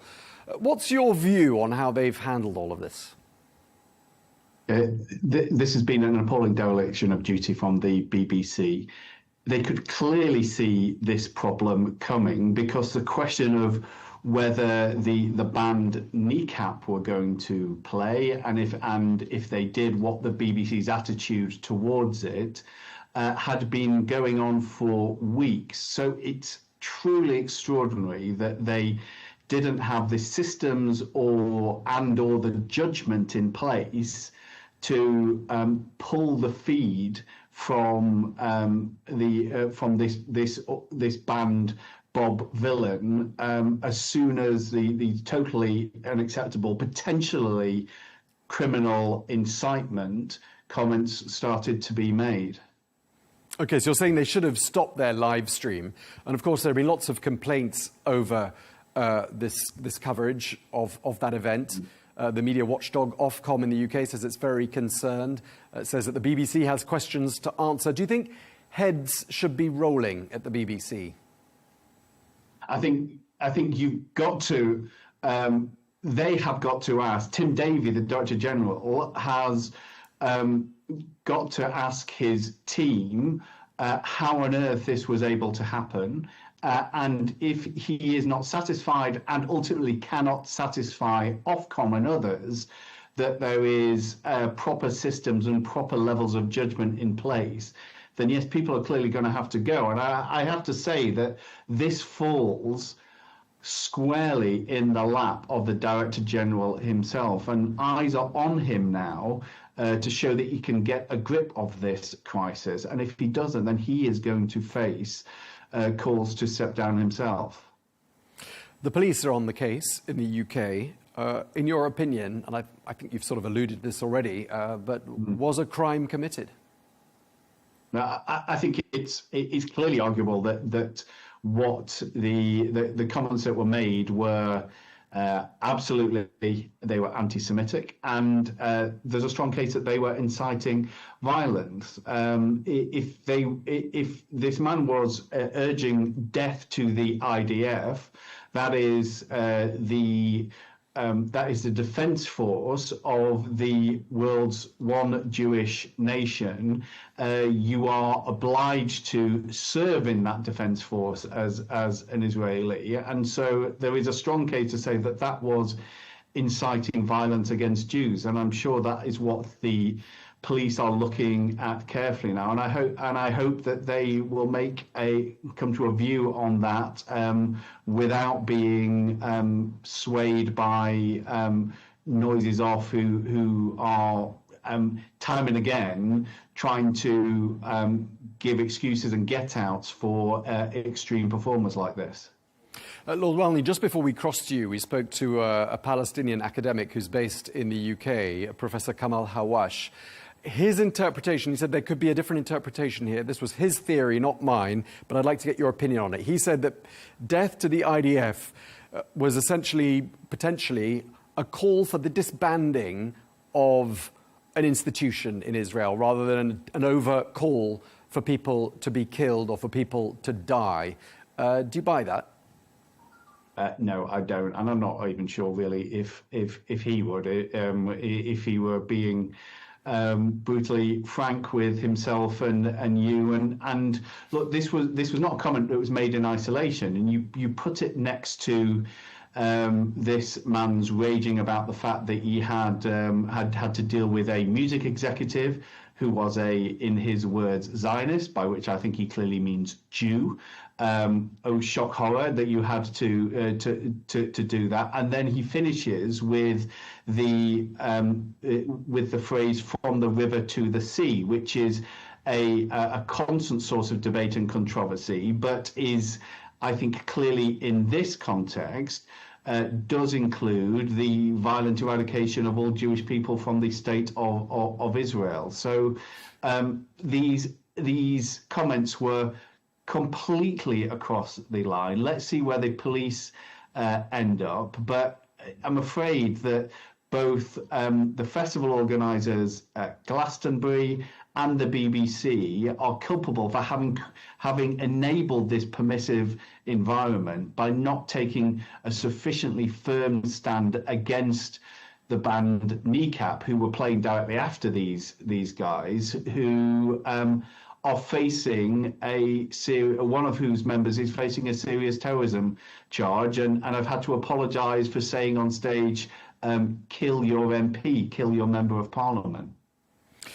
One of the things our earlier guest also said to us was that for him, as a Palestinian, what was truly disgusting, and he didn't approve of the slogans and the things that were chanted on the stage at Glastonbury, but he said was even worse, was the deaths of 56,000 plus people in Gaza, many of them civilians, and the images he sees every day of emaciated children in Gaza. How would you reply to that? Yeah, the situation in Gaza at the moment is intolerable for many Gazans. There has been a systematic disinformation campaign from the terrorist group Hamas, and I think it is highly questionable or reprehensible in some cases to take at face value the images that they have attempted to put into the Western media and the figures. But it is an appalling situation in Gaza. We want the conflict to end. We also have to remember that one way of ending this conflict immediately is for Hamas to release the civilian hostages that they have held for coming up to not far off 2 years now. That is an appalling crime against humanity. It is totally inexcusable, and they are still holding on to many individuals and refusing to tell for others, the families, that those hostages have already died. So they hold the key to stopping this conflict, and I hope even now that their backers in the region will make clear to them that they have to act now to stop this. I don't know if you watched the Glastonbury Music Festival. I have to confess I didn't see the whole segment in its entirety, but it seems that some of those slogans chanted by the various performers there were met with applause. Does that worry you?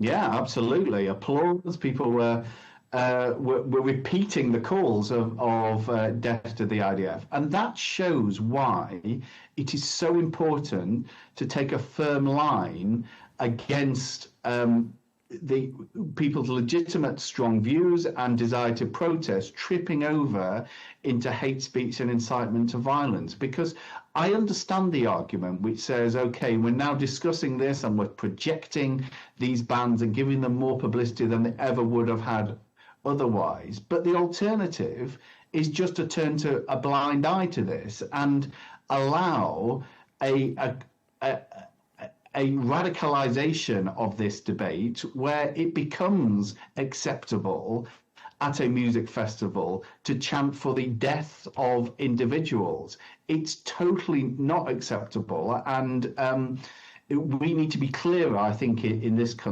country where that boundary is between legitimate protest and unacceptable criminal action. And I put this question to my earlier guest as well, our Palestinian academic guest that we were just mentioning. I asked him what's his advice to artists that want to speak out on this issue of what's happening to civilians in Gaza and the Palestinians in general. And I asked him what he thinks the red lines are, where people can express their opinions but remain within the realm of what's acceptable. What's your opinion? My opinion is it's not rocket science. If you take the view that this is the fault of Israel, it's not a perspective that I share, while maintaining real reservations and concerns about some of the things the Israeli government is doing. But if you take that view, then say it. But say it without demonizing the Jewish people, without calling for the death of Jews, without suggesting that in some way Israel is a uniquely evil or a demonic entity, and all of the ancient slurs against the Jewish people that have been going on for millennia, which are now being reheated and rehashed in the form of criticizing the state of Israel, like that makes it okay. There are so many conflicts in the world. I'm sad to say there are so many conflicts in which Muslims are being killed or persecuted, but time and again, it is only Israel and a highly slanted view of what Israel is doing, which captures people's attention. Yeah, but I mean, speaking to you from the Middle East, I mean, it's hard to think of another place in the world right now where 2 million people are unable to get access to food because another government has decided to cut off access. And when they do access it, sometimes they get shot at, it would appear. I mean, there aren't any other, I can't think of another case like that in the world. Can you?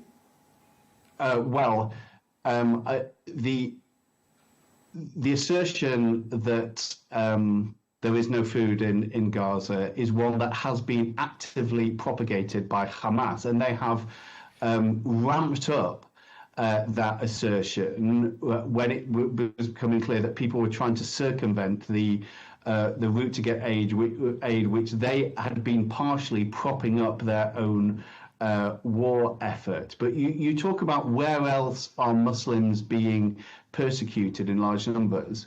Look at what has happened for many years now to Uyghur Muslims in China. But the Chinese are not the recipients of the ire of Muslims in the UK and elsewhere. Now, I understand people's concerns, of course, and share them for injustices within Palestine, but it is not a coincidence that it is where this involves the world's only Jewish state, which has never been accepted by many in the Middle East, that this constantly receives disproportionate levels of attention, and we need to understand that, and we need to call it out.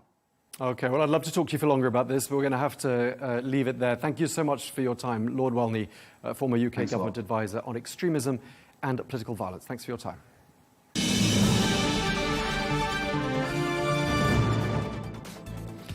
That is all we have time for on today's edition of Global News Today. Thank you very much indeed for watching. Be sure to join us again tomorrow for more exclusive interviews. Until then, bye-bye.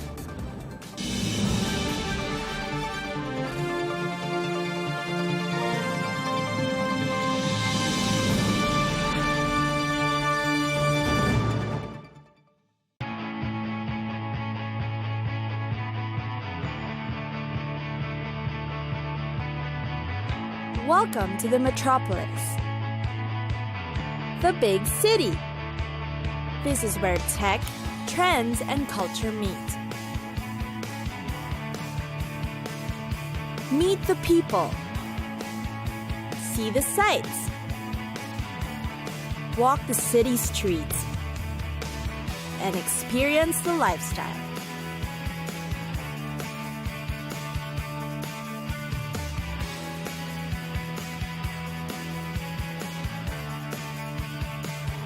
This is your first-class ticket to the cities of the world.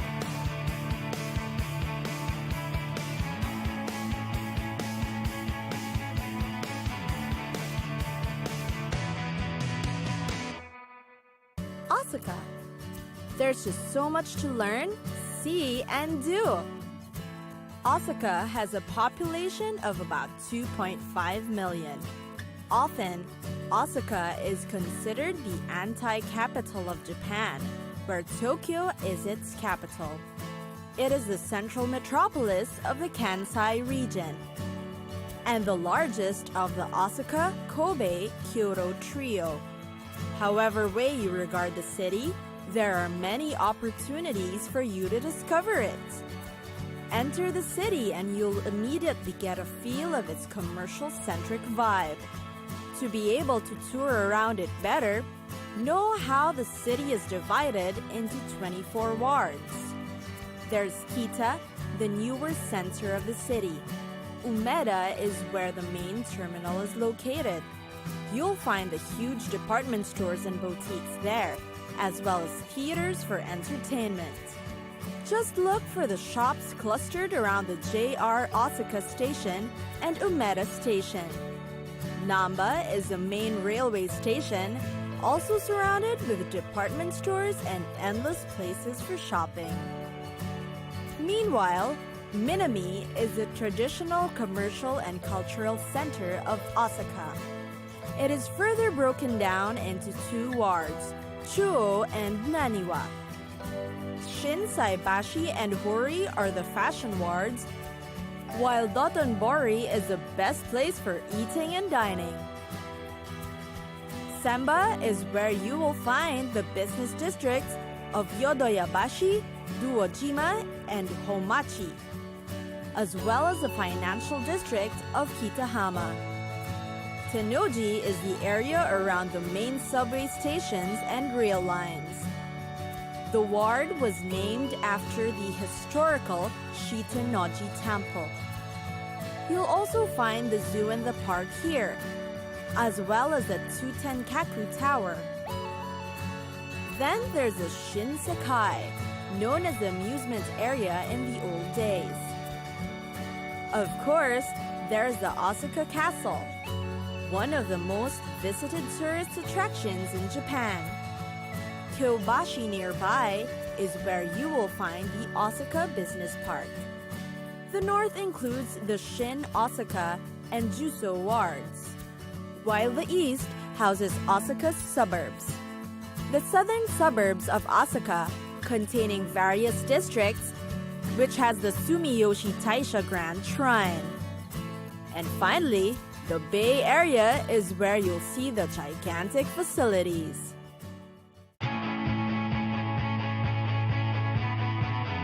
It's time for us to go! Pack your bags and get your tickets ready.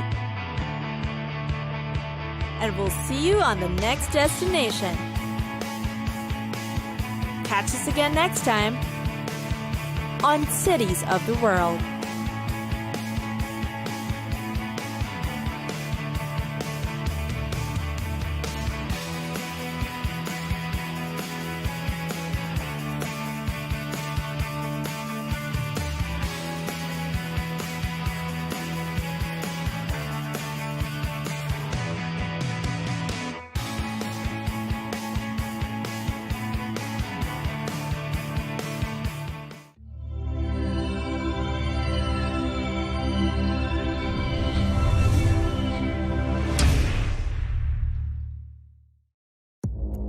Our allies, in many cases, are worse than our enemies. Stay informed and connected with the latest international headlines. There obviously is a risk. From breaking news to in-depth analysis, it would appear that this war is coming to an end. Who buys this stuff? Investors, pension funds. we deliver the most important developments straight to your screen. Iran always wanted to deal with militia. Join us for compelling, expert-driven conversations. A curfew order has been established. And an insightful look at the issues shaping our world today. There are lots of proposals about European architecture for security.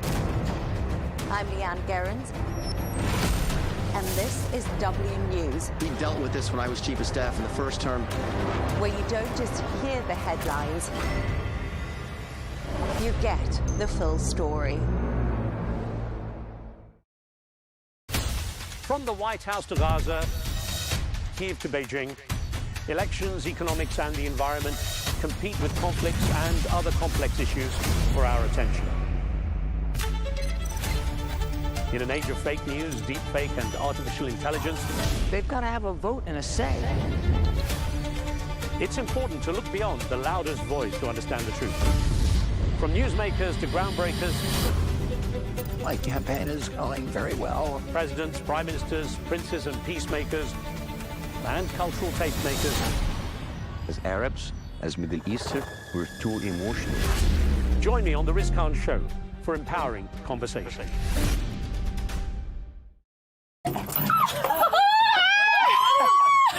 One, two, three, taking up space!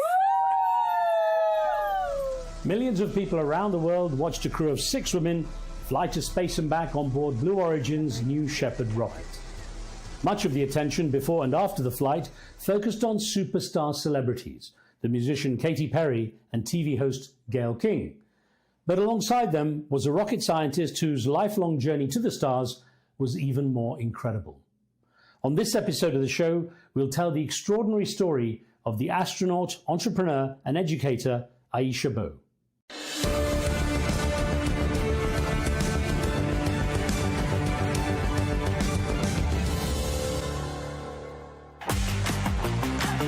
If you would have told me that one day I would be sitting here with a flight crew jacket on, talking to you about going to space, I would have thought that that story was a lofty one too. It was all a dream. The dream that I never thought would come true is coming true right now. That dream was space. I want you to live your wildest, biggest dream because I am. I'm Riz Khan. With family roots in the Bahamas and little interest in maths or science, my guest this week was an unlikely candidate to become a NASA rocket scientist. She was advised to pursue a career in beauty products, cosmetology, but chose a route to the cosmos instead. On the way, she became an engineer, entrepreneur, mentor, philanthropist, and fashion icon. Blue Origin's female-only flight to the stars featured several famous faces, attracting widespread interest, followed by a social media backlash from those who questioned its value and purpose. But for Aisha Bowe, her journey to space was always about much more than the view.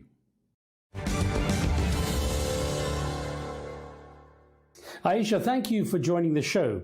Now, take us back to launch day. What was going through your mind that morning, and how did it feel knowing that you were finally about to realize your dream of going into space? Riz, I have waited my entire life for this moment, and oh, was it worth it? To have the opportunity to travel at about 2,200 miles an hour and to fly up to the international boundary of space, which is the Kármán line, and see the Earth. I was just overcome with emotion because as someone who spent their career working at NASA, who's traveled around the world working with kids, who's been really excited about space and science, to see Earth from that view, I knew that everything I had gone through to be in that moment was worth it. How significant was it that you were part of an all-female crew? What did that add to the experience? Well, I think that there are headlines and things that are designed to create a lot of engagement. And then there's what I was focused on, which was the science. And as someone who's traveled around the world speaking in order to inspire women and non-traditional people to enter the field, my big takeaway was that I got to conduct science with HBCU, which in the United States is a historically Black college and university. We had a predominantly female-led research team, which was amazing. We flight qualified hardware, which could be used for research in the future. And we were able to demonstrate that we could genetically sequence plants in space during a suborbital flight. And all of these things combined are why not only do I think the flight was meaningful, but it did represent some firsts for science. We'll talk more about that, but describe what the atmosphere was like inside the capsule as the countdown began. As the countdown began, it was electric. T-minus 10, 9, 8, 7, 6, 5, 4,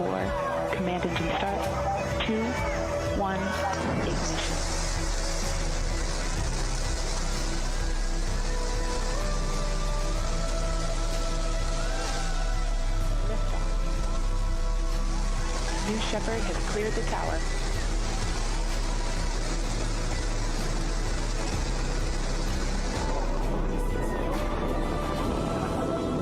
I think anybody going into space, there's this moment of just awe and wonder as you really think about all the engineering and all the progress that had to go into the moment. When I started working at NASA, it was not possible to go to space on a commercial flight with Blue Origin.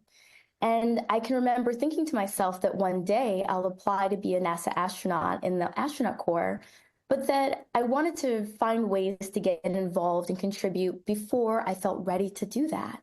And so during the countdown, I was sitting in the seat, and as we started to go down from 10, I realized that I was getting ready to achieve one of my lifelong goals of not only going to space, but taking that next step in my journey of becoming an astronaut and hopefully getting to one day fly for NASA. Well, the key thing is that it's a remarkable experience that very few people get. What was the first thing that went through your mind as the rocket took off? As the rocket took off, I was actually thinking about a colleague of mine who I'm lucky enough to call a mentee. When I was working at NASA, I had the privilege of meeting a 13-year-old girl named Claire. And Claire approached me at an aviation museum day. So we used to go out and speak in the community with astronaut ice cream, and we take what we were doing at work and share it with kids. And she comes up to me and she says, "I want to be an aerospace engineer." And I said, "Okay, well, let me give you my card." Well, this 13-year-old girl, she emailed me. She literally sent me an email. I give my card to adults all the time, and they don't even email me, right? And so I decided to invite her in to follow me at work. And so 13 became 16. She's now one of my mentees. And from that relationship, she ended up deciding that she was going to pursue aerospace engineering. She studied at Cal Poly San Luis Obispo. And you'll never believe this, she worked on the very same rocket engine I was flying on. And so when I sat down that day, it was more than just me achieving my goal of going to space. I actually had the opportunity to fly on a rocket engine that I watched someone who I've mentored since she was 13 help create. And I'll get onto your remarkable path to NASA a bit later. But let me ask you what it feels like to reach 2,300 miles per hour, basically 3 times the speed of sound. It was an incredible feeling. I mean, I had trained for this moment over the course of the last 2 years. And if anybody has the opportunity outside of this conversation to pop into my Instagram or my social media, they'll see me jumping out of planes and, training in a FAA human-rated centrifuge. And so by the time we hit Mach 3, I was smiling from ear to ear. I looked at the GoPro footage and it was just pure joy because I was ready, I was prepared, and I was excited to be able to capture the moment. So we have some footage of you in that centrifuge.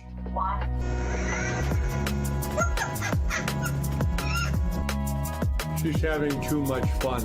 Got 68. How you doing? I feel good. I love that comment from the training guy saying that you were having too much fun. Now, I have to ask you, in terms of training for the mission, apart from experiencing things like the centrifuge, how did you prepare for this kind of special mission, both personally and professionally?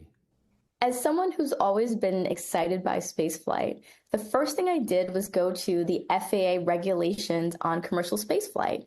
There are actually guidelines that are best practices to prepare for space missions. And so I looked at the guidelines and I said, I want to do all of these things. And really the criteria boils down to you must train in a manner that demonstrates that your body is prepared to go to space. And so I found the centrifuge. I'm here at the NASTAR facility starting training for my flight. Are you ready? Let's go. This is going to be your office this afternoon. Yes. Hey! You're ready for space. You heard the space shuttle bump? It's like, oh! In circle. Congratulations, you just completed all the required training flights to qualify for your flight to space. I literally cannot imagine training for space and not going through this. I'm really happy that I had an opportunity to not only experience this. I found a L-39 Albatross flight, which is a fighter jet, And that was a lot of fun.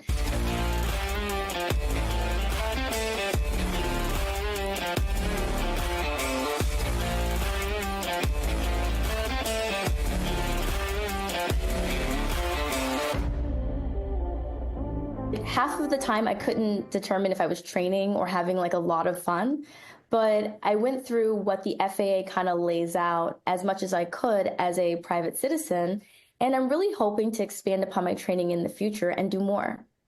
I'm sure that there's no way, no matter how much training you do, that you could actually compare any of that with the actual liftoff experience. Oh, there are some things that are really close. I'll tell you that the FAA human-rated centrifuge that I flew at the NASA facility, they've trained over 500 astronauts, and they had the flight profiles from multiple vehicles. And so I had the opportunity to experience what they would simulate as a SpaceX launch. I also experienced a Virgin Galactic launch, and I had a rocket-assisted launch, which was really, really, really fast. So we hit 6 Gs in the simulation. On the way up, we experienced 3, but when we fell back to Earth, we hit about 5.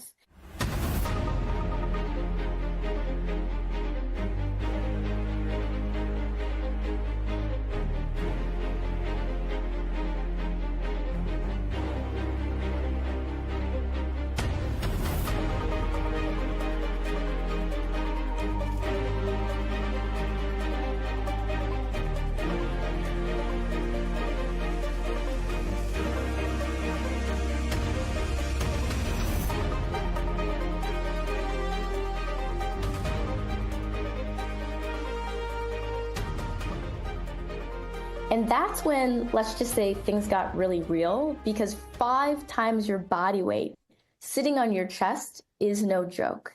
I know there's been some conversation about our suits in the media, but one of the things I really appreciated about the suit was that it was compressive and it helped prevent against G-force induced loss of consciousness, which can occur when you're, pulling a lot of G's.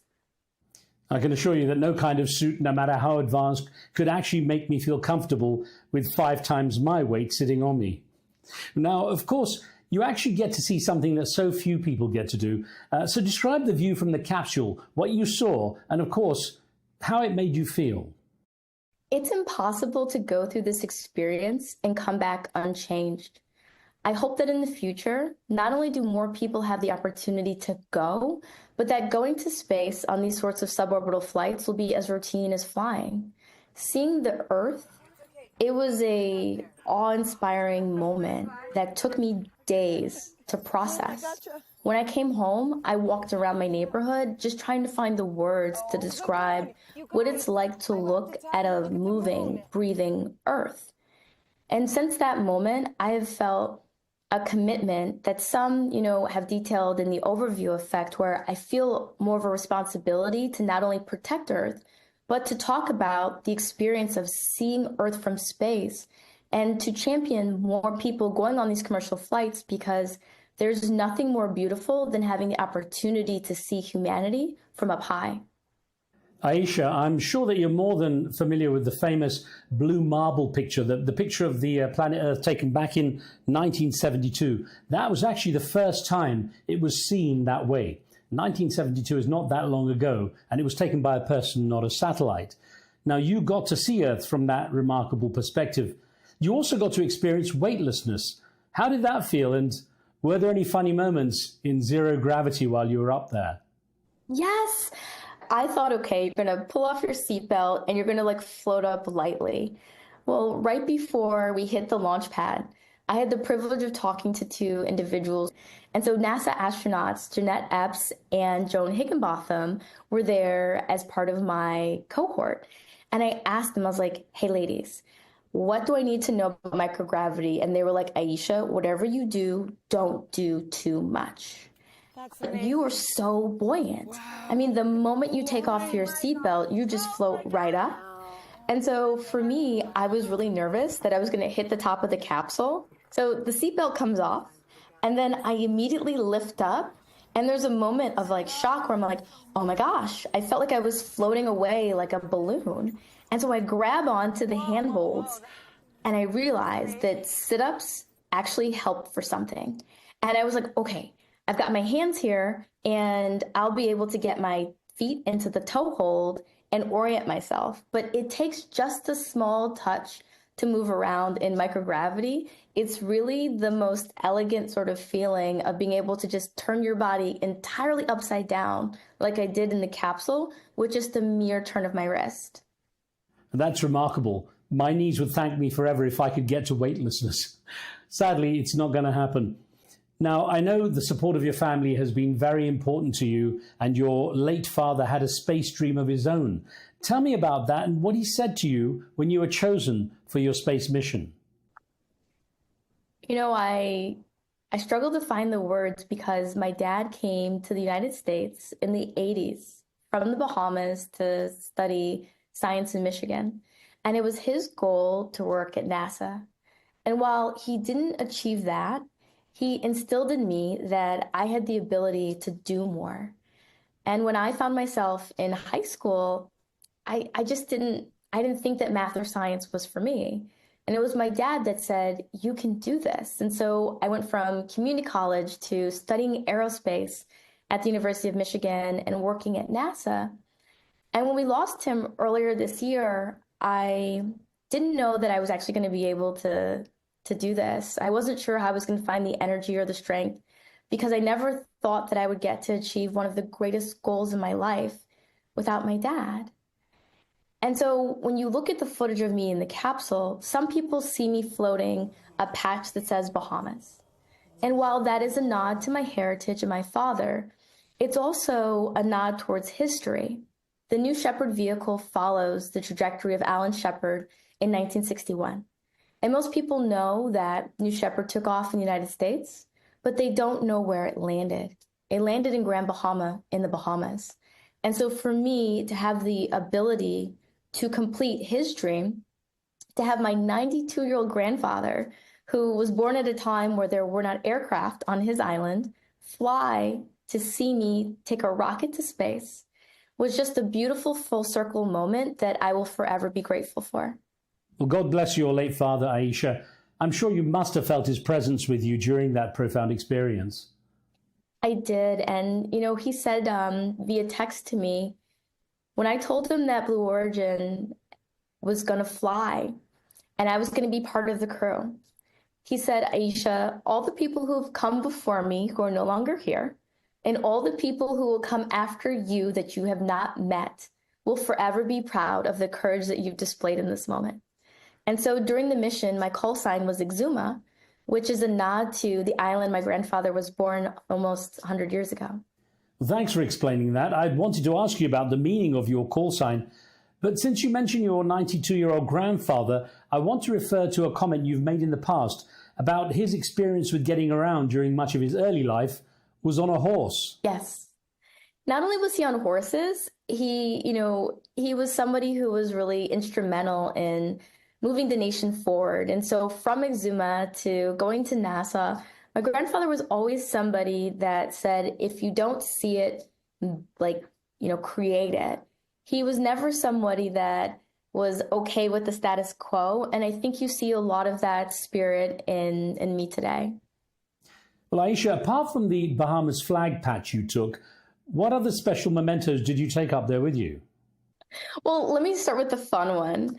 One of the things that brought me comfort as a kid is a dish called conch chowder. And so I actually had dehydrated conch chowder, which is a Bahamian, it's just a cultural phenomenon. We love conch chowder.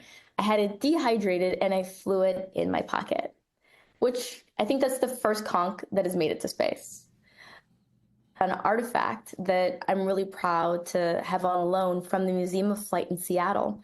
And that's the American flag that Pete Conrad, who was the third person to walk on the moon, had in his personal flight bag. And the reason I had that was because Nancy Conrad, his wife, lent it to me. She's a mentor, and she really wanted me to carry something that was a powerful symbol of the past, the present, and the future of space. That flag will be returned to the Museum of Flight in Seattle, and it will now have 2 flown in space certificates, one from the Apollo mission and one from mine. And so students and people are going to be able to go in and learn not only about the past flight, but the flight that we just completed, now and into the future. And the last, which I'm really excited about, was I spent the last couple years traveling around the world trying to bring space down to Earth. And I did this by collecting the hopes and the dreams of people who didn't see space as a career for them. Through the US State Department, I've been to India, I've been to Kenya, I've been to the Bahamas, I've been to Mongolia, I've been to Kyrgyzstan. And on these postcards, I had students write their dreams. And so I flew dreams to space, which will be returned to them, thanks to Jeff and Lauren. And the postage will return these postcards back to the dreamers. And I can't wait to get those responses. Like, they're going to go into their mailbox and they're going to see your dream flew to space and returned back to you. Now, what are you going to do with that, right? You got to make the dream come true. Fantastic. So many wonderful mementos. Well, sadly, your father never got to see your mission into space, but at least your grandfather did. How did he react once he was there at the launch site? Well, my grandfather was overcome with emotion, and he had a wonderful person to comfort him in Oprah. I was really surprised for him because I was not, being in the capsule and being part of the flight, I couldn't really see what was going on. And I started getting all these messages from my family members, and it's just my grandpa and Oprah, my grandpa and Oprah. And they were like, wait a second, you told us you were going to space. Oh my goodness, like you actually did it. And wow. So I think that not only did he have a good day, in his words, he told me that he had one of the best days of his life. Yes, I saw Oprah giving your grandfather a hug as they watched it all happen. Amazing. But tell me about the nickname you and your all-female team came up with for the mission, the Six Taking Up Space. Well, we really wanted to find a way to kind of share what we thought this mission meant. And for us, we felt like we were taking up space. We were making it available. We are more than likely one of the most watched space missions in modern time. 1, 2, 3, taking up space! I actually will tell you a funny story. I was walking around my neighborhood and there's a middle school, and there was a lot of parents getting their kids, off to school, and they're like holding their hand, like, come on, come on, come on. And the kids are like looking at me and they're like, oh my gosh, and like waving at me, and they're saying hi. And I think that was one of the successful things that this mission accomplished. We've inspired the youth.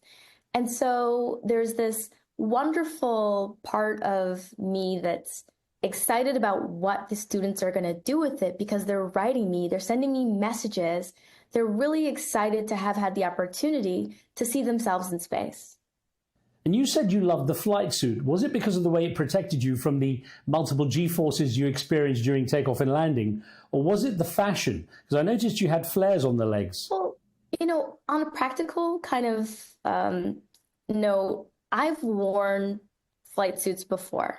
And what I'll tell you is that they were not necessarily designed for my physiology. One of the experiments that I conducted gathered my biometric data, and I wore it on my chest, and I was actually able to secure it and make sure that it was snug because the suit was designed specifically for me. All the suits were in custom. They were done in detail. And in addition to the benefits of the G's and the compression, which was very much so needed on the way down, let me tell you, I finally had something that was custom designed for my needs, and that was able to not only accommodate my experiments, but I was able to operate in a way where I could conduct multiple experiments, I was comfortable, and I could move efficiently around in the cabin. Earlier on, you had mentioned some of the experiments you had conducted. Were there any experiments you would have liked to have conducted that you didn't get a chance to? Yes, I would have liked to have done a brain scan. After the flight, I felt so different than before. And I think, you hear, oh, this will change you, but I really wanted to better understand how my brain changed after the flight, because I've been writing and I've been dreaming and I've been thinking with renewed clarity and a feeling and a passion that I have not had, I think, ever in my life. In addition to that, I'm interested in continuing to monitor my vitals because I gathered data prior to the flight, during, and immediately after. But after taking off that bio button, I'd like to continue to gather data on myself that could inform future research. Makes a lot of sense. Now, after the flight, you shared some powerful reflections on the trip. Can you recall what you said and what you meant by those phrases? After the flight, I'll tell you, it was a bit of a blur. But from what I recall, I was in awe of having the opportunity to fly. I was excited about all the people that had the opportunity to witness and, celebrate the moment with us. And I was really looking forward to being able to share what it was that I learned with not only the people here in the United States, but on tour around the world. And you said, dream it, plan it, go and do it. Sometimes reality is wrong. Yes, and that's actually one of my slogans. Look, everything that I've accomplished in life was something that somebody told me that I could not do. I'm beginning to think that if you tell me that I can't, it actually means can. And so I've adopted a mindset of failure is success and progress. And I think that so many people are holding on to something that someone told them that they could not do, thinking that that person knew something about them that they didn't, and they don't. And so when I decided to go to Michigan Aerospace, it wasn't because someone told me I could do it. When I decided to found my first company, it wasn't because someone told me that I could do it. And when I decided that I wanted to go to space, it was all the same, right? Aisha, there's no way you can do it. And so to be in that moment where every single one of my dreams had come true, I just wanted to use it as an opportunity to inspire other people to go do the same. Well, naturally, everyone who manages this rare kind of mission into space says they come back changed. In what way do you feel it changed you, personally and professionally, especially after the long path from your early years that you took to get there? It's given me a renewed perspective on what I can accomplish. One of the things that I want to share with you beyond the headline is that I'm the first African-American woman to raise and own her seat. I spent years working with organizations deciding to say, how can we make this more equitable? If I can raise the money, if I can do the research, I can put forward a model that other people can emulate. My entire life and career has been about creating a pathway for other people to follow. And that's one of the stories I'm excited to share as I travel around the world. It's not only about entrepreneurship and inspiration and science, it's about creating sustainable pathways for other people to have the same experiences that I've had. I want to touch on your remarkable achievements in the world of entrepreneurship as well in just a moment. But let me ask you, in the same way people say that they see planet Earth differently after seeing it from space, how did it change your view of the Earth? I feel so much appreciation for the little things. I can remember the number of sunsets that I caught last year, and it was less than 10.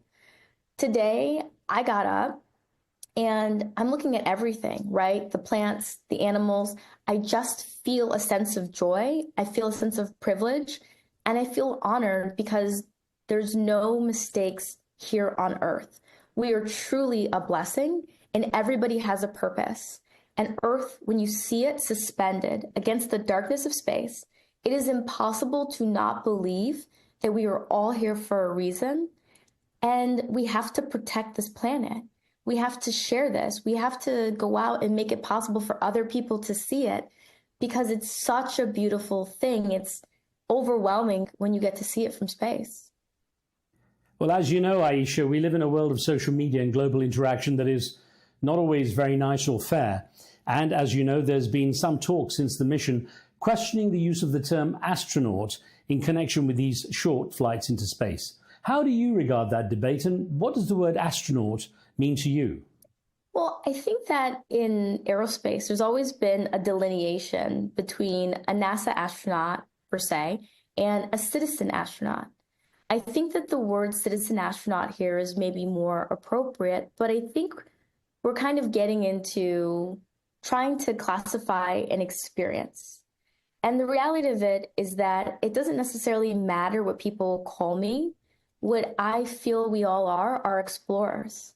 And when you think about what's happening in commercial space, it's really similar to the early days of air travel, where people were literally getting in these kind of makeshift airplanes and they're like trying to figure out how to fly around, and they're explorers. And that's exactly what we are. We're explorers, we're pushing the boundary. And I really welcome individuals to try to find a way to create, naming that maybe is a little bit more reflective of the accomplishment, as opposed to trying to be divisive. Well, considering that valid point, were you surprised? I mean, how did you regard the fact that there was a backlash in social media? And did it diminish your experience in any way? It's impossible for me to have the experience of seeing my lifelong goal be achieved. I'm grateful. I'm honored. I feel a sense of responsibility to go and share what I saw with the world and to build new bridges and to build new pathways. I think the conversation is healthy. I was excited because, look, as a science person, I have been involved in some very, very cool projects, but they've never been spoken about this much. Regardless of whether or not you were for it or you were against it, you were talking about it. And I think that's powerful because as we move into the next generation of space, we need involvement of all people. We need people to understand why it's powerful. And outside of the public discourse, we literally had middle schools, high schools, people around the world saw this mission. And so for me, I think we achieved a lot of what I would hope to get out of the mission was I brought visibility to the science that I was looking to conduct. And I had the opportunity to inspire people who may not have previously known about me or the work that was being done. And no doubt you've become a role model for many young women. People like Claire, the intern whom you mentioned, who ended up working on the rocket used for your Blue Origin mission. But do you think that gender played a role in that negative reaction among some people? No, I think we're at a period of time where we're making a lot of progress. And what's important is that we need all people. This commercial flight was the first, but it certainly won't be the last. When you look at what Blue Origin has done, they flew a 90-year-old, Ed Dwight. He was the first African-American astronaut selected by NASA. And in doing so, they righted a historic wrong. They also flew Wally Funk, who is a female pilot who has more hours in a plane than I think most people on the planet of Earth. I think the conversations about who can fly and how they fly are valid. And I think that opening up the door and talking about what we want the future of space and the future of aviation to look like, I don't necessarily think it's about the outcome. Well, listen, the Prime Minister of the Bahamas personally sent you a congratulations message, and a lot of young people are now very inspired by what you've accomplished. What sort of messages have those youngsters shared with you? Well, we had a 6-year-old at the launch. Her name is Zofia. And Zofia was tagging along with her family that day. And there's a beautiful picture of her looking up at me as we're parading to the launch pad. And all I can remember is her gaze. She was locked on. And I could tell that she was engaged. I could tell that she was inspired, but I really wouldn't know how inspired until after. It was a week after the launch, and I got a message from her dad, and it was an illustration. And it was the capsule coming down with the parachutes popping out. And he said to me, "I think I've got a problem." I'm like, "What do you mean?" And he said, "Zofia said that she wants to go to space, but she's going to wait until she's a little bit older, maybe about 9.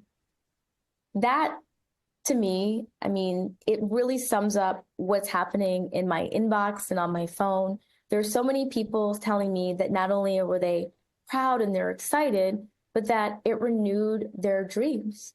I've had that as well with adults who grew up seeing space shuttle launches and were really motivated, inspired by them, and who were really excited to see that this launch was getting such wide coverage and sort of asked the question of, do you think that there are going to be more launches with this wide coverage in the future? And I hope so.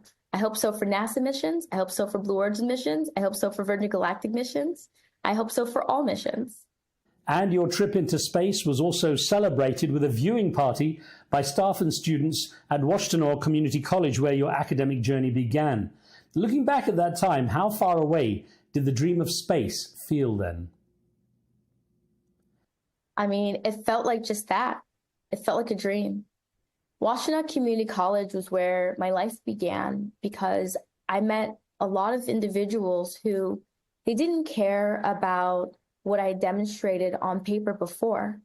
They were focused on pouring into me, and I started to drown out the noise and only focus on the things that I wanted to achieve. And so one of the other stories about this launch that I'm really excited to share in the coming days is a student named Nathan Perry, who was a Washtenaw Community College student who was actually working on the launch site. And he's a Blue Origin employee, and we just have this connection because we both started from humble beginnings, from community college to NASA and to space. And the last thing, which completely and totally, I cried when I saw this, I'll tell you, Riz. My community college sent cardboard cutouts of me to the middle school, to the high school, and they had one available for their launch party. And they invited people to come in and actually take pictures of it and share it because it was literally making dreams real, right? This person went to community college. She's now on this rocket, and we have community college graduates who are working to make sure that she's safe alongside people that she's mentored. Well, you carved the path. It's really inspiring. So I wonder, what sparked your shift from originally being uninterested in STEM subjects, science, technology, engineering, and mathematics, to actually becoming a NASA engineer? You know, I struggled with self-doubt. I had low self-esteem, and I spent so many days looking at myself in the mirror and not liking my reflection. And after a while, as a young person, it's really painful. And I started to say, Aisha, what would it be like if you felt good? What would it be like if you liked what you saw in the mirror? And what I realized was that I had committed to all of the negative things I thought about myself, replaying day after day after day. And so I took control of the mental narrative, and I deliberately started to say, you know what? I'm not going to allow you to put yourself down in your mind. I'm going to tell you that you can do it. I'm going to tell you that you're brave. I'm going to tell you that you should have courage. And once I started replaying that in my mind over and over again, I started to realize that I actually felt differently. I felt lighter, and I started to achieve and I started to accomplish things. I think that young persons around the world are in many circumstances under a lot of pressure. It can be so hard for them. And so once I separated the pressure I felt from trying to figure out how I, at 17, was going to study something that would allow me to pay for my life for the rest of my years on the planet and just focus on my goals and my dreams, I really started to flourish. Well, it's good that happened, because there's the incredible story of how you almost missed out on your opportunity to join NASA. That was a close call that almost ruined your dream. Yeah, because as I was working on the self-esteem, I mean, it's not an overnight job. It was something that I had to practice. And even to this day, and on launch day, I got up and in my mind, I affirmed myself. I said, Aisha, you have spent your entire life planning and preparing to be here.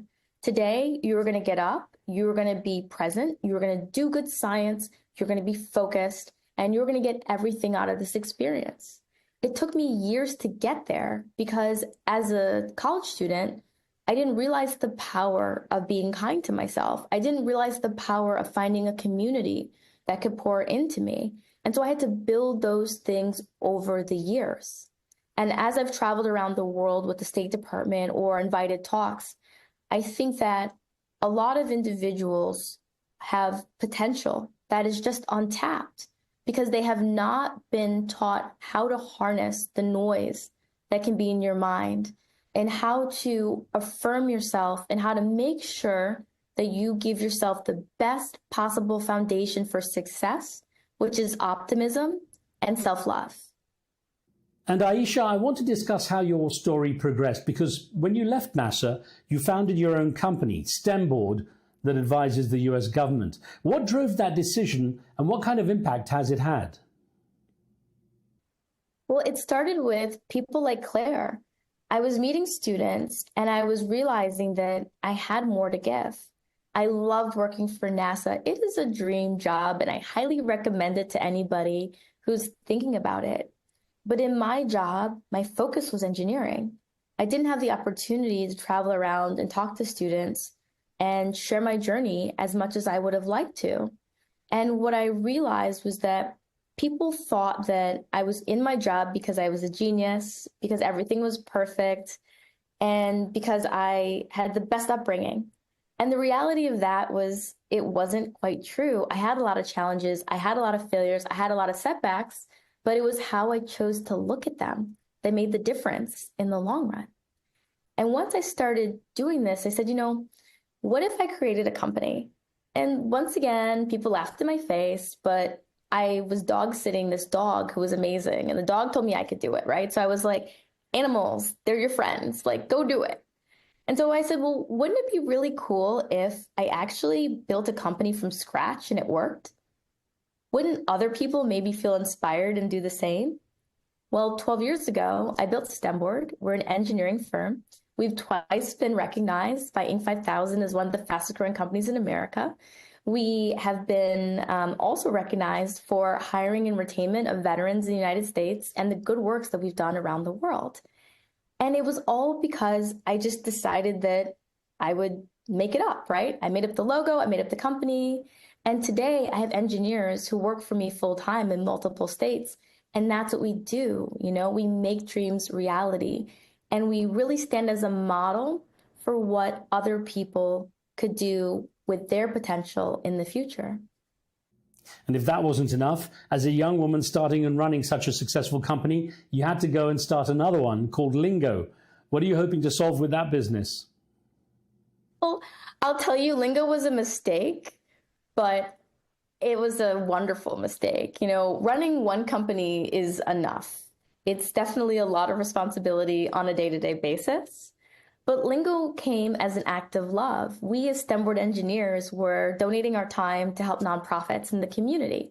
And what we realized was that these nonprofits were going out and they were teaching kids, they were doing STEM workshops, but they may not have had the time or the expertise to develop the content and the curricula in-house. And so we decided to do that for one of our nonprofit partners, and the pandemic happened. And we said, we have to help these nonprofits. We have to help the parents and the teachers at home. And so in the course of 1 year, we made, we delivered, and we helped instruct over 5,000 kids. And we said, whoa, this is going to need to be its own thing because there's such a need for it. Today, we supported over 10,000 students. My mom actually is Employee of the Month every month in Lingo. That's right. She went from being my mom to working in one of my startups, which is very fun. And I've had the opportunity to see what students in other countries get out of our kits because I've taught them in Kenya. I actually taught them in India. I had a 5-city tour through India where I taught Lingo, and the kids just loved it. From Calcutta to Dubai, to Delhi. And I actually brought some Lingo kits to Dubai too. So I just have had them all over the place. And it's been wonderful to see the response that the students have had. And Aisha, I should point out that you're a big supporter of Club for the Future, the Blue Origin nonprofit division. Tell me about that. Club for the Future helps students send postcards to space. Postcards to space. I love the concept because it brings space down to earth. And it also allows for students to have the opportunity to, write their dreams, share them, and send them. And so Club for the Future not only travels around and provides these postcards, but they talk about the rocket. They talk about commercial space travel. And it's a really great way for people to get engaged no matter where they are. So that was your role for Club Future on this mission? Yes. So from 2022, I gathered up all my postcards and I delivered them to Club for the Future for processing. After the mission, they're going to take them off of the rocket and they're going to return them to the dreamers. Understood. Well, one thing that people who know you are aware of is that you're not just an entrepreneur, not just obviously smart and academically accomplished as a person who's now been to space, an astronaut, but you're also quite an activist and advocate. I would love to see more people go into space. It is a wonderful deal. So at a time when spending on DEI, diversity, equity and inclusion programs, are being cut back, what gives you optimism about the future of science in the US? What gives me optimism is the power of the person. And what I mean by that is I'm literally having a conversation with you about my STEM career, about the science that I was able to do on the mission, about the funds that I was able to raise with organizations to inhabit the seat, and about a moment that was seen by millions of people around the world, and one which I'm going to spend the rest of my life sharing.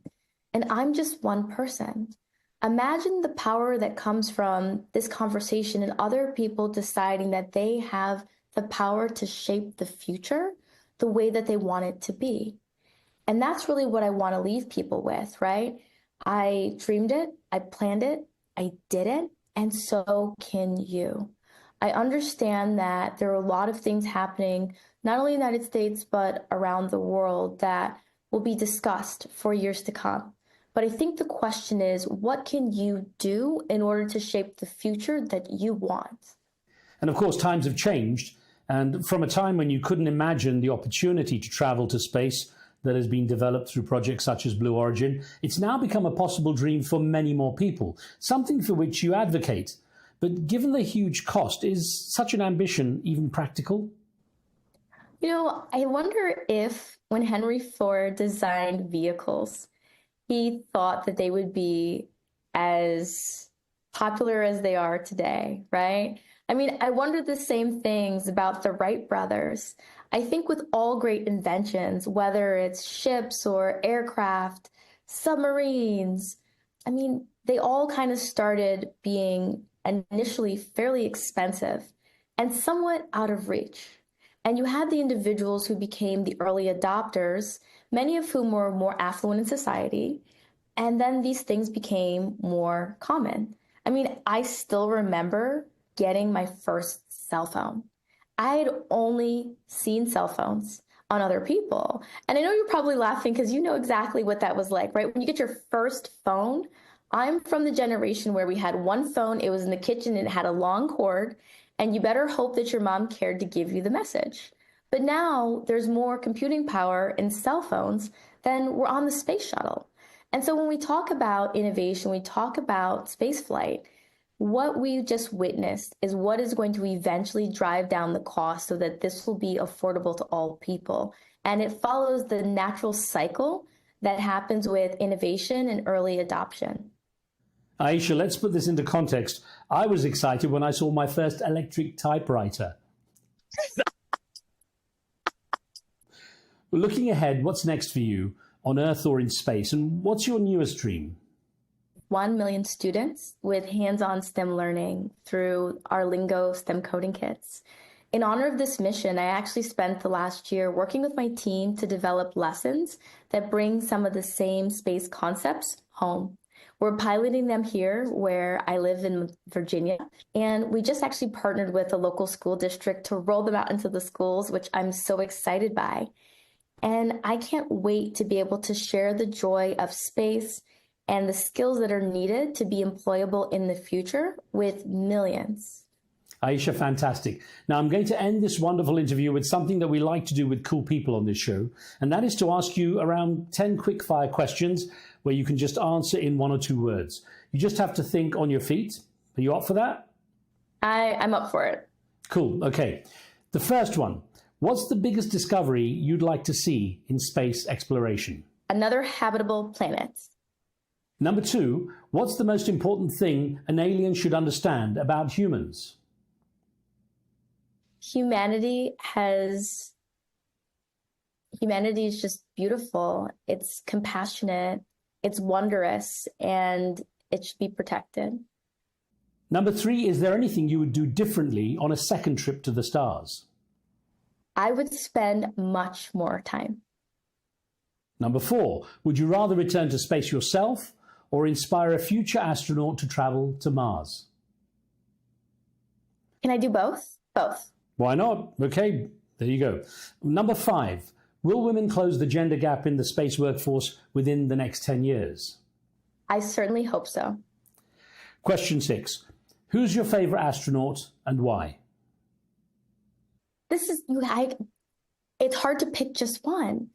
I absolutely love Jeanette Epps, Joan Higginbotham, Mae Jemison, Katie Coleman, Suni Williams. They're all my favorites. Can I say they're all my favorites?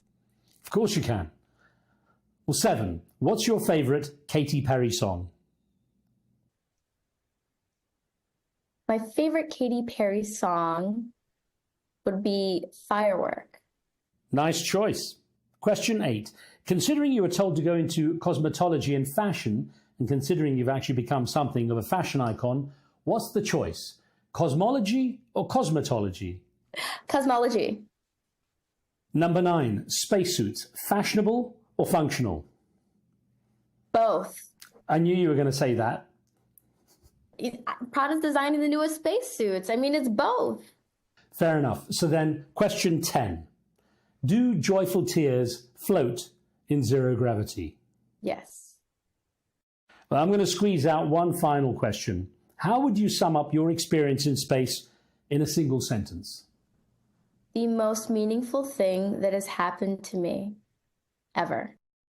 Aisha Bo, congratulations, and thank you so much for taking the time to have such a great conversation. Thank you. It's a pleasure to be here with you, Riz.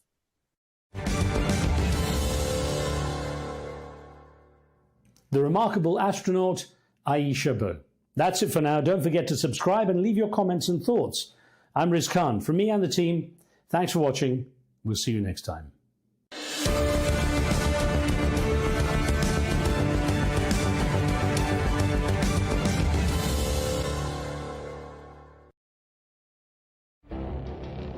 It feels like decades are passing by in a matter of weeks. Seismic shifts in the world order.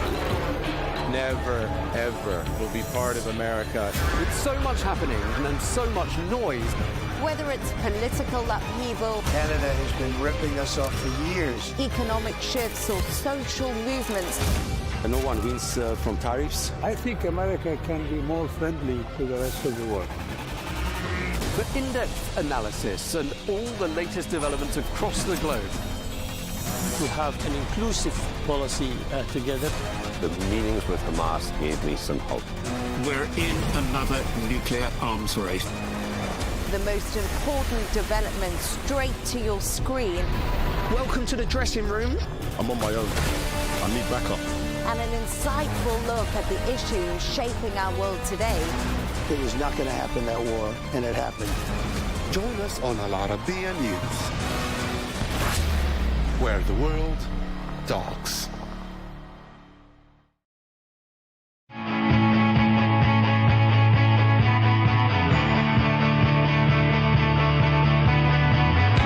Welcome to the metropolis,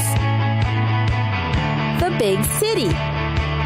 This is where tech, trends, and culture meet.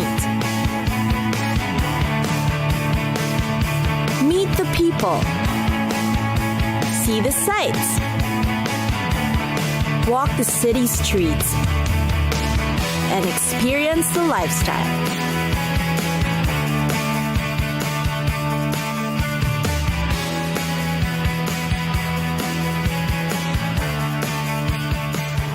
This is your first-class ticket to the cities of the world.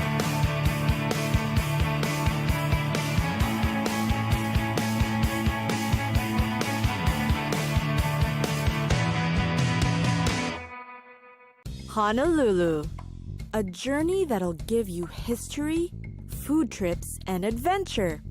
But more than anything, Honolulu offers you nature at its best. One of the most famous is Waikiki, the beachfront neighborhood of Honolulu and the most touristy area in town. Occupying a long stretch of the coast on the south shore of Honolulu, Waikiki's got a strip of high-rise hotels and resorts lining the beach.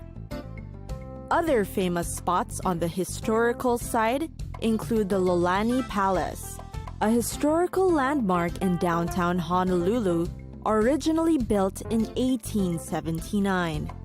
Pearl Harbor is also considered a memorial attraction in Honolulu. Meanwhile, the local Hawaiian cuisine is certainly a thing to try. Then there's a Honolulu's Chinatown for fresh produce.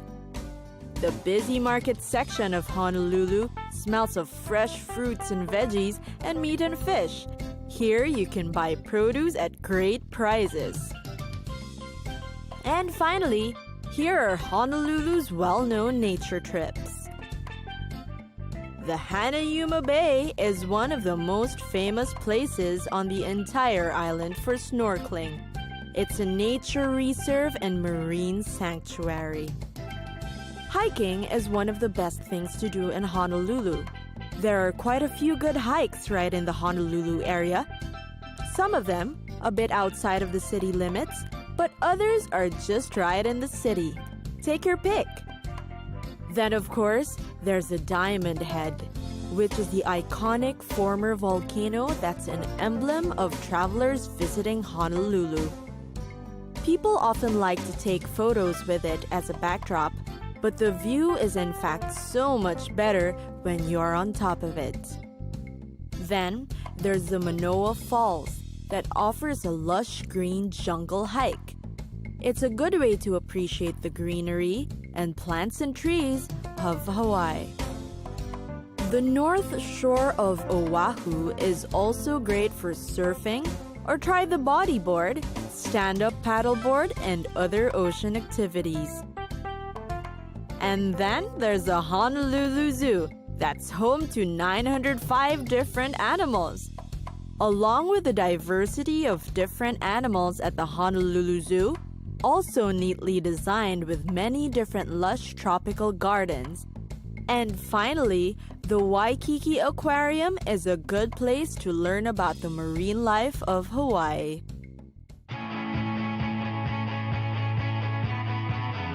It's time for us to go!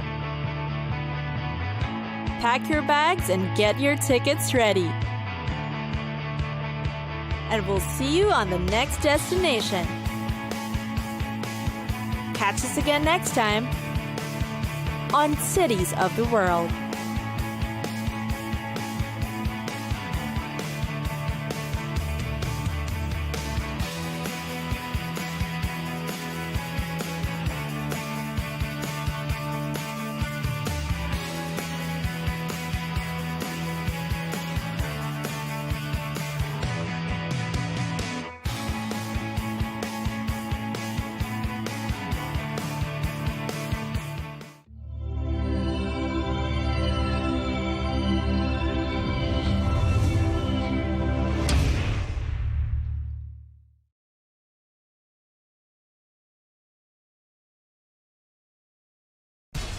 We have to take care of our people, and we're going to take care of our people first. For in-depth analysis and all the latest developments across the globe, make sure you join us every weekday. President Trump is trying to negotiate a ceasefire. With so much happening, so much information, and so much noise, international law will have no part in his administration. It can be hard to keep track. Tariffs will just fuel inflation. We're going to fight these tariffs. But you can count on us to tell you what you need to know. We stand by your side. Join me, Tom Burges Watson, for Global News Today, right here on Al Arabiya News.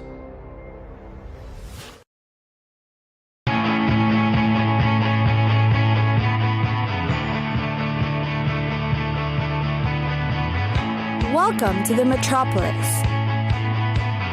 the big city. This is where tech, trends, and culture meet. Meet the people. See the sights. Walk the city streets. And experience the lifestyle.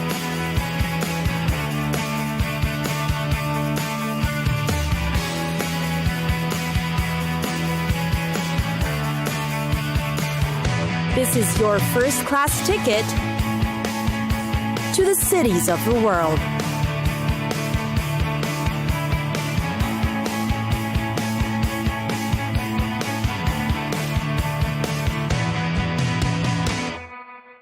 Bali. Home to some of the warmest, most welcoming people in the world, Bali. Travel the city and you're sure to be greeted with friendly smiles and accommodating locals. The people of Bali are known for being patriotic, and they would go out of their way to make tourists feel comfortable and make sure that they get to see the best of the city. For one, Bali is known for its rich culture and heritage. For the Balinese, religion is integral. There are in fact over 20,000 temples on the island dedicated especially for spirituality and community.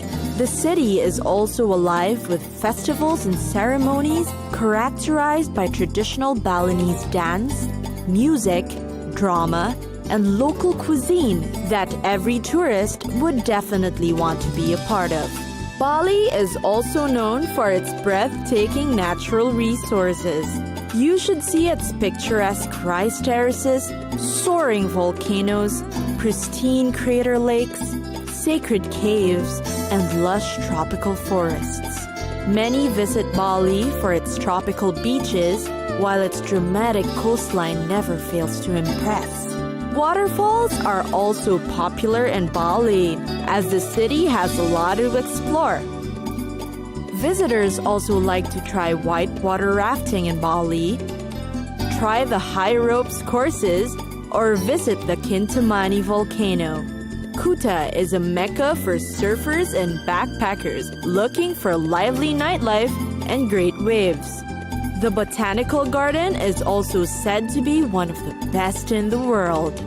Bali is also great for shopping.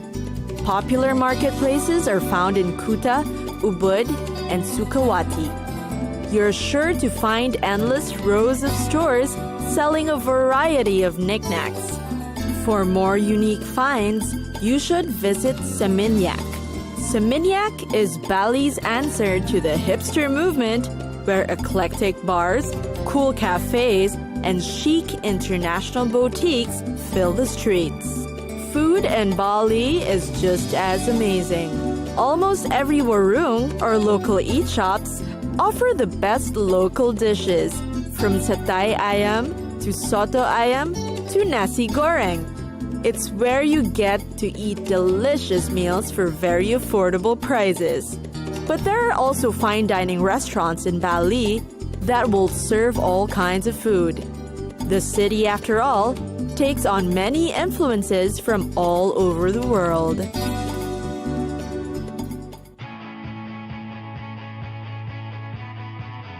It's time for us to go. Pack your bags and get your tickets ready. And we'll see you on the next destination. Catch us again next time on Cities of the World.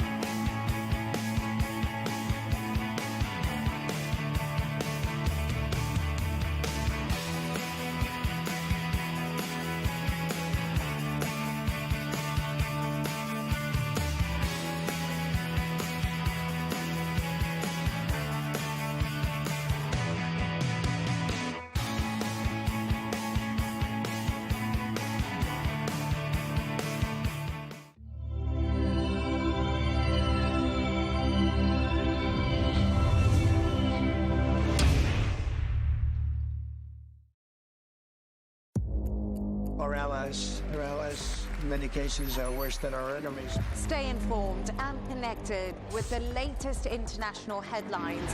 There obviously is a risk. From breaking news to in-depth analysis, it would appear that this war is coming to an end. Who buys this stuff? Investors, pension funds. We deliver the most important developments straight to your screen. Iran always wanted to deal with militia. Join us for compelling, expert-driven conversations. A curfew order has been established. And an insightful look at the issues shaping our world today. There are lots of proposals about European architecture for security. I'm Leigh Ann Gerrans, and this is W News. We dealt with this when I was Chief of Staff in the first term. Where you don't just hear the headlines, you get the full story.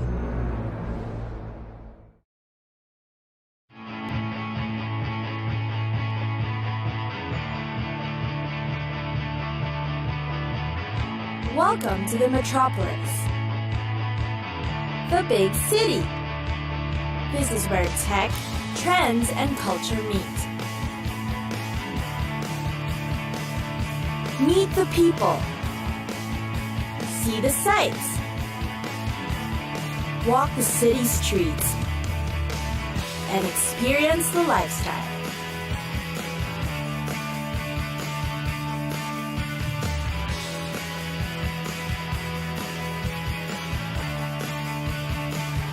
This is your first-class ticket to the cities of the world.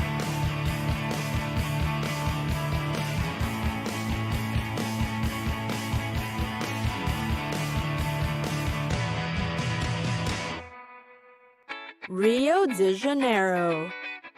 It's a chill, fuss-free Southern American city where anything and everything goes. You'll get a taste of the old and the new, fast and slow, and the luxurious and the modest. It is called Cidade Marvelosa to its local inhabitants. It is also known as a super city, with practically more than 14 million people residing in it. It is a city of history, culture, and tradition, as well as hip, flair, and style. The city is known for its picturesque views. The jaw-dropping beauty of the landscape is all thanks to the Atlantic Mountains nearby, with flourishing rainforests. These mountains actually play a big role in the city's population. It makes up most of the area in the south. Relaxed and carefree, tourists get to go on peaceful nature trips, where they can make the most out of the postcard-worthy views. Meanwhile, the north area is slowly getting crowded, with sprawling suburbs rapidly taking over. And the west is quite busy too, with huge malls being built alongside highways and multi-lane roads. But the cool, carefree vibe remains thanks to the beaches nearby. And Rio's golden beaches are a marvel too. But the things to do in the city are endless, no matter the weather, because the city is teeming with infectious cheer and creativity that's definitely attractive for tourists. There's the famous Copacabana, which has everything for you. Like the locals, walk by the beachside in the early morning and sneak in some exercise, or perhaps play some football, enjoy the sunset, or dance to the samba music that's sure to be playing nearby. Then visit the Copacabana shopping district. Take a commute to the town's known historic center, to the city's stunning architecture and structures that won't fail to amaze you. The buildings are known to be influenced by a blend of historic Portuguese colonial architecture. It blends well into Rio's modern city lifestyle and the famous Brazilian atmosphere. Finally, cap off the day with an unforgettable sunset experience. In the early evening, get back near the beach to watch the sun set. Rio is truly a city that's sought after for its tropical weather and laid-back charm, which never fails to lure travelers who decide to stop by. It's time for us to go. Pack your bags and get your tickets ready. And we'll see you on the next destination. Catch us again next time on Cities of the World.